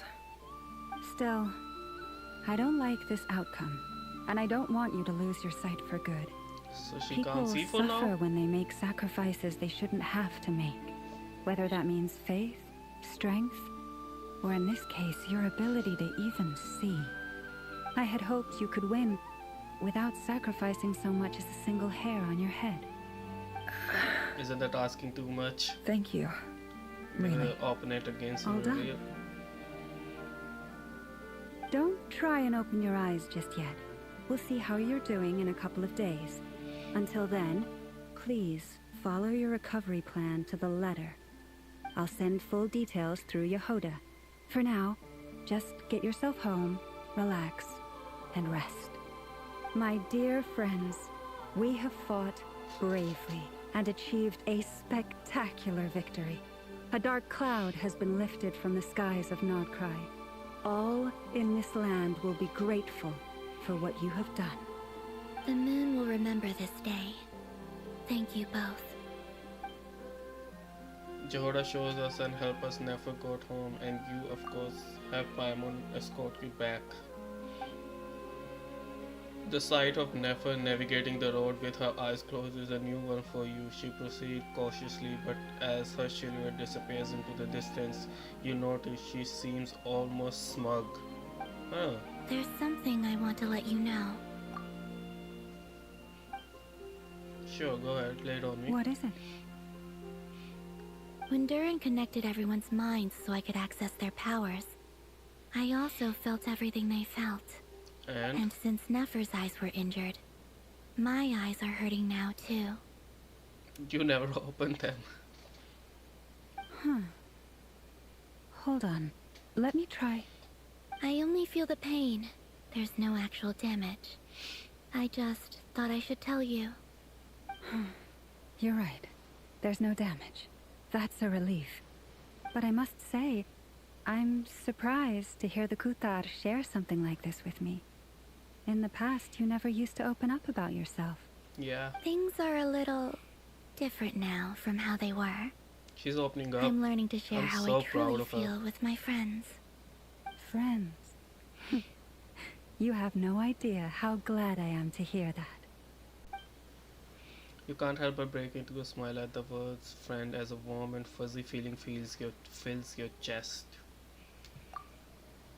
One by one, your fellow teammates report in to inform you that everything is under control. At Loma's instance, you lie down, you fought on the front line against Riri, and now you need rest. But we didn't really defeat Riri, right? We just sent him through a portal gate. He can come back. He didn't really, like, die or something like that. I mean, it's like just, you know, delaying the inevitable. We're just delaying the outcome. Inevitable. I can't seem to pronounce it. It's in my head, but it's not coming out of my mouth.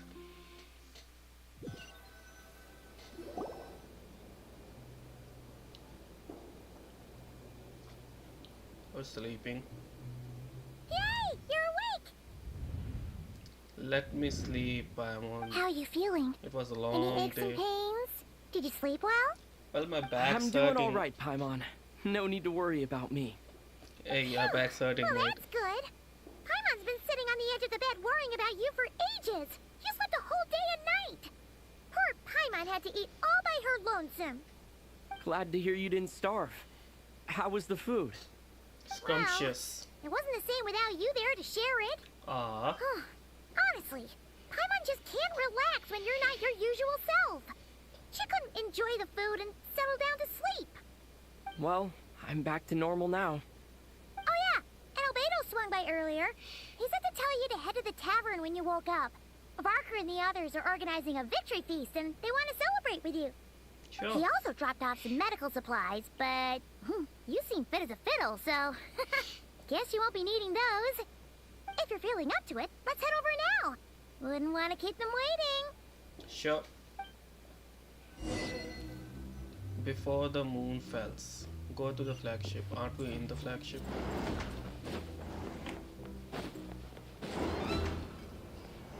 After party, hey? We're here! Traveler and Paimon! Perfect timing! We were literally just saying how there's no way we're holding this victory feast without you any longer, and we would have postponed it till tomorrow. How are you feeling today? Much I'm better. feeling fine. Thanks. Relieved to hear it. If that changes, just let me know. Happy to check you over at any time. Yep, we're here for you. Anything you need, just let us know. Well, thank you. Where's Nefer? How are her eyes doing? Yeah. Nefer's right over there. I'm sure she'd love to catch up with you. There's Walker.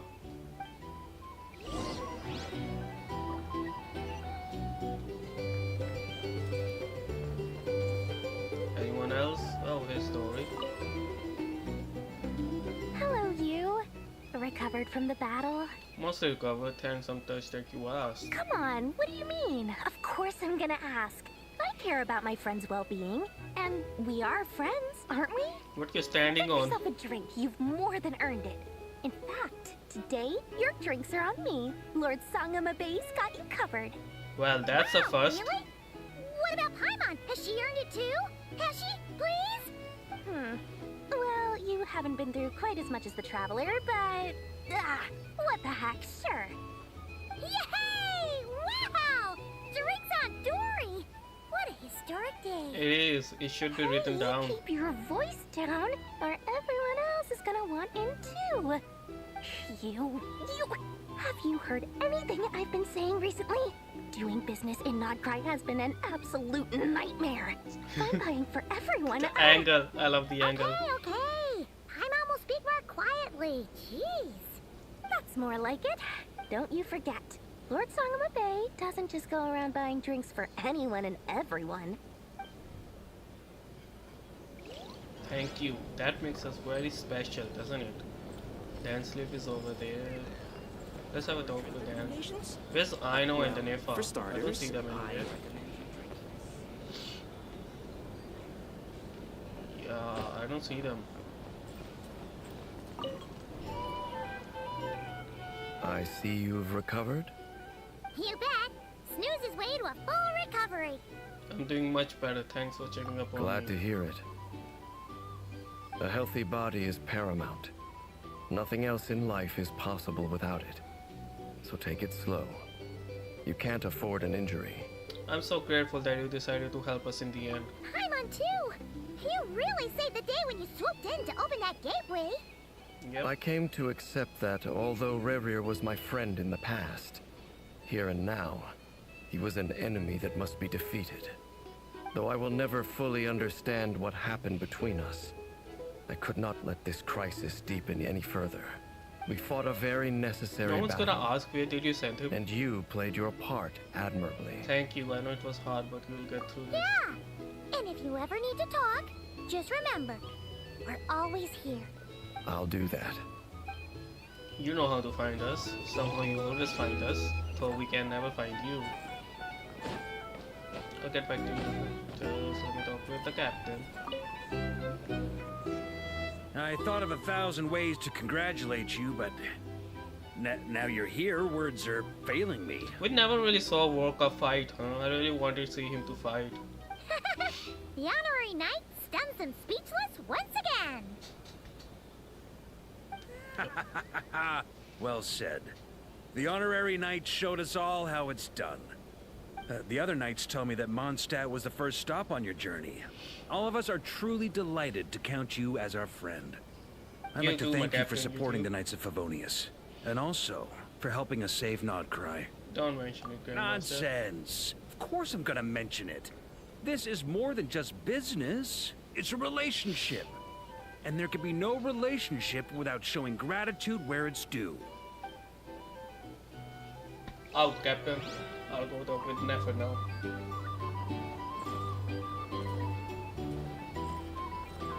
How's your eyes, Nefer? Looks fine. For starters. Traveler, Paimon, are you recovering well? Much better. Thanks to a good rat. You're looking well too. Turns How out about that your eyes? moon chanter has some real talent after all. My eyes were mostly recovered after just a couple days rest. I can actually open them again now. Yeah, good to know. but you gotta be careful. Lauma says not to strain your eyes while they're still healing. Yes, thank you. I'm well aware. Yehoda, could I borrow you for a moment? I could do with an extra pair of hands. Oh, sure. Coming. Did you hear that? I gotta go help Lauma for a second. You guys She's chat so among happy. yourselves. I'll grab us some drinks on the way back. Paimon, you still like them sweet? You bet. She's a good hostess. Make it extra sweet, because Paimon's earned it. Sure thing.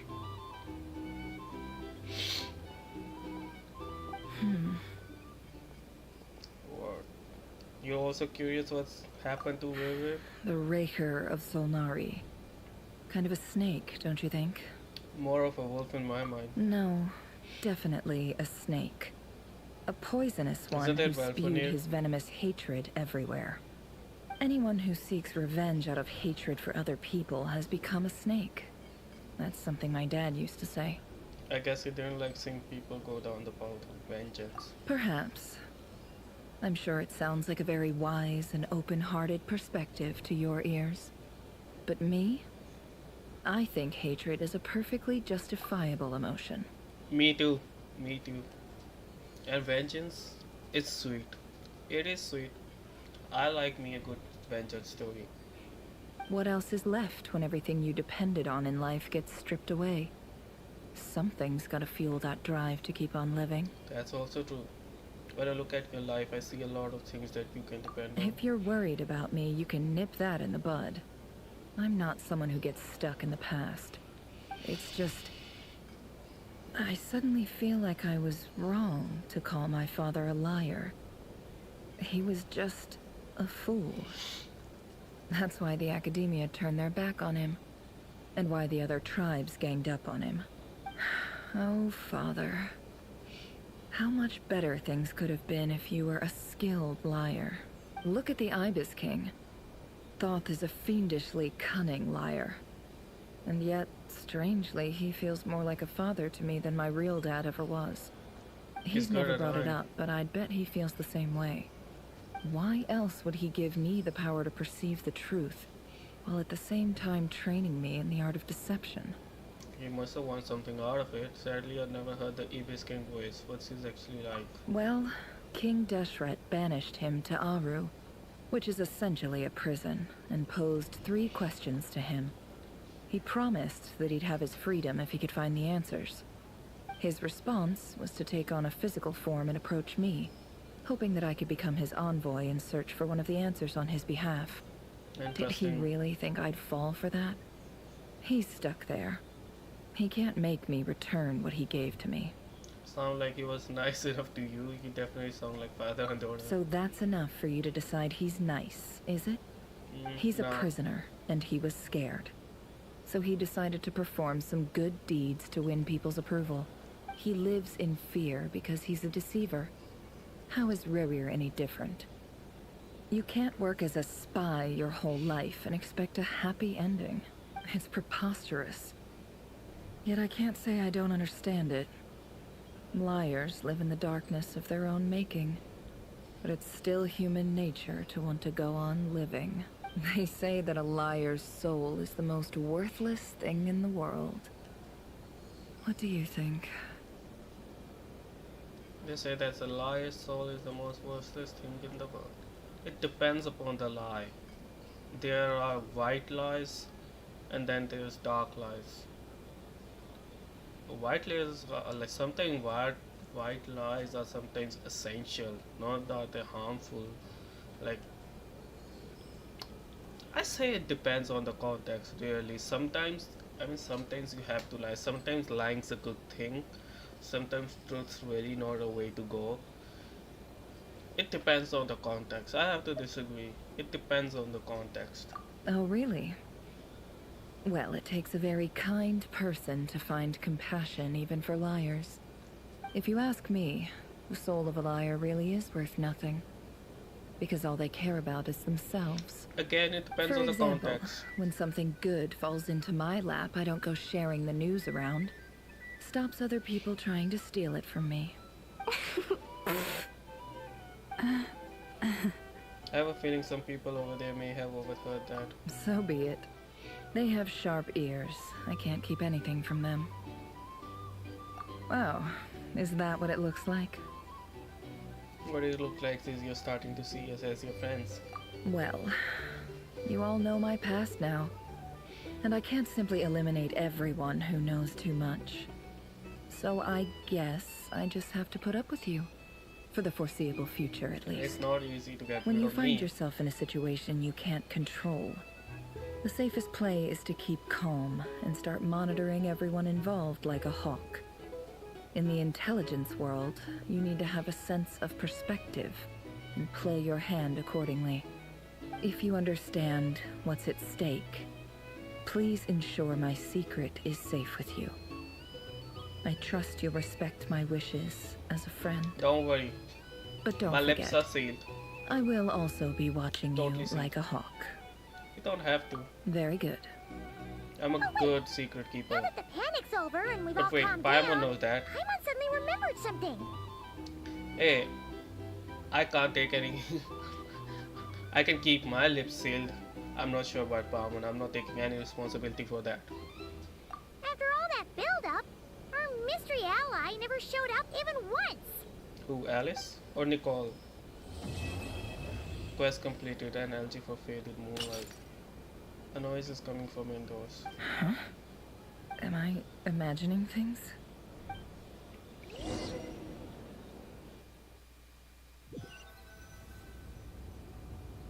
So, that close colleague who stayed behind with you? What's he been up to recently? Don't know, don't care. I get more normal human interaction from hanging out with Bosco too than him. Although, Who we talking about? now you mention it, he hasn't bothered me in a while. I wonder if... If he's disappeared without a trace, it's the biggest gift he ever gave to the world. But I somehow doubt that's what's going on. Is it Dottore? Because I know Arlecchino hates Dottore. She really doesn't like Dottore at all. He won't lie low forever. So I'm we'd not better sure. stay on guard. Are we talking about Dottore? I'm not sure. But again, I want to know what actually happened to Rere. You just passed him through a gate. Listen to what everyone is talking about.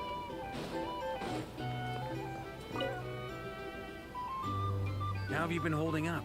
Any adverse reactions? If you start to take a turn for the worse, make sure you tell me right away. You don't need to worry about me, Grandmaster. I'm fine.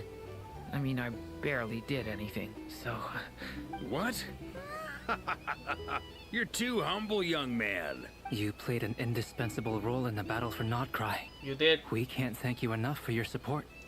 Sometimes, when people praise you, it's because you deserve it. The best thing is to accept it calmly and with grace. It's important to learn how to respond to words of admiration. Let's do a quick demonstration.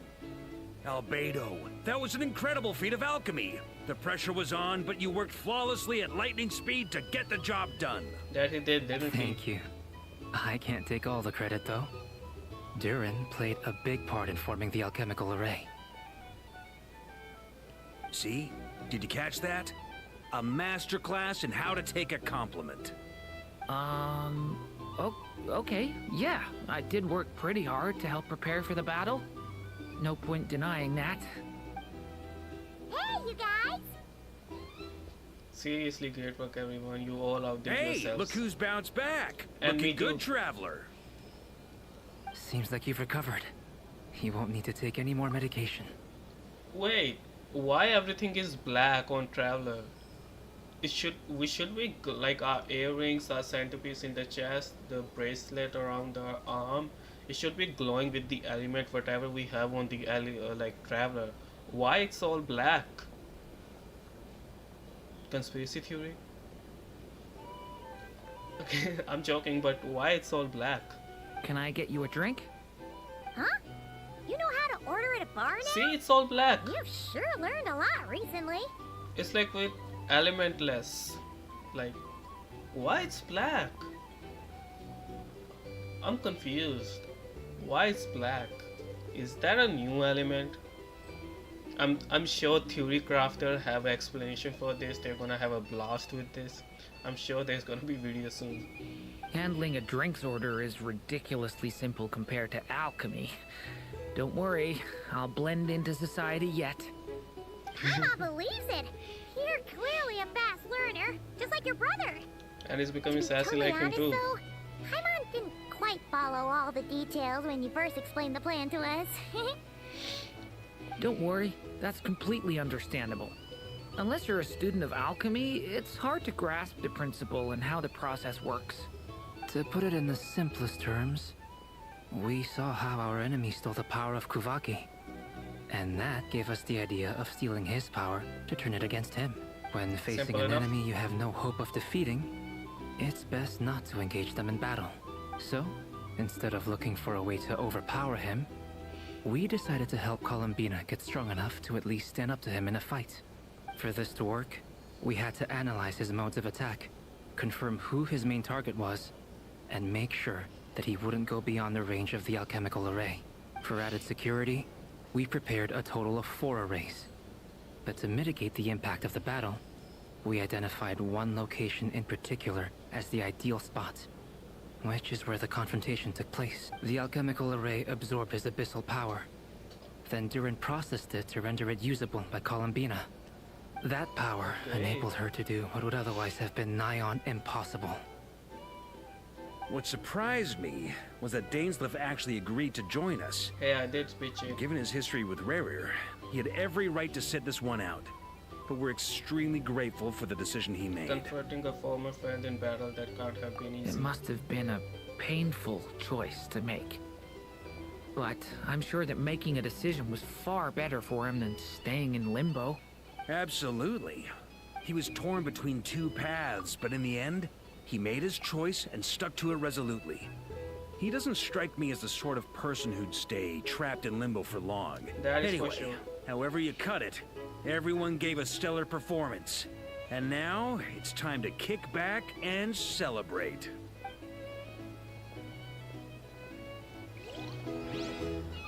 I still want some more answers. Like, why are we not asking where did Dainsleif send the Weary? Where did that teleport gate lead to? No one asking that question. I'm kind of stumped. Ah, Lord Sangama Bay. How lovely to see you. I must thank you for the device you provided. It was an enormous help. Would I be right in thinking that it was developed by the Academia? Not exactly. Why come and ask me when you clearly know already? I mostly came to thank you. That's more like it. A little gratitude goes a long way with Lord Sangama Bay. Play your cards right, and you might even stand a chance of becoming my long-term supplier.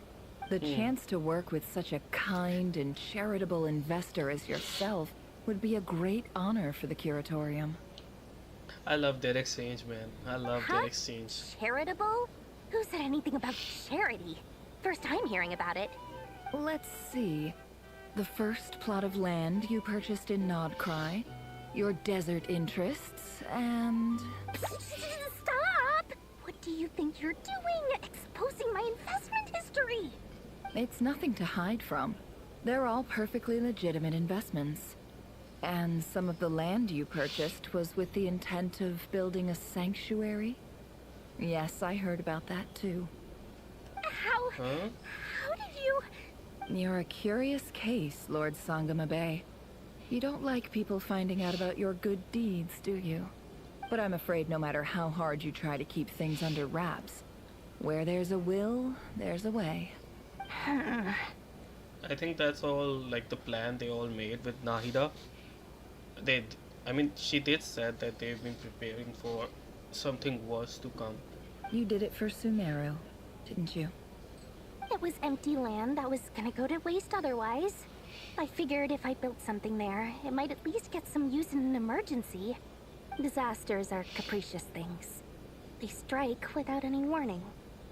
I've lost family to a disaster before, and I don't want to lose any friends or business partners if I can help it. My elder sister used to dream of finding a sanctuary. Somewhere with plenty of food, water, and medicine. Where everyone could live happy lives. This is the first time we're properly getting to know about the Ori. It was something I looked into, but after discussing things with the Dendro Archon, I decided on a more effective strategy. The tech people handled the tech, and Moneybags provided the Mora. It just made the most sense. It's a pity that so few people know the truth about you. Everyone says that you view everything in terms of Mora, and all you care about is growing your own wealth. Well, that's the picture she portrays. So, what's the problem with that? Everyone wants to be rich. It's human nature. So yes, I love Mora, and it's nothing to be ashamed of. But surely you have dreams of your own, beyond just making Mora. You don't get it, do you? My dream is to invest in other people's dreams. And, make a nice little slice for myself along the way. Just thinking about it makes me happy. That sweet, sweet sound of Mora. She's not being truly honest, but halfway honest. Thank you. For the device? And the pendant. Oh, that. I was just returning a favor. Don't worry about it. Seems like we've both been away from home for a very long time. Yeah. So long that I barely remember what my family even looked like. That would be your mother, father, and sister? Yeah, though it's been years since my sister passed away. It's not like I want to forget them, obviously, but memory can be even more ruthless than the most calculating business person. Beyond a certain point, if something isn't helping you, it just gets rid of it. My sister can't help me now. Slowly but surely, her face is fading from my mind's eye. It's become a vague impression. How old is Tori? I mean, I know she's old. And despite how she looks, she's old. But how old? Not everything will fade. When loved ones pass away, the beautiful memories are the ones that last the longest. Because the way she's talking is like her sister passed away a long, long time ago. And she isn't like, I mean, obviously she's old, but she doesn't look like that old, like, you know, near the span of the human age. Yeah, that's true. If you ask me, that's the one silver lining in all of it. Well, that, plus, I'm sure that life is much better now than it was back then. Oh, absolutely. I have tons of Mora, a big beautiful house, business is booming, and I'm as happy as can be. And where is her house? You're all over the place, Tori. You've got a lot going for you Do you too. even live in your Boss house? of the Curatorium of Secrets? I'm sure there's plenty of Mora to be made in that line of work. I appreciate the vote of confidence.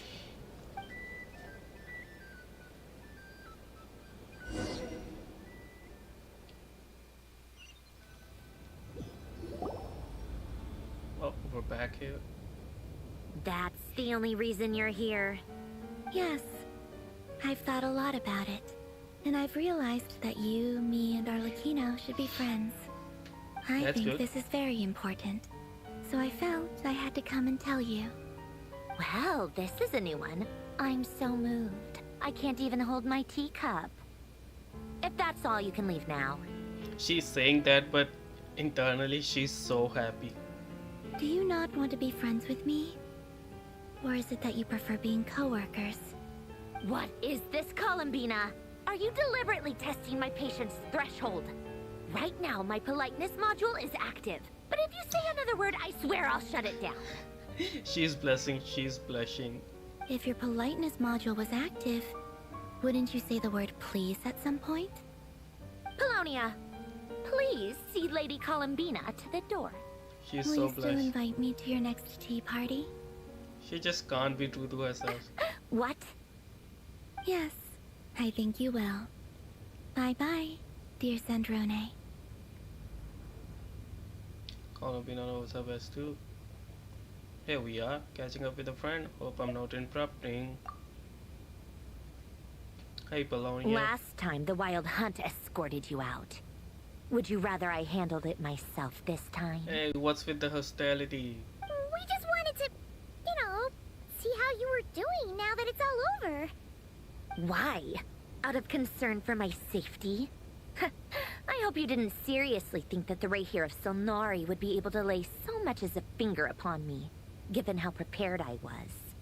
Mostly Well, because he just you kind leave. of helped us out, so we just wanted to check you were okay. Looks like all your robots are fixed, huh? I spy books and teacups on the table. Afternoon tea, so we are all interrupting after all. Oh, don't you worry about that. Tea time is already a write-off. The visitor before you managed to kill my appetite. Columbina? If you're in the mood for tea, go ahead and help yourself. Otherwise, it's going to waste. My coasters are still missing in action, though. Use this notebook instead. Whoa! Pretty hefty notebook. Look at all those calculations. You can ignore those. They're just dumb scribblings. I doodle and write in my free time. Sometimes I remember the distant dreamlike past. Sometimes I imagine the far-flung future. Okay. And other times, I grit my teeth and note down all the crazy nonsense going on in the present. Some people do the crosswords in the newspaper. This is my equivalent of that. Trying to predict the future is like daydreaming. And writing about the present just makes me furious. The past is my favorite. If nothing else, it's already set in stone, so I don't have to rack my brains trying to figure it all out. Sure. Huh. Although, having said that, the only vaguely interesting memory in my past is probably that guy they call Lord Artificer. Lord Artificer. And what about, what was his name? Wanderer. Don't you think your past has been altered? Lord Artificer, you mean Alien Gilliton? Alien Gilliton? Who's that? Who else? Pretty much all the mecha and Fontaine are his personal handiwork. Wait, are you saying you know him? Like, personally? As a friend? Wait, didn't we do a side world quest about Alien Gilliton? Like we read him about in the archives and the old notes. I mean, I guess we were friendly enough. So you actually met him, but he lived hundreds of years ago, yeah. Yep. In fact, I'm probably the only normal person left who knew him at all. So she's hundreds of years of old?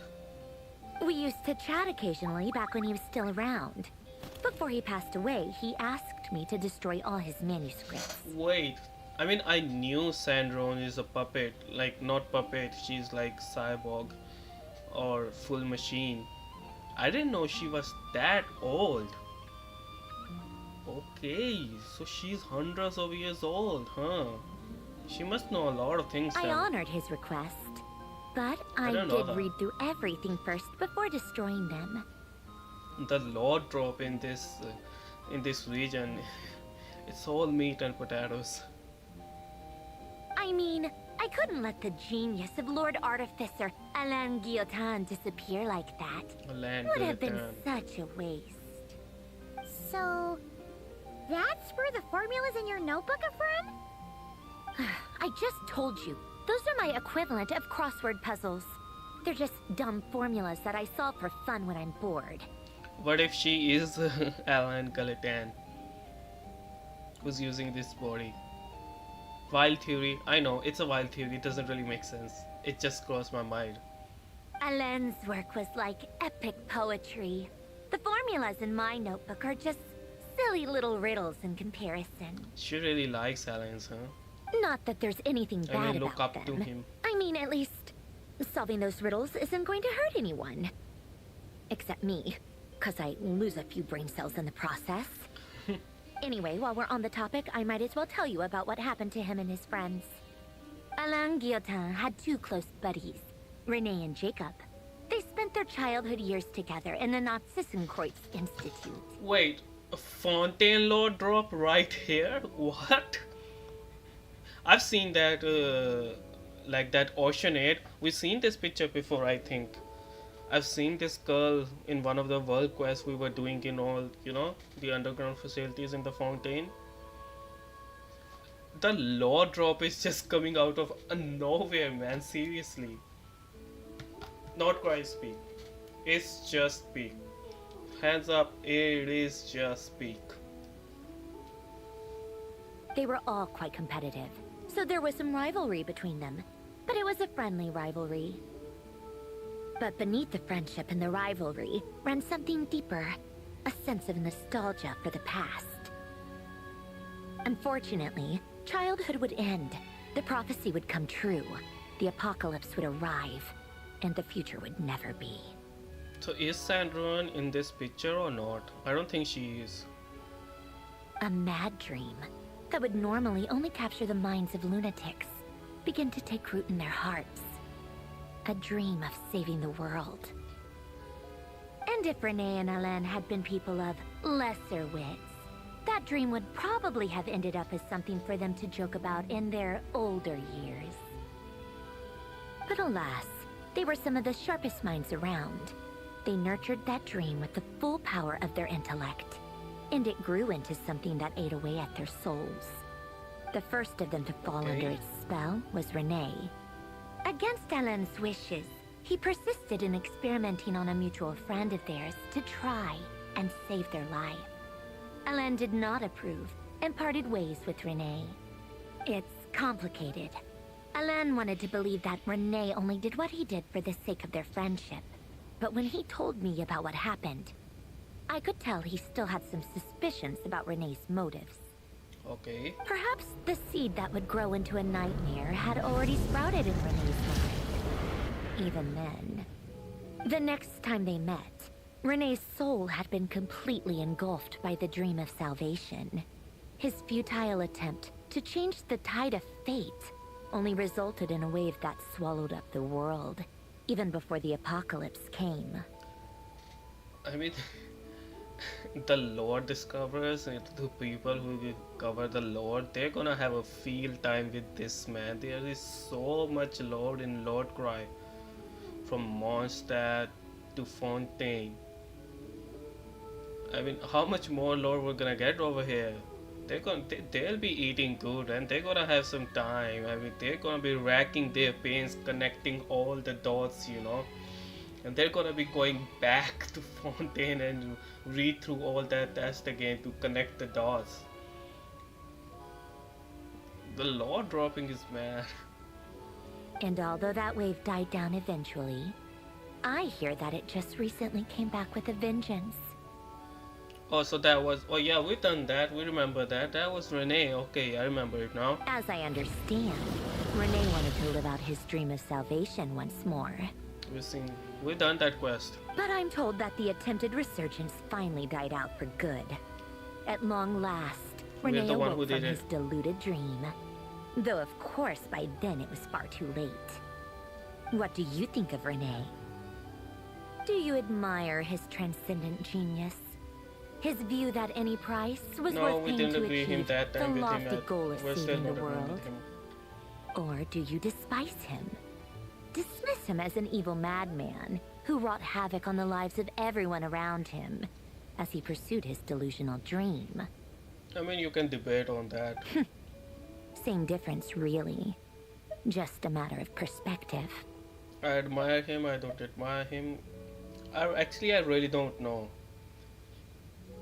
There's like two sides of the coin. If you see one side, you could say you could admire him to preserve everything.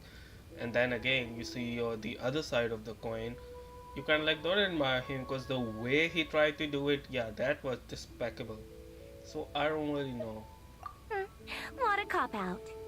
But I suspect you'd have a more incisive and insightful answer if we dug into it further. What about you? What's your take on Renee? I don't like fanatics who give up their whole lives for their ideology. Nor do I like fools who let their delusions take control. Maybe I could understand if Renee had just been an ordinary person. But he had a sage-like intellect. And still managed to get himself lost in the labyrinth of his own desires. Anyway, that's enough about Renee. Now, moving on to Alain Guillotin, the Lord Artificer. He managed to put a stop to the first storm whipped up by Renee. But after that, Alain lost his friends and family. To his credit, I suppose, the loss of his family and friends was purely a tragic accident. It's not like Alain sacrificed them for his cause or anything. But where did, like, on all of this, where did Sandrone fit in? She hasn't really spoken about herself. After that, the only thing supporting his work was the same dream that had dragged his closest friend down to the abyss. But although the desire to save Fontaine drove him to found the Fontaine Research Institute, Alain continued to reject any form of transcendental knowledge or power. He was suspicious and fearful of it, having seen the way it had affected his closest friend. Understandable, but you're closing the gates that are available to you, you know? Don't close all the doors. I think that formulas and machines derived solely from human intellect were the only thing that gave him a sense of spiritual comfort. Yet Alain's intellect was simply too great. It barely left him space to breathe in his lifetime. Once he realized that the end of his life was approaching, he finally accepted the truth. the Nazissenkreuz Institute needed someone, and a human being, to see its story through to the end. We'll never see anyone pronounce that name because in the World Quest there's no voice acting, so we've always been reading it. And I'm pretty much sure I have never heard anyone pronounce the Nazissenkreuz the way Sandro just pronounced. We've always been saying it's good like Nazissenkreuz, right? Something like that along the line. The way that she just pronounced that, I've never even heard it. It's like totally different word. He quit working on his formulas, trading them in for the fairy tales that had played such a formative role in his childhood, but which he barely touched in his adult life. He told me that the director of the Nazissenkreuz Institute used to read those fairy tales to the children as bedtime stories. Apparently, they worked wonders at sending kids off to sleep. I think that all he wanted at that time in his life was to be able to sleep deeply without being plagued by depression. By that point, nothing else really mattered. I'm barely able to connect the dots because I don't remember that the World Quest story that much about the Nazissenkreuz. I'm barely able to connect the dots. Like if they're giving us 10 arrows, I'm barely able to hold up to 2 or 3. I mean the lore characters will be able to make something out of it. I'm not sure. At the very end, he laid down to rest in the ruins of the former Nazissenkreuz Institute orphanage, while the Fontaine Research Institute he had founded continued tirelessly with its work. Many years after that, tensions over competing dreams would once again cause a rift, this time between members of the Fontaine Research Institute. But the actions of those fools had nothing at all to do with Alain. And that is the story of 2 people from the Nazissenkreuz Institute who both wanted to save the world. But where do you come in? One went all in on his fantasy of salvation without ever looking back, and ended up calmly sinking to the bottom of the deepest sea. The other sought desperately to burn bright in his life, even though he wasn't sure where he was going. I do sometimes wonder, why is it that people like them have such grand hopes of saving the world? Even the grandest tree starts as a tiny seed. So perhaps, for each of them, their mission to save the world began with a very simple desire: to save themselves. That's also true. They were young children with friends and family who mattered to them, desires to explore the meaning of life, ambitions to have a successful career. They didn't want to see all of that taken away in one fell swoop. Or maybe they just wanted to find something to anchor themselves within the chaos, to stop them getting quietly swept away by the storms of life. But instead, the search for their own salvation took them down the rocky road laid out by fate. Do you think the desire to save oneself is enough of a justification to try and save the world? What's with all the questions? Do you think the desire to save oneself is enough to justification to try to save the world? Yes, it's enough. No, I don't think so. I don't know. If I just keep saying I don't know, would she just think I'm just avoiding it? The desire to save oneself is enough of a justification to try and save the world. I mean, if you have enough conviction and enough power behind you, like if the only way to save yourself is to save the world, I mean, yeah, you're gonna go for it because your self-preservation is under that tree. If you can't save the world, you can't save yourself. So in order to save yourself, you save the world.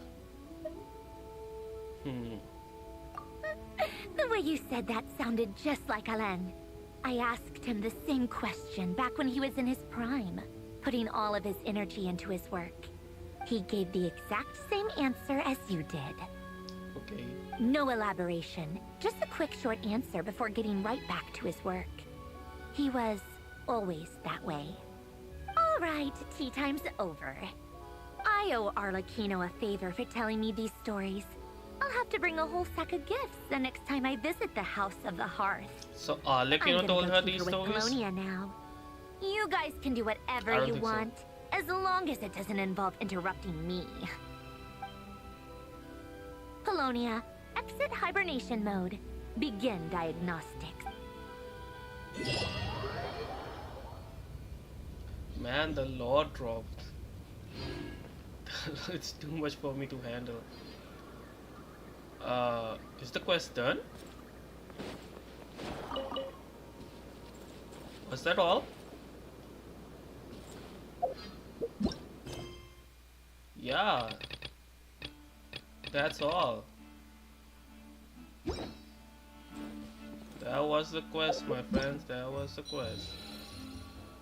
Oh yeah. Rewards preview. Did I got the rewards? I did.